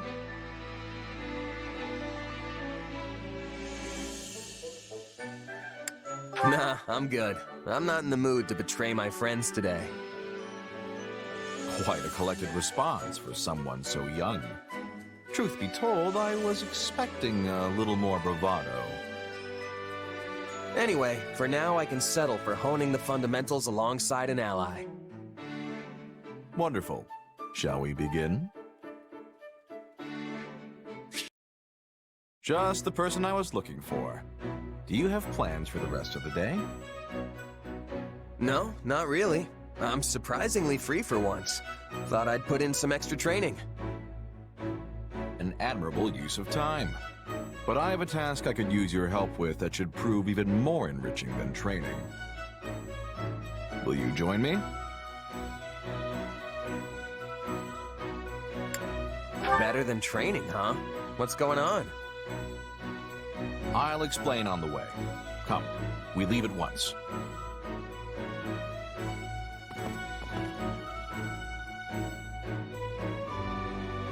Holst, isn't this? Shh! Lower your voice. There may well be sentries on patrol nearby. So this is enemy territory. Great. See that encampment over there? They set up just a few days ago. It's difficult to tell from here, but it doesn't seem to be that big of an operation. Wait, so this is a recon mission? Don't we have scouts for this sort of thing? I've been trying to ascertain how far the enemy has advanced. But lately they've tightened up their security. Too many of our scouts have gone missing. I thought it would be more efficient to look into the matter personally. Still, I've never heard of a Duke's son doing recon. It saves everyone time if I do it myself, and I don't have to risk any more valuable soldiers. And besides, this way I can gain even more experience in the field. Even better than training, wouldn't you say? Speak for yourself. I had no idea what I was getting into, so I'm not close to ready for whatever's ahead. I know you're not the type to go down so easily. Trust me, you'll thank me for this later. Ah, and don't make light of reconnaissance. There are many lessons to be learned out here that training could never hope to teach you. All right, so what's next? We gonna take a closer look? Might as well, yes. It couldn't hurt to get into a little scuffle and gauge the enemy's strength. Sounds like the perfect opportunity to see you fight up close. All right, let's do this. That's the spirit. Now let's move. Hey, you're not supposed to be here! Seems we've been spotted. My name is Holst Sigisvald Gonero. Those with any skill or courage, have at thee! Why tell the enemy your name? Maybe recon really isn't his thing. I admit this is not ideal. We should retreat and regroup. What did you expect? You practically waltzed right up to an enemy patrol. I thought if I pretended to be an ally and struck up a friendly conversation, they wouldn't notice. That's why I tried to stop you. Not even the greenest rookie would mistake you for an ordinary soldier. Regardless, it was a learning experience, so our efforts were not entirely in vain. Now let's head back before the enemy finds us. They've probably got a bunch of search parties out looking for us. We might draw too much attention if we're together. Splitting up will improve both our chances. I'm sure you'll have no trouble on your own. That's fine by me. It'll be easier for you to slip by on your own as well. Let's rendezvous in front of the nearest Allied encampment. We should arrive before dawn. Got it. Good luck out there. You as well.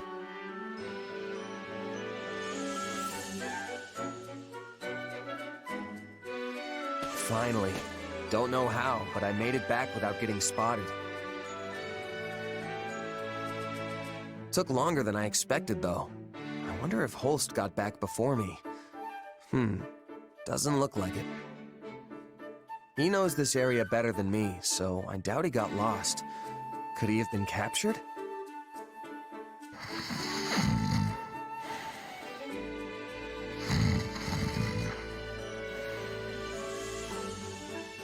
Huh? Is that Holst? What's that? Ah, you made it. Apologies, I must have dozed off. I was up all night fighting. Fighting? So the enemy found you? Quite the opposite, in fact. I happened to stumble upon one of their guardhouses and figured I should destroy it. I kicked down the door, only to find myself staring down a platoon of heavily armed soldiers. You didn't even check before you went in? Bold. And that's when their reinforcements showed up. I had to deal with them as well. Yet, here you are, safe and sound.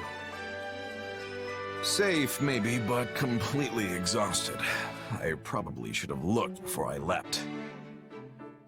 That's for sure. Another lesson learned, eh, Holst? That's right. There is no end to what the battlefield can teach us, and I'm a lifelong learner. Care to accompany me again sometime? Or have you grown tired of my antics?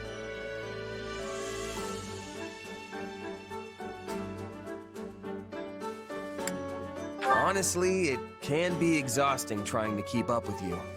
But yeah, I guess I'll go. After all, there's never a dull moment with you around. I'll take that as a compliment. I think you and I truly make the best of partners. Yuri's still not back yet? It's been 5 days. What's this? A letter. Not like him to leave his stuff lying around. I wonder if it says anything about where he went. Well, it's just sitting there. Can't hurt to take a peek, right? Are you well? Eating enough? I worry about you all the time. Thank you for sending money always. I want to see you soon. Huh. Is this letter for Yuri? It's got a different name on it. Having fun? Yuri! Wow, you really snuck up on me. When did you get back? Just now. More importantly, why are you snooping through things that don't belong to you? Choose your next words carefully if you don't want them to be your last.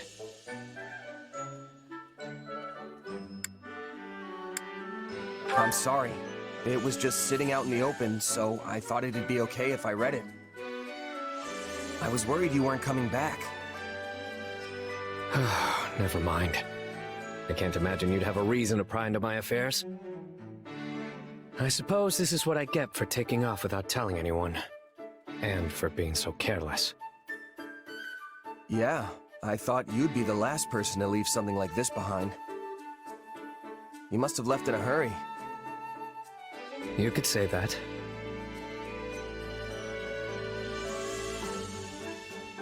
Was it because of the letter? I assume it's from someone in your family. Maybe a little brother or sister? My mother, actually. She doesn't really have a way with words, I know. She's always been prone to illness, but lately her condition has grown worse. I try to visit whenever she asks to see me. Obviously, there are times when I can't go, but I have to take all the time I can get, right? I never know which visit will be my final chance to see her. I understand. Once someone's gone, they're gone. But wait, the name on that letter, is that your real name? So, Yuri's an alias and you're really No need to say it. And yes, what parent would call their kid by an alias anyway? Fair point. It's a nice name, though. Why hide it? In my line of work, it pays to have more than a few names. And don't go telling anyone about this. You won't like to find out what happens if you do. I won't, promise. And if I do slip up, you're free to do your worst. In any case, I am sorry for prying. And for what it's worth, I hope your mom gets better soon. If it were easy to cure, then we wouldn't even be talking about it. But I appreciate the sentiment nonetheless.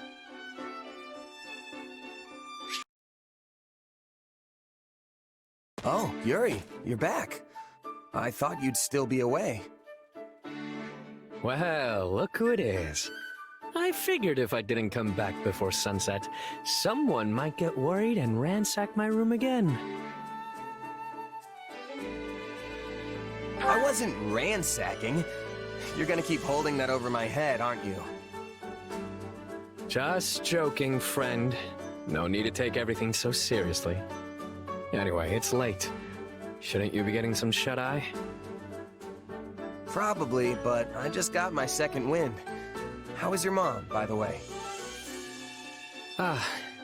Well, it's not looking good, that's for sure. But she's still got some fight in her yet. I'd planned on staying longer, but she told me to do what I had to do and sent me on my way. One minute she wants to see me, the next she's telling me to go home. Honestly, she's all over the place. Reminds me of my mom, the one who raised me anyway. She passed away, didn't she? Judging by your expression, she must have been pretty special. She was. More than I can say. She took me in when I'd been abandoned, taught me how to live. We weren't blood related, but she was my mom. No doubt about it. I'm sure wherever she is now, she's very happy to hear you say that. Oh, that reminds me. I wanted to ask you something. It's been on my mind for a while now.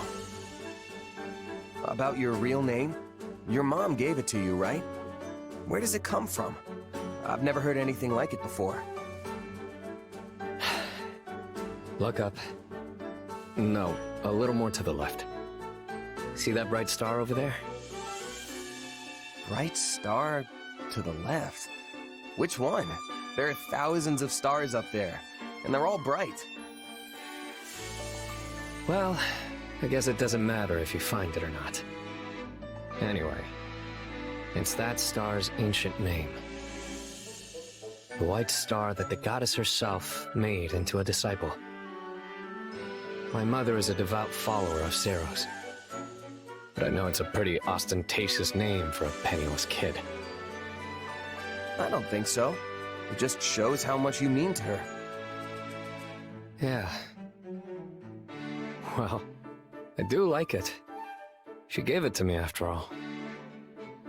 I'm not sure how much of the scriptures she really understands. But knowing her, I'm certain she put a lot of consideration into my name. Then, doesn't it seem like kind of a waste not to use it? What with how much thought she put into it? I've used many names, and each one comes with its own mask. But when I hear my real name, all those facades fall away. The only people who can call me that are those who are truly special to me. Immediate family, or someone just as important. Which means that if you're so intent on using my name, you better be willing to spend the rest of your life by my side. The rest of my life, huh? Okay, I'll think about it. The look on your face right now, it's priceless. Regardless, it does make me happy to hear that you like my name. And if you ever decide you're up for it, let me know, okay? I'll think it over too, just in case.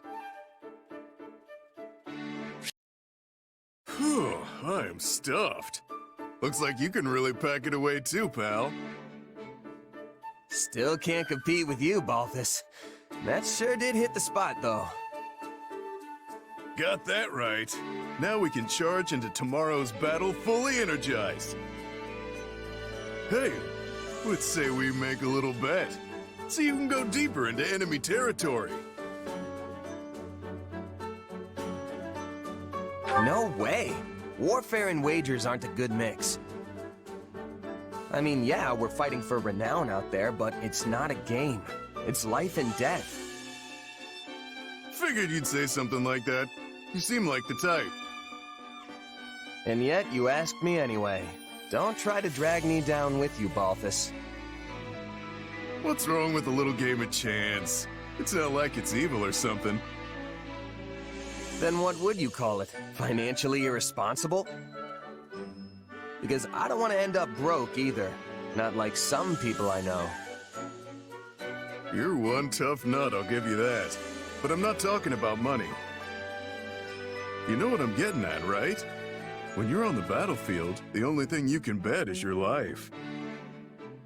That's exactly what I take issue with. Okay, I know this might sound a little far-fetched, but hear me out. This ought to be good. Whatever you do, you'll do it 10 times better if you're having fun, right? That's the key to success.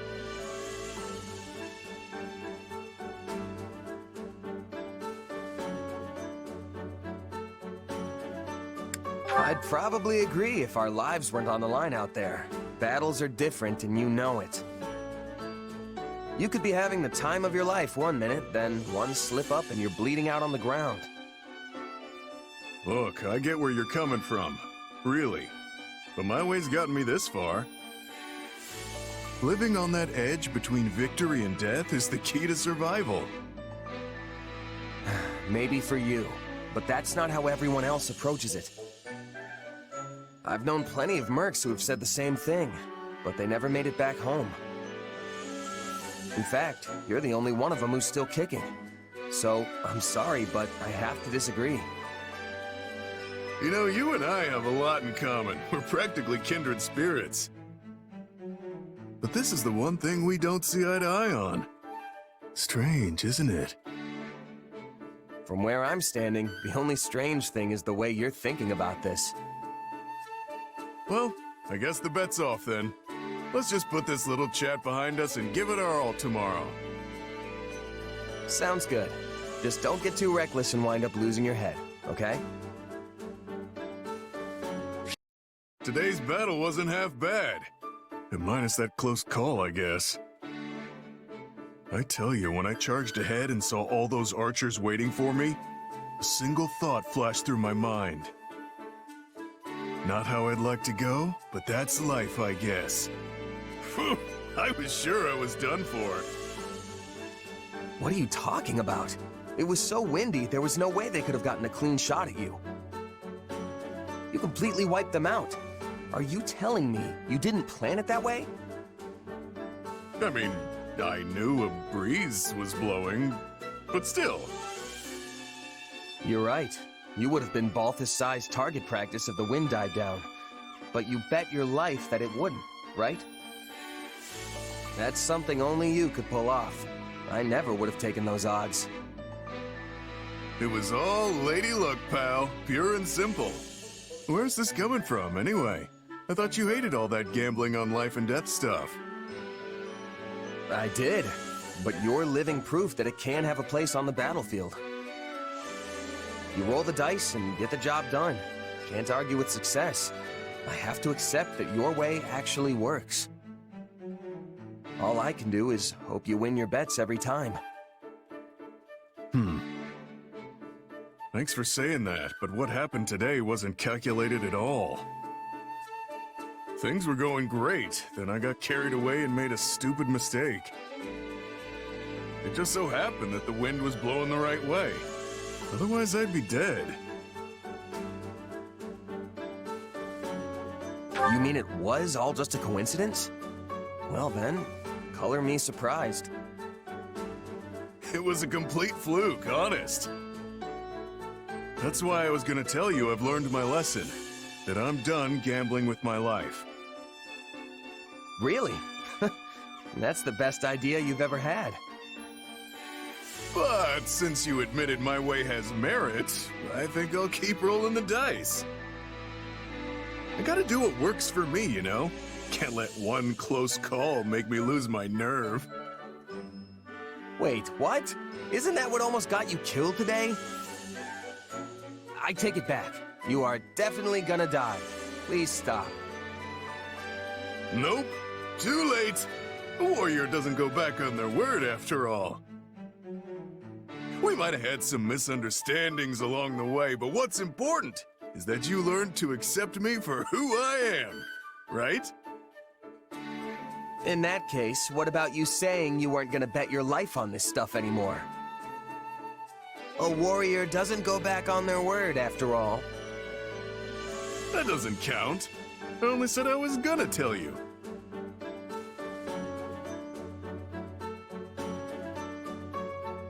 What kind of backwards logic is that? You absolutely said it, so this whole warrior code thing applies to you too. I don't have a clue what you mean. It's not even remotely the same. Anyway, we can butt heads about it later. We gotta go celebrate our victory, right? Fine, I can live with that. It's a tough job, but someone's gotta talk some sense into you. Needless to say, that is the only logical course of action. Excuse me, are you even listening?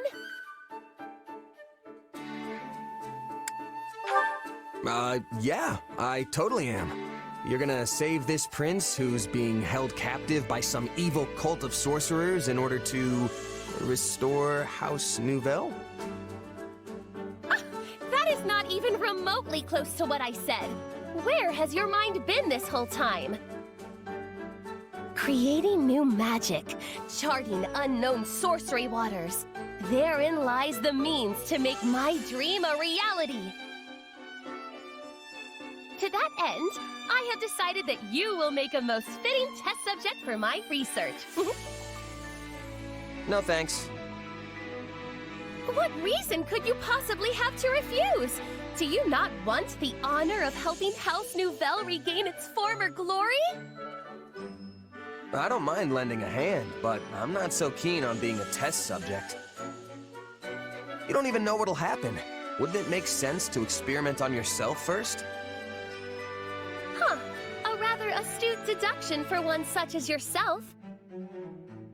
However, there is one critical flaw in your reasoning. Were I to do as you propose, I would be unable to properly observe the results with my own eyes. Well then, you'll just have to be patient until someone volunteers.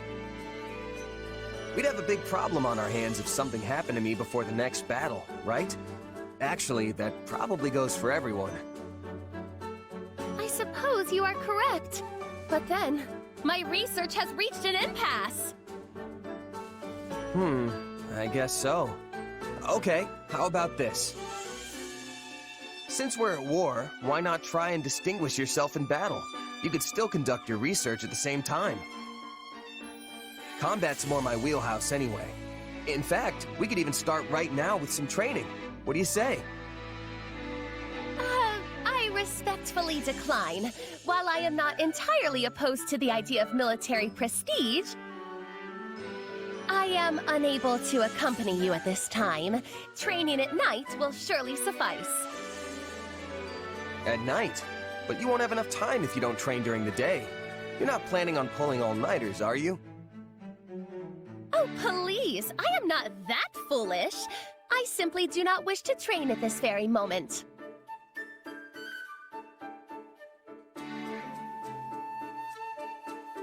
If you work out at night, that means you're going to bed right after. That's going to reduce the quality of your sleep. You'll wake up sluggish the next morning, which will drag you down all day. It'll turn into a vicious cycle. See what I mean? My! I never expected you to put forth such an eloquent counter-argument. Be that as it may, I have my reasons. Reasons that I, unfortunately, cannot ignore. Nevertheless, I shall succeed in all my endeavors, be they magical or military, and I shall do it all in my own way.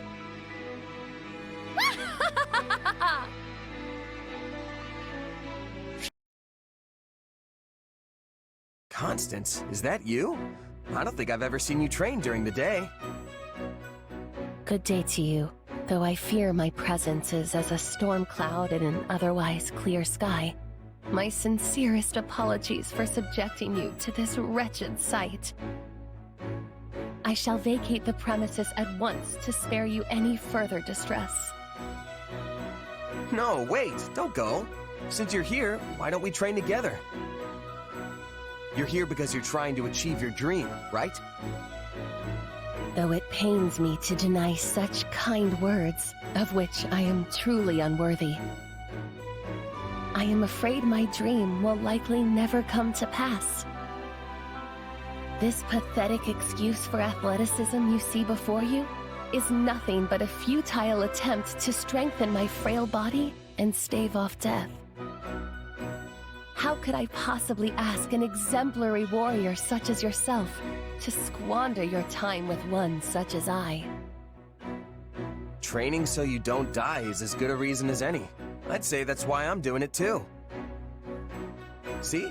Our goals are the same, so there's no reason not to work together. Well, since you have given it much more consideration than I deserve.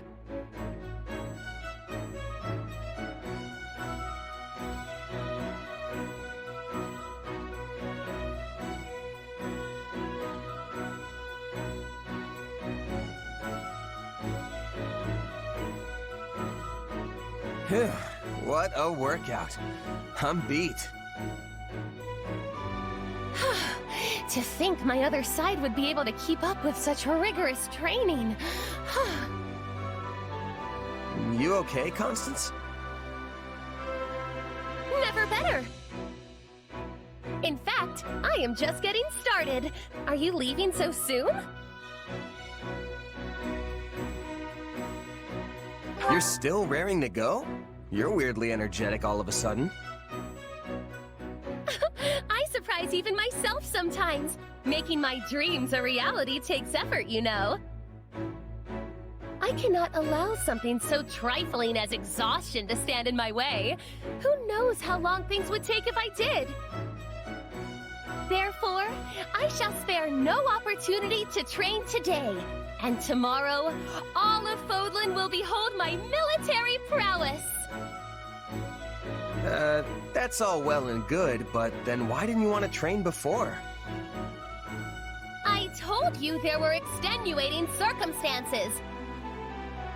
Had I known you would respond in such a manner, I would have asked for your assistance much earlier. Oh, I just had a brilliant idea!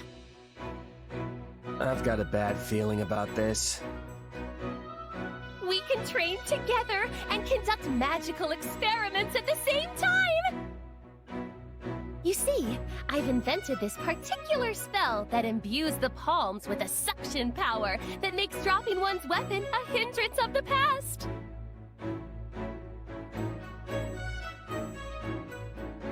I'm gonna go ahead and respectfully decline, on behalf of everyone. You refuse? Why, that is rather disappointing. Very well then, let us proceed with the training.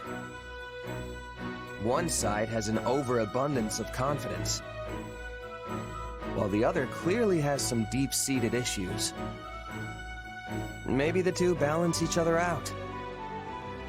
What are you blathering on about? Let us be on with it!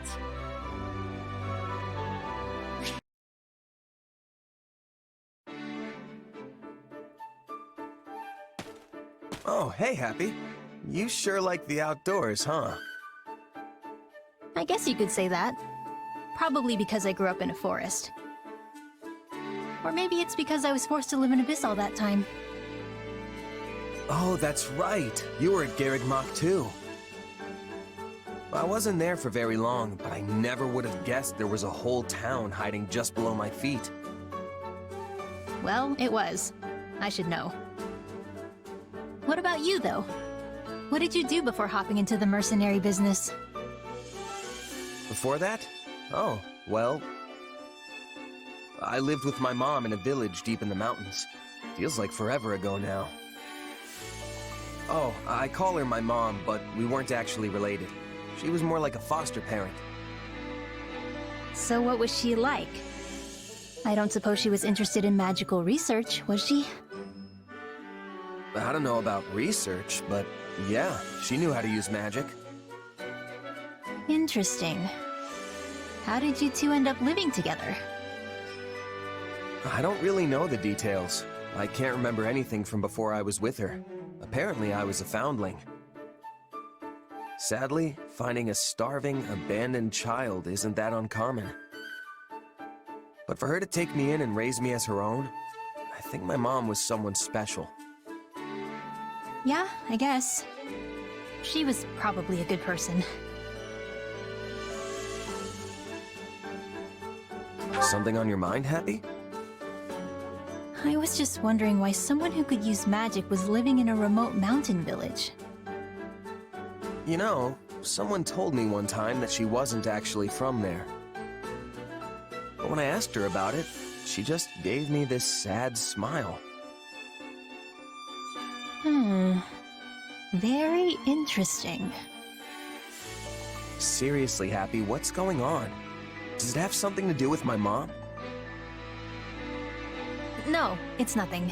Sorry to bring it up. I was just letting my imagination get the better of me.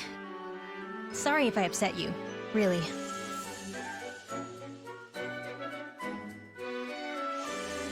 I'm fine. Don't worry about it. No big deal. Besides, I'm sure you had your reasons, right? If you ever feel like talking about it, I'm always here. Thanks. Just some old demons of mine. Happens to the best of us. Don't sweat it. You want to head back and get something to eat? Sure. Oh, and we can pick some berries on the way. I think I saw some a little bit ago. What kind? After all my time in the mountains, I'm something of a berry expert myself.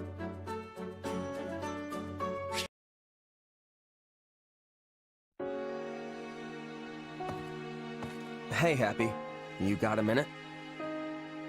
I have several. Need something? So, I heard a little about your past, and I was wondering if you wouldn't mind telling me more about it. I see. So now you know, huh? Not the most pleasant story. What did you want to know? I was thinking about how you asked all those questions about my mom. And I realized you were probably worried I went through the same thing as you. Yeah, that about sums it up. You do have those mysterious powers after all. When I was little, some strange lady kidnapped me. I became a test subject for her twisted experiments. That's how I ended up with my condition, or whatever you want to call it. Not that it's life-threatening. Safe to say my mom never did anything like that. I'm pretty sure I'd remember it if she did. She didn't really talk much, but I don't think she had a deceitful bone in her body. Her life was kind of just what you'd expect out in a village like that. She did keep to herself, though. Thinking about it more, it's possible she was on the run from someone. That does sound a little worrying. But in any event, I'm glad you didn't go through what I did. And unlike me, it seems you've got a pretty good handle on your powers.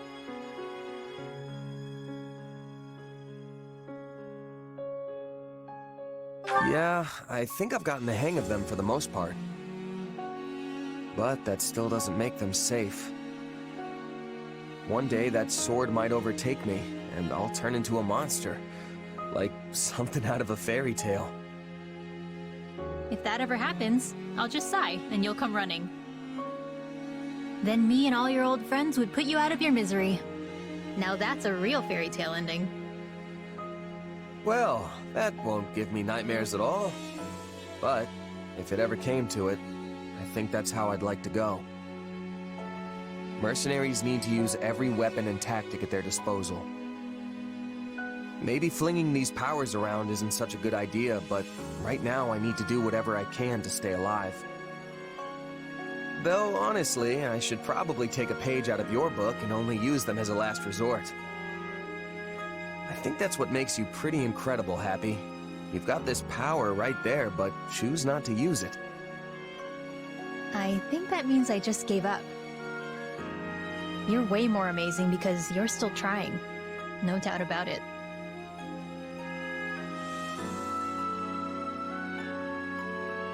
No, you're the amazing one, and you can't tell me otherwise. I don't even know what we're talking about anymore. Anyway, was that all? 'Cause I feel like I need to move. Yeah, thanks for talking with me. You going to train? Yep. Figure it couldn't hurt to put in a little effort. You should come too if you're free. I hope to see you there. Come to think of it, experiments, huh? What did that dream even mean? Ah, I wanted to speak with you. You have made quite the name for yourself recently. Oh, thanks. A true feat for one so young. It is a shame you could not continue your studies at the academy. If only you had been graced with the opportunity to cultivate your knowledge and gain more experience alongside your classmates. It is likely you would have become influential enough to impact Fodlan's very future.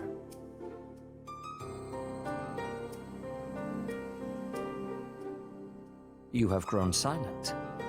Is something on your mind? What do you all think of me, honestly? We've fought enough battles together. You know I've got this mysterious power. You and Rhea, you're suspicious of me, aren't you? Yes, I admit you are right.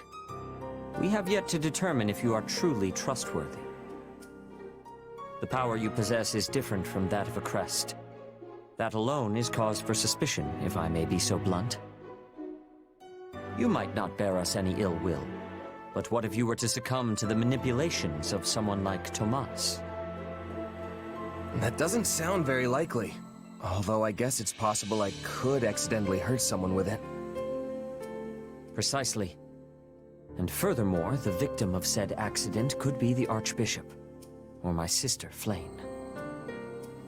We must remain vigilant to even the slightest possibility of danger. I know the Empire often accuses the Church of exploiting the people to fill our coffers. but the fact remains that the Archbishop has always gone to great lengths to maintain peace in Fodlan. She also serves as the spiritual guide for the vast majority of citizens here. We simply cannot risk losing her, even if it is only a 1 in a million chance. Well, okay. If that's the case, what do you want me to do about it? I can't just leave. That would be a huge problem for Dimitri and everyone else. I have no intention of telling you to go. I am well aware of how much the king values you. However, I would ask that you keep your distance from the Archbishop. And to stay away from Flayn as well. This could prove difficult given you two serve in the Kingdom Army together, but it is a personal request. I know this all may be unpleasant for you, but will you agree to do so? All right. I won't go near the Archbishop, and I'll try my best to steer clear of Flayn. You have my thanks. It's all right, really. I'm not sure what this power is myself. I mean, it's my body and all, but I really have no idea what it's gonna do next. In time, I hope you discover the true nature of your power. If there is anything I can do to assist you with the matter, do not hesitate to ask. Will do. Thanks.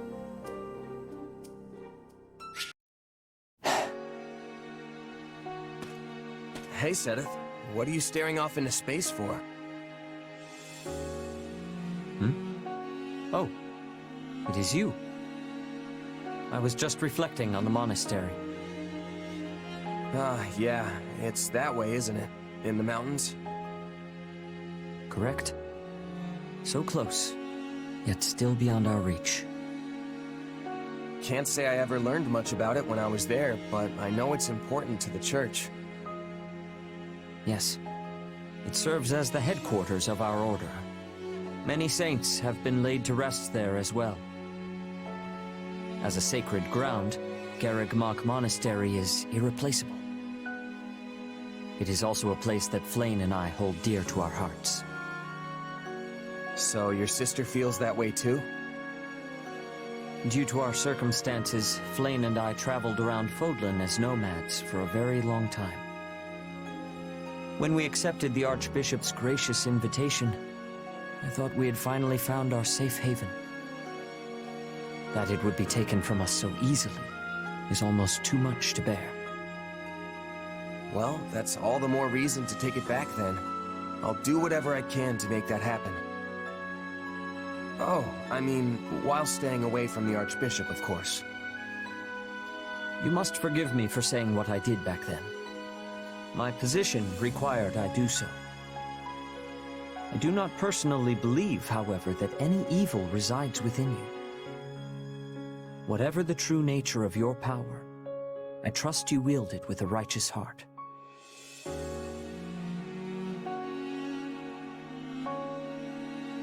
So you finally trust me. I'm sure glad to hear that. Indeed. I am truly grateful to have you as an ally. I know I have no right to say this after regarding you with such suspicion, but we need you. I pray you will continue to lend us your strength, not only for the Church, but for the future of Fodlan itself. You can count on me, Sedith. Oh, hello. You're looking rather sharp today. Huh? But this is just the same thing I always wear. It's actually so dirty, it's kind of embarrassing.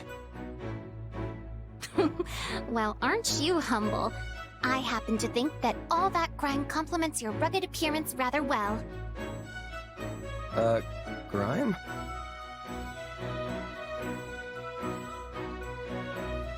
Hey, if that's how you see it, I'll take it. These clothes are probably starting to stink a bit, though. Hold on.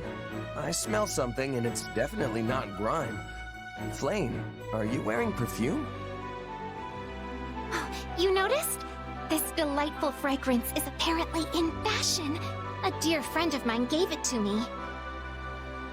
Wow, I can't believe there's still perfume and fashionable stuff in these dark times. They exist precisely because of the times. We must not allow the darkness to consume us.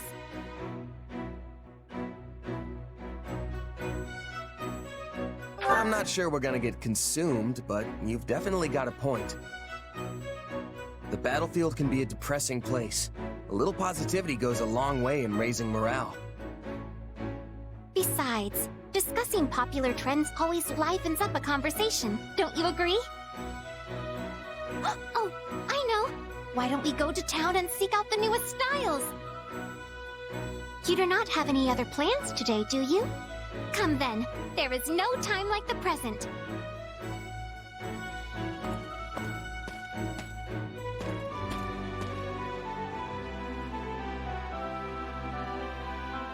Okay, next is... Oh, that stall over there appears to have some lovely merchandise! Whoa, there's more?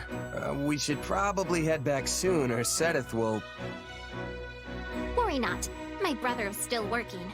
He mentioned he was particularly busy today as well. Actually, it has been a very long time since I've been out shopping like this. Does Sedith not allow it? He sure seems to want you in arm's reach at all times. That is correct.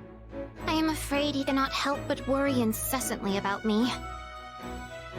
If he knew that I was out alone with a gentleman friend, I am certain the situation would become quite disastrous. Disastrous? But enough about that. Shall we continue our shopping expedition? I am sure there are many more fashionable items just waiting to be found. Are you sure it's all right? What if someone says something? If Sedith hears we were out alone together... I do not believe anyone would go to such lengths just to tattle on us.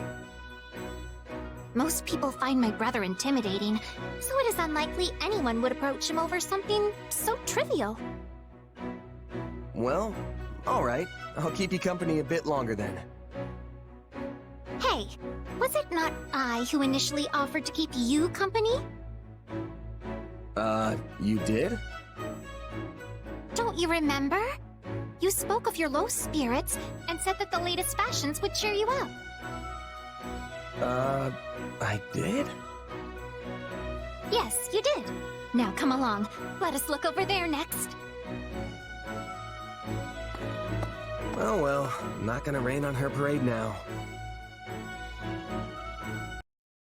So it's just no? Not under any circumstances? It is not up for debate. This is for your own good, Flame.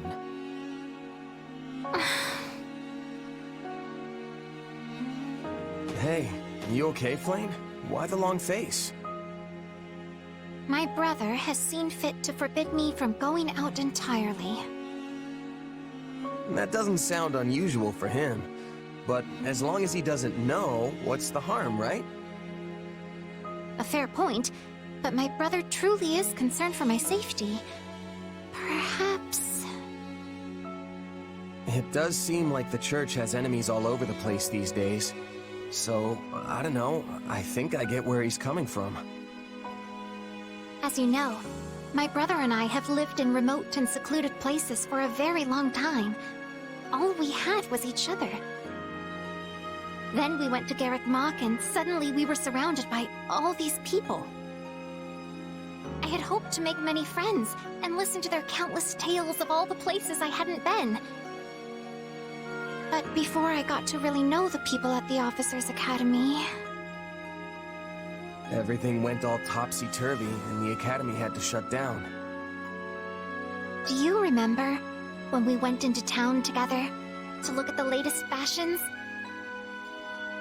That was so much fun. I was looking forward to going shopping together again, but... perhaps I should just let the whole thing go. Oh, Flame.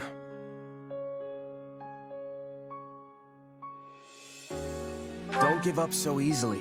We're just talking about a little outing here. Even that would prove tremendously difficult for me. With the church thrown into such chaos, my brother is in a near constant state of agitation. I must not trouble him further by making him worry about me as well. You're very kind to your brother, Flame. Just remember, it won't always be like this. You think so? Absolutely. Wars can't last forever, right? When this war ends and peace returns to Fodlan, taking a shopping trip will be no big deal. If that is so, then would you be willing to go into town with me again when that day comes? Of course. I'd be happy to keep you company. Or were you keeping me company? I forgot. With that to look forward to, it should be no trouble to summon a little patience. Although... What is it? I'm not sure my brother will permit me to go somewhere with a man, even when the war is over. If you tried to hide it and he found out later, it would be... disastrous. That is correct. Are you ready for that? Looks like I'll have to be. After all, it's a little late to start worrying about that now.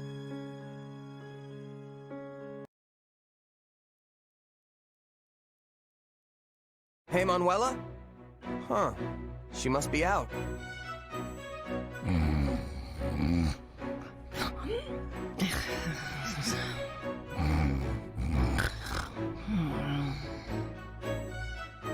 Did I hear something? Oh, wait. Is she sleeping in one of the patient beds? Oh, you. So silly. She's smiling. I wonder what she's dreaming about. Wait, don't go. So you're just gonna leave? Uh-oh. Now she's scowling. Looks like things are going downhill fast. Get back here. You'll regret this. You hear me? I'll never forget. Morning, Manuela. Oh my. I don't even remember falling asleep.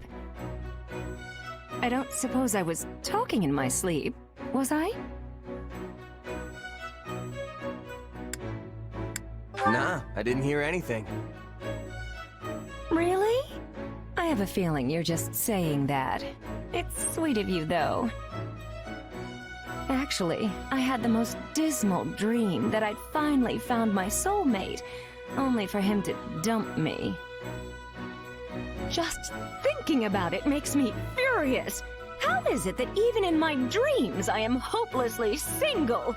Oh, I need a moment. Are you okay? I'm sorry, but could I trouble you for a glass of water? Phew, that is much better. Thank you.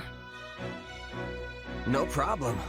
But, it smells like you've been swimming in booze. Are you hungover? I might be. Is that a problem? Well, I don't think the infirmary is supposed to look like a bear charged through here. That seems like a problem to me. Back off, will you?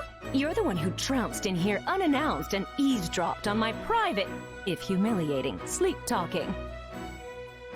And now you're attacking me for a tiny hangover in a messy room? Who do you think you are? My husband?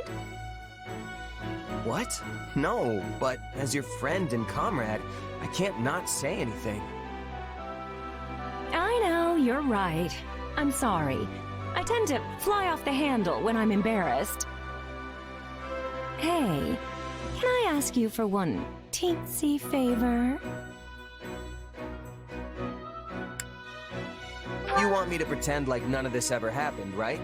Don't worry, I won't tell a soul. You're a class act.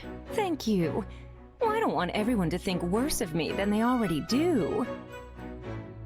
I mean, honestly, where did it all go wrong? Did you know I was once a diva with the Mittelfranc Opera Company? But now, apparently I'm just a shadow of my former self. Can you believe how rude that is? Why would you kick a girl when she's down? What? But I didn't... How about this? In lieu of hush money for our little secret, perhaps I'll let you hear me sing next time. I'll show you that this diva's just as dazzling as ever. Now you have something to look forward to. Anyway, did you need something? Huh? Oh, yeah. I'm sure I had a reason to come in here, but now I don't have the slightest idea what.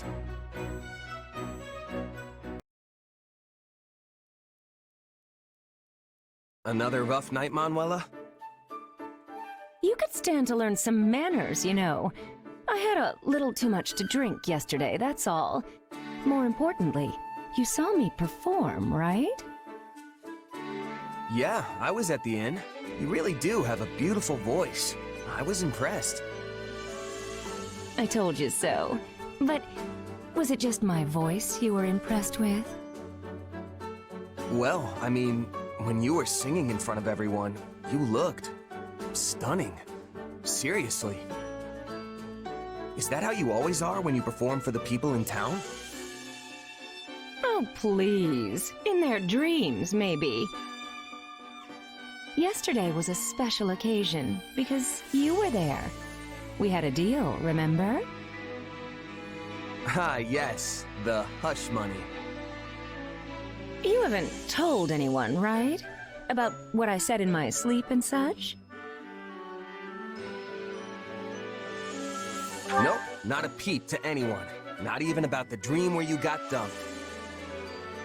Shh! Don't go shouting about it now! You know, I don't think there's anything wrong with you, even when you are hungover. Really? It makes you seem like a laid-back, mature woman. Just another interesting side of you. One day you're a physician saving lives, and the next you're a warrior on the battlefield. I like all your sides. Like, you say? It's more like I can't take my eyes off you. All the more so now, since I've seen you sing and all.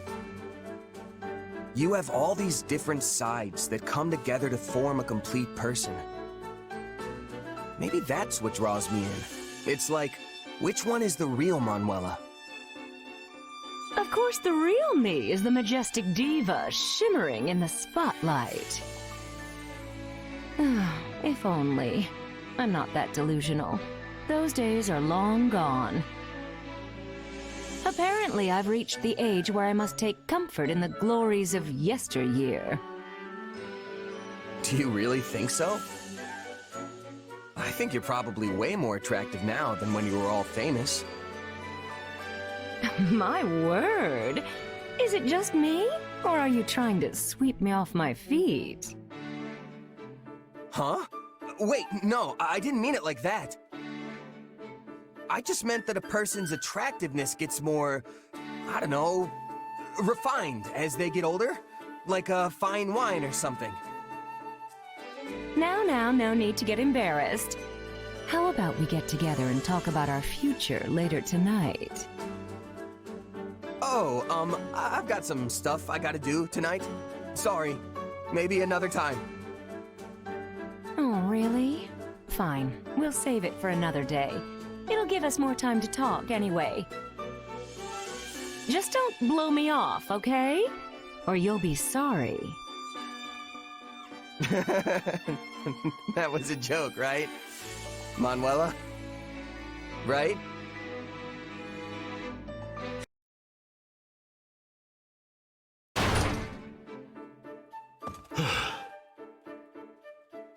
Yuritsa? What's wrong? Not here, either. Hey, hold on. If you're looking for someone, I'd be more than glad to help. Leave me be. Friendly as ever, I see. You know, it's kind of hard to believe you and Mercedes are related. Why don't you let me help you? You seem worried. How could you tell? You're not exactly hiding it. You nearly busted the chapel door clear off its hinges. I'm looking for someone. She is injured. Huh? Did someone go missing from the infirmary? Wait, are you talking about an enemy? Not an enemy. However, she fled when she saw me. Well then, why would she run? Oh, I get it. Was it Bernadetta?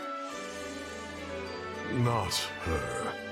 Though, the one I seek was likely frightened by me as well. Well, you're not really the most approachable guy. There's kind of this murdery aura about you. Like, if I let my guard down for even a second, it'd be the last thing I ever do. That is not my intention. I know that, but you'd probably still scare the life out of someone who's already jumpy. Even a beast would turn tail and run if it caught sight of the Death Knight. Then, what would you suggest? I will never capture her at this rate.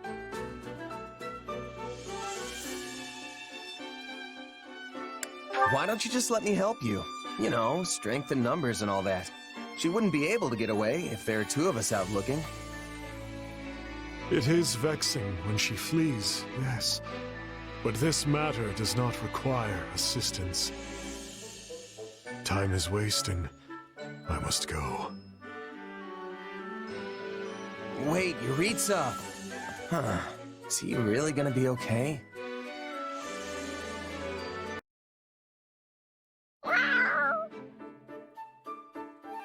Huh? Oh, it's a cat. Looks like something spooked it. What's wrong, little guy? Is someone chasing you? Not that you'd be able to tell me anyway.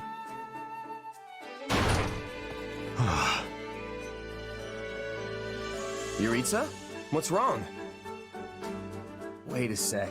Why do I feel like this has happened before? There you are. Yeah. What's up? Not you. Her. The creature who raided the pantry. Wait, you mean the cat? She is swift. This is not the first time she has eluded my grasp. Not the first. Oh, so this is who you were chasing the last time. Yes, she was injured. I tried to tend to her, but she fled. Eventually, another soldier apprehended her.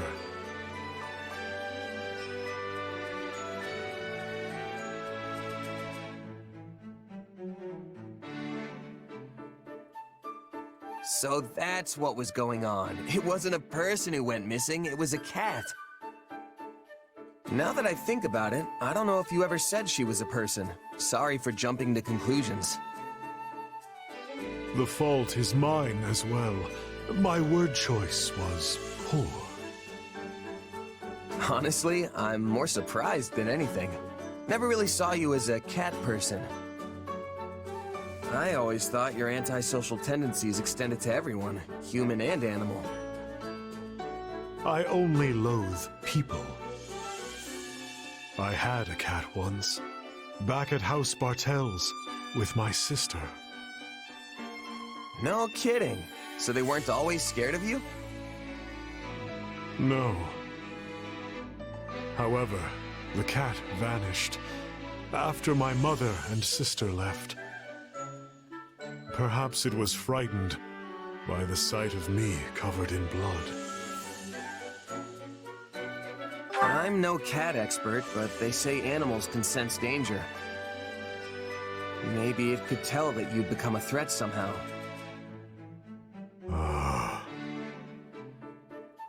Cats are fickle. Anyway, what do you plan to do once you've caught this bread bandit? Take her with me, and make sure she never steals again.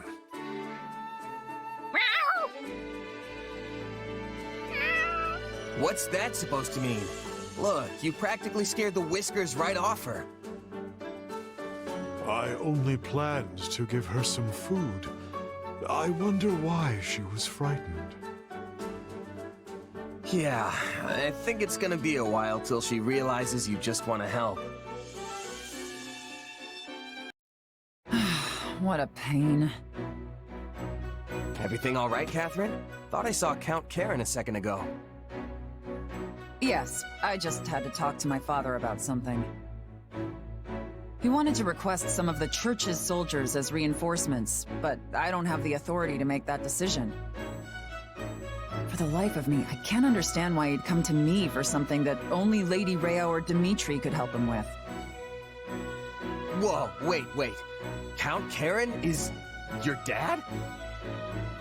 Yes. Huh. I could have sworn you knew. Well, I guess you do now. I am, in fact, the daughter of Count Karen of Fargus. I had no idea. Though, now that you mention it, you do bear their crest. Things are complicated with my family, to say the least. But basically, I'm keeping my distance from House Karen for the time being. Right now, I am Catherine, Knight of Seiros. No connection to any house or the kingdom. I see. So you intend to keep serving the church going forward? But what do you think you would do if the church and kingdom broke their alliance? A foolish question. Obviously, I would side with Lady Rhea. It's not a matter of kingdom or church. My allegiance and my sword lies with Lady Rhea and her alone. Though, of course, I would prefer not to fight my friends and family from back home. So it would be ideal for me if the kingdom and church could play nice forever. The Archbishop's personal sword, huh? You've got one heavy blade. What about you? What are you fighting for here? Or is it one of those, I just tripped and fell into it kind of stories? I'm doing this for my friends and comrades. I want to make things better for everyone in the kingdom. Huh. That wasn't what I was expecting. You're pretty loyal for someone who came up as a mercenary. Aside from that, you might be right. Maybe my coming to Fargus was pure chance. A civil war broke out in the capital right after I joined the Officers' Academy. By the time things died down, Rhea decided to close the school. That's when Dimitri put me in my current role. Sounds like you've had a rough go of things too. But you're commanding kingdom troops now, right? That's a pretty good step up.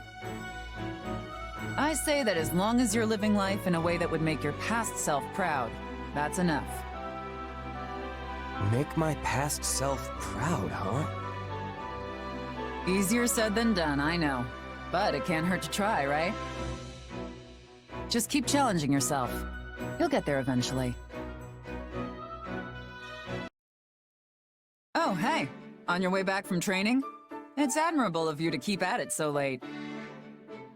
Yeah, well, I like to get in a little bit of practice whenever I can. Can't afford to fall behind with everyone else getting so strong on the battlefield. It's a little late for me today, but I could join you tomorrow. If that's okay, of course. Really? That'd be great. A desire to get stronger is not a bad thing in my book. While we're on the subject, can I ask you something? Why do you want to get stronger? No, wait. Let me start with a different question. What made you originally decide to become a mercenary? It's not really much of a story. This is kinda just where I ended up. After my mom died, I left the village we'd been living in, but I had no idea what I was gonna do. I eventually ran out of money and fell in with a mercenary group. Then I worked my way up from doing their laundry to fighting. You don't say. Well, I guess your story is a pretty common one, actually. How'd mercenary life treat you? Awful at first, but once I met some folks that I got along with, it wasn't so bad. Anyway, the plan was to keep fighting alongside my friends, make a name for myself as a merc, and eventually run out of luck and die. But somehow, I've suddenly found myself in charge of the King's private army, leading soldiers in a battle. Not really what I expected, I'll tell you that much. That's how life is. You never know what tomorrow will bring. When I was a kid, I never imagined I'd be wielding some holy relic as a Knight of Seros.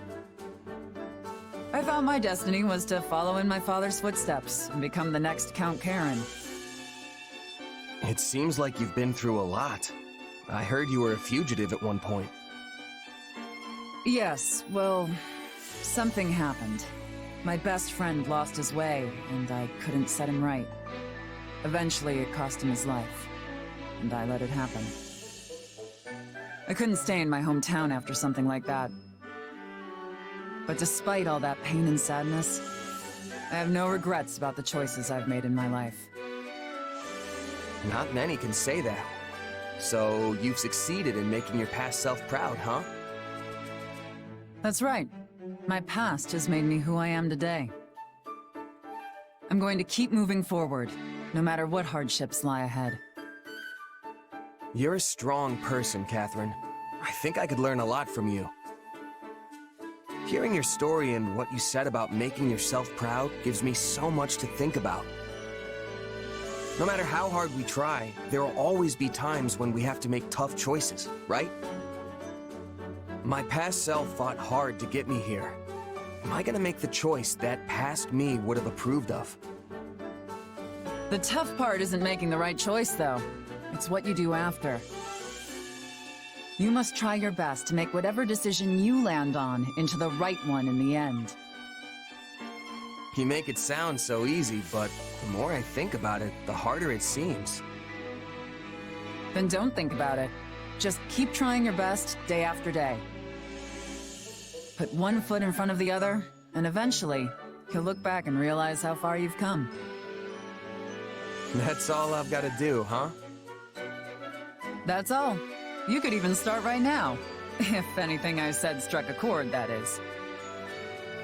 I, for one, look forward to seeing you carve your own path, wherever it may lead.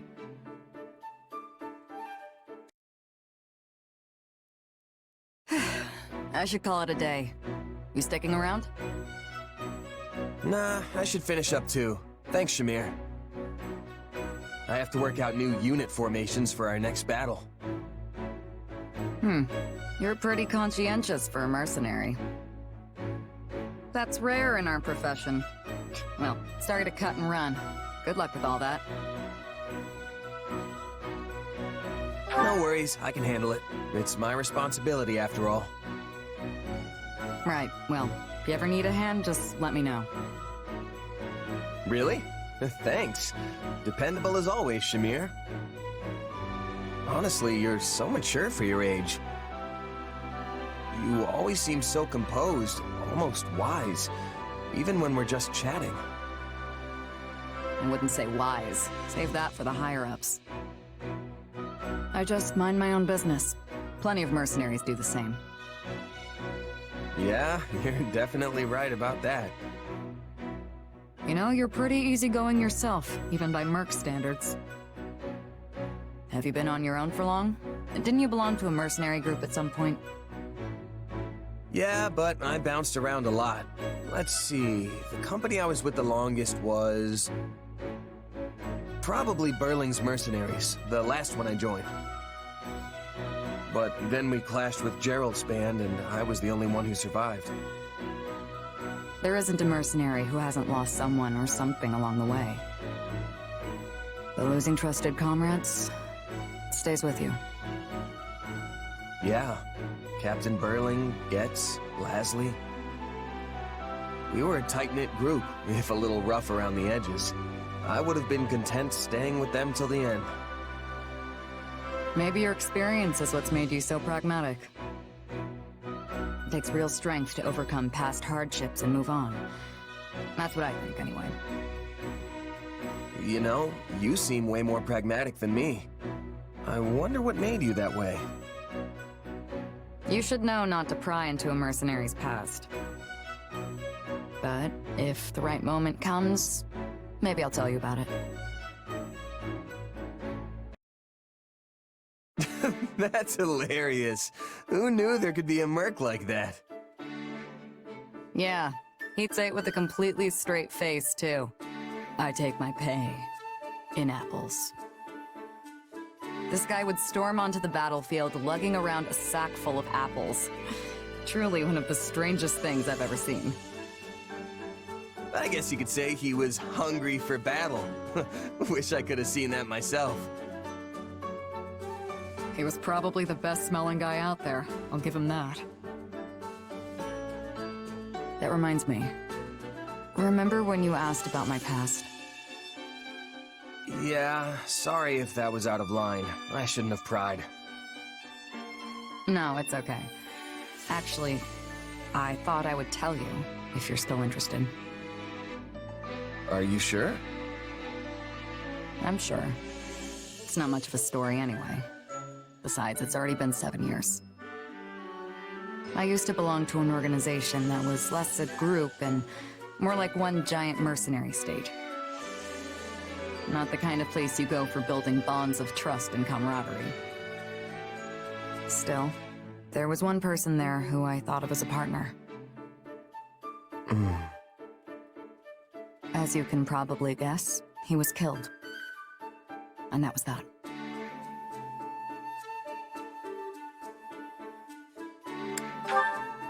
Yeah, that's how these stories always end. I know it was a long time ago, but I'm really sorry. But why'd you want to tell me all of a sudden? I thought you hated talking about your past. I felt a little guilty. You shared your story with me earlier, but I didn't tell you mine. At the time, I wasn't about to go telling some stranger all about my past. But now I think you're at least somewhat trustworthy. So I told you. That's all. Seriously? Wow. I'm really happy to hear that, especially from you. Why? Everyone here adores you. I'm sure you hear stuff like that all the time. All the time? Come on, that's an exaggeration. I've always felt that you were a more distinguished mercenary than me. Earning recognition from a merc I respect is a real honor. So if you see me as some sort of senior mercenary, I guess that makes me the mentor in this relationship. I guess. I see. All this time I've been treating you like an equal, but maybe I should have been taking you under my wing instead.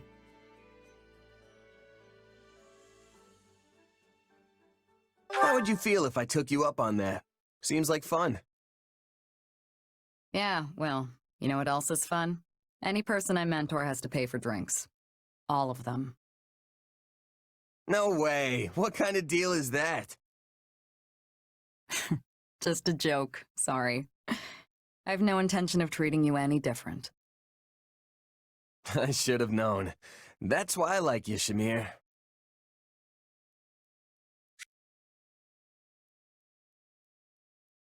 You ready for this? Come at me! No hesitation! You actually managed to dodge that. Not sure dodge is the word I'd use. I just let my power loose without even thinking. Guess I'm still no match for you. Give yourself a little credit. It took everything I had to keep up. If you could avoid an attack like that, then you're easily on par with me. But you barely even used your power. You know, the one that throws off your enemy's perception or whatever? I wouldn't have stood a chance if you hit me with that.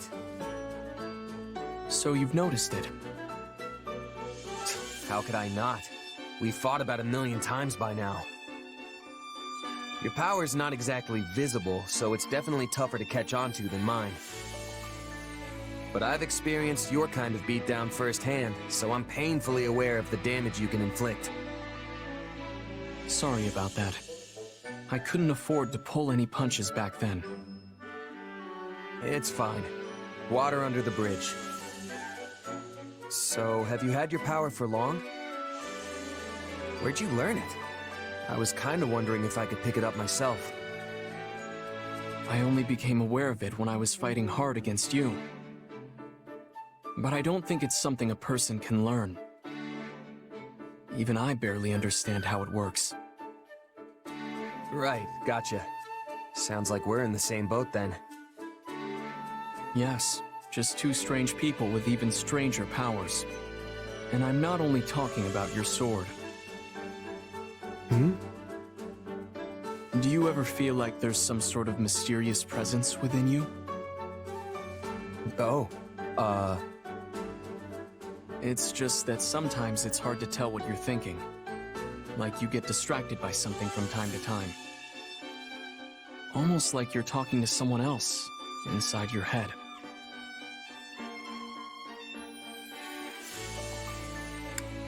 Are you asking because that's what happens to you? No, it was just something I noticed. I simply thought I'd ask. If you say so.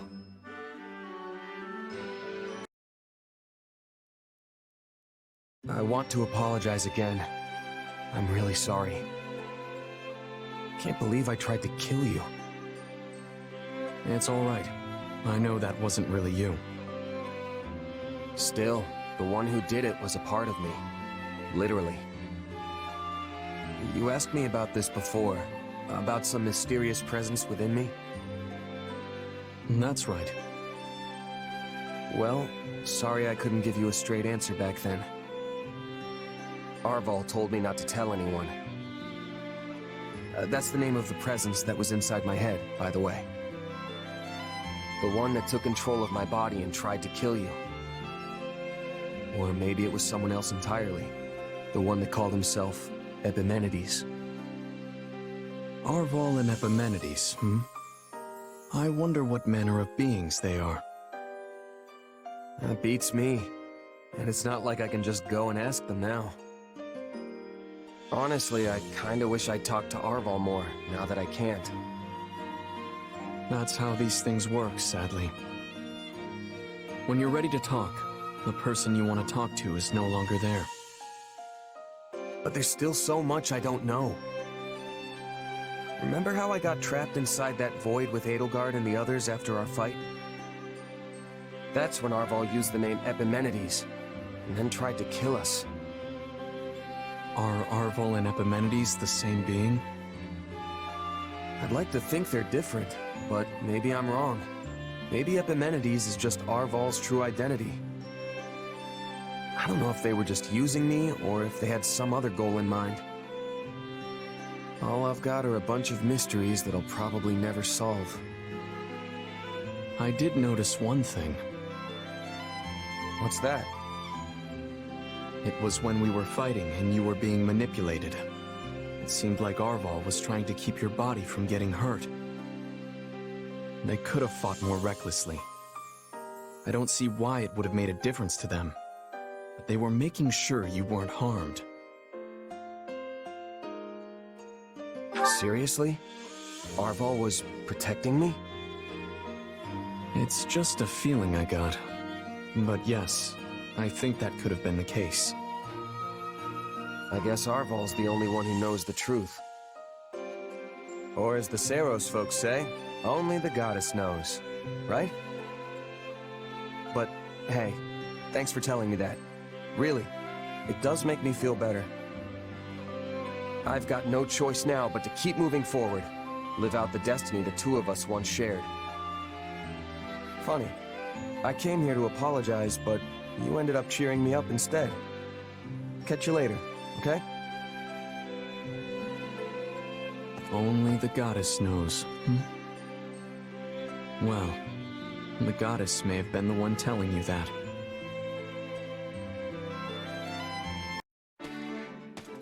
Oh, hey. You fishing too? Yeah. Ease up, kid. We're on the same side now, remember?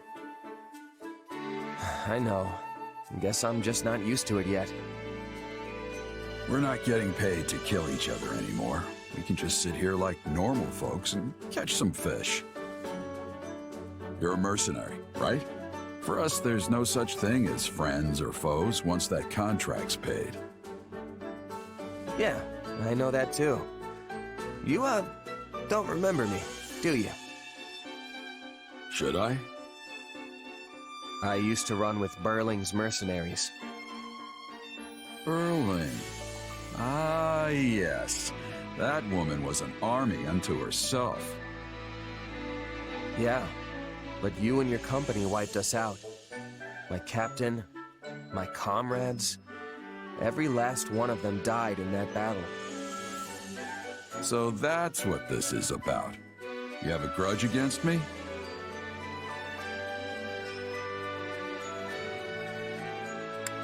No, I don't. Wouldn't be much of a merc if I held a grudge against everyone I fought. But it was tough at the time. I really liked that scruffy crew. All of us got along, even the captain. They were the best group I'd ever been with. After what happened, I made myself a promise. I was gonna get stronger, and someday I would defeat you and the Ashen Demon. But we're allies now, so you're gonna have to let that go, huh? Looks like it. But you know, part of me is relieved. I don't think I could have beaten the Ashen Demon anyway. Hey now, what about me?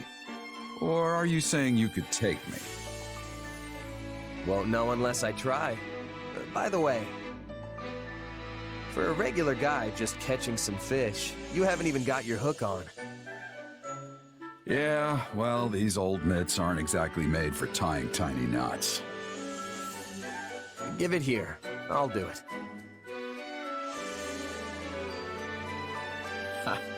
Not half bad, kid. Thanks. People call you a legendary mercenary, but you're a lot less dexterous than I imagined. Legendary is what they call dead people. I'm still alive and kicking, you know. Hey, and about what happened with Burling. I'm sorry. The whole thing was just two minor lords trying to get the better of each other. If Burling hadn't come for us, we could have avoided all the bloodshed. But she came roaring in, yelling that she would take us down and make a name for herself. My kid couldn't afford to hold back at that point. I know that doesn't make it better, but I hope it helps. What's done is done. You were just doing your job. I know that.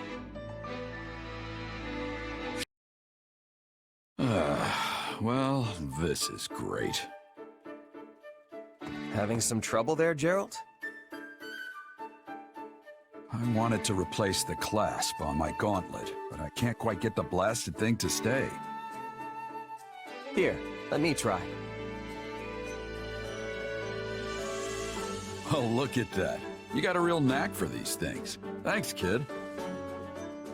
I'm surprised you've survived this long with those ham hands. Being a good mercenary isn't all about dexterity, you know.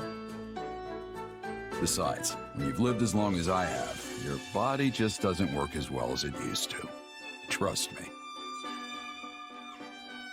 You don't look that old to me. You can't judge a book by its cover. I might not look it, but I'm practically an ancient tome. Not to mention I've lived pretty hard. Might just be a gut feeling, but I've started feeling like the goddess might call me to her side before long. Come on, it's not like you're at death's door. Besides, you really think the goddess would be calling you of all people?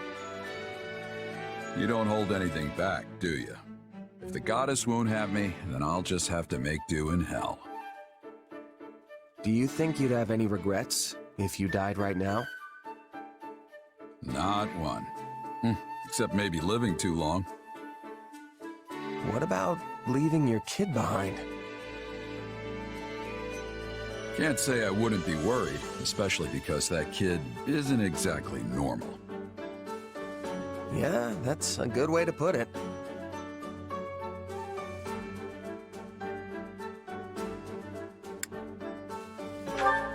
Gotta say, your kid's always real calm and aloof. Not one for emotion, huh? You're telling me. Born without so much as a peep, that one. Just a personal quirk, I guess. Makes it tough to find friends, though. In that sense, I'm glad we're here. There's tons of young folks around. And maybe the kid'll take a shine to you, since you're both mercenaries. Who knows? I've been hoping we could talk more at least. Is that so? I'm glad to hear you say that. Takes a load off my mind. Now you really sound like a dad. I was never much of a parent, but I do worry all the same. You know, I think we were meant to end up on the same side. Would you do me a favor and look after my kid? When you put it that way, it really does sound like you're about to die. Hey, it's possible. Tomorrow's never guaranteed in this line of work. I meant what I said. Can I count on you? Yeah, sure. I'm not gonna refuse a dying man's wish, after all.